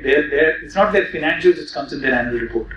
In their annual report is how they reviewed quality of financial reporting, how they reviewed audit firms, what did they do additionally? Are they involved in auditing standards set up, accounting standard changes? What have they done? So it's all in summarized form. It's very interesting, very informative. That's where I picked most of these, and this is very similar to our first slide which we saw. The gross negligence, basically no documentation, not done. Wrong reports. Wrong reports is again, basically you don't do the procedure but you just issue reports, right? Professional misconduct is basically did not discharge professional duties. Again, accounting standard, auditing standard not complied with. Omissions and commissions, colluding, all those things come into professional misconduct. Independence, we understood what it is. Risk assessment is a very significant part of it. As I said, any company which you are as an auditor or servicing, you are a professional. So if you are a professional, that's what is expected out of you. You should know the company. You should know what you're getting into. If you don't know, take specialists. If you are in a situation, take specialists. There are forensic specialists, there are IT specialists. If a company which you're auditing or getting into has a lot of automated controls. I'm pretty sure, and I have also done it in the past, there are people who think, let's say journal entry approval, right, which is a very simple thing, maker checker control. Company tells you it's automated. I have seen auditors take screenshot where it has name of maker, name of checker and put in the file as evidence. That's not evidence. Screenshots are not evidence. You have to go test the system. And there is a specific guidance on how do you test controls in system. The simple question is, if this is the maker, this is a checker, screenshot is an image with the name, that's it. But how do you know if X actually logged into the system and did this? If Y actually logged into the system, reviewed everything and did this? Or does a person named Z have both their logins and does both? It's impossible to answer unless you get into the system. So I roll back, right, 18 years back when we were writing this paper called ISCA, or I don't know today what is it called, but audit through the computer and around the computer. I don't know if they still use it. Black box, whatever you call it. And today's environment, I don't think there's audit around the computer. It's just impossible. It's all audit through the computer. If it's audit through the computer, do you have the skill sets or do you have a specialist? There's no other way. So that's on risk assessment. So I think I just have one more slide after this. We are right on cue, 5 o'clock. These are some tightening stuff which is being done by respective authorities. You have CARO. You should also be conscious how you report on CARO, because CARO is not bound by materiality. CARO is factual statements. So whatever you report there, whether it is, you cannot take a judgment call in CARO. The first question in CARO is basically whether a company has fixed asset register and all the details of their assets, including name, location, etc. I'm pretty sure 80% of the companies don't have location. And there are companies, who does manufacturing. They may buy an asset and keep it at the tooling center, which is not even their premises. So, very simple point, right? But we tend to just take it blind and say, yeah, they are. So, when you read everything little legally, you get to the answer. There are FAQs and consolidation guide, early identification of lags, etc. The LODR and NAFRA guidance, you go to their website, there are quite a few guidance. There is intensified scrutiny. As much as auditors, we all feel pinched by the amount of scrutiny and amount of authorities looking at us. It is also coming from a place where there are failing audits. So, as much as we can point and say, no, this is wrong, there is also 5 fingers pointing at us saying, no, you were wrong. So we have to give in to that and see how we can figure it out. Specialists is a big concept. Forensic, valuation, IT and tax. These are specialists. We can always think that we are good, jack of all trades, provided you are skilled in it. If you are not, lean on specialists. Okay, the images are not coming, but audit in the present times, what is it required? I'm not going to run through each slides, each content. You need excellence, basically governance, controls, accounting, agile. You need to be agile today. If you are in practice, you have to be agile. Agile means learning. You have to be proactive in learning what is happening in industry, in your finance profession. ECWG is basically those charged with governance. If you are an auditor, you should know who is the person responsible for governance in the company. Is it the board? Is it the audit committee? So that you should know. Risk management, NOPLAR is there, quality controls, etc. Skills and behaviors, everything comes from what you said, right? Whatever you spoke about is ethics. If your organization has to excel, then you set the example. Your organization as a whole has to abide. The last one, while it is the last one, is the most important, technology. I use ChatGPT a lot. In fact, when I started preparing for the session, I put a very simple one-liner in ChatGPT and asked, or Copilot, whatever it is called. I asked, can you prepare outline for this topic, which is basically audit in the present times. It is amazing, and I do that consciously with many things. While I didn't use the content, but it's amazing how it pulls data and gives you, right? Imagine there is both pros and cons for information. It's up to how you use it in your profession. I asked it basically, give me a 15 slider. It gave me an outline for 15 slides. But obviously it is very theoretical. So I had to use my own judgment to bring it to ensure people listen to me. And I can't have it as theoretical, right? The last one is important. Are we just a watchdog? You know the saying, right? Auditors are watchdogs and not bloodhounds. Today, forget the bloodhounds. The question is, are we just a watchdog? We are not. This is a very favorite question, and I asked this to the newly qualified also, and I think I'm using it, repeating it in every session I hold. Because as professions, we should always know this, and this image has to be in our mind. Who's the most stupid?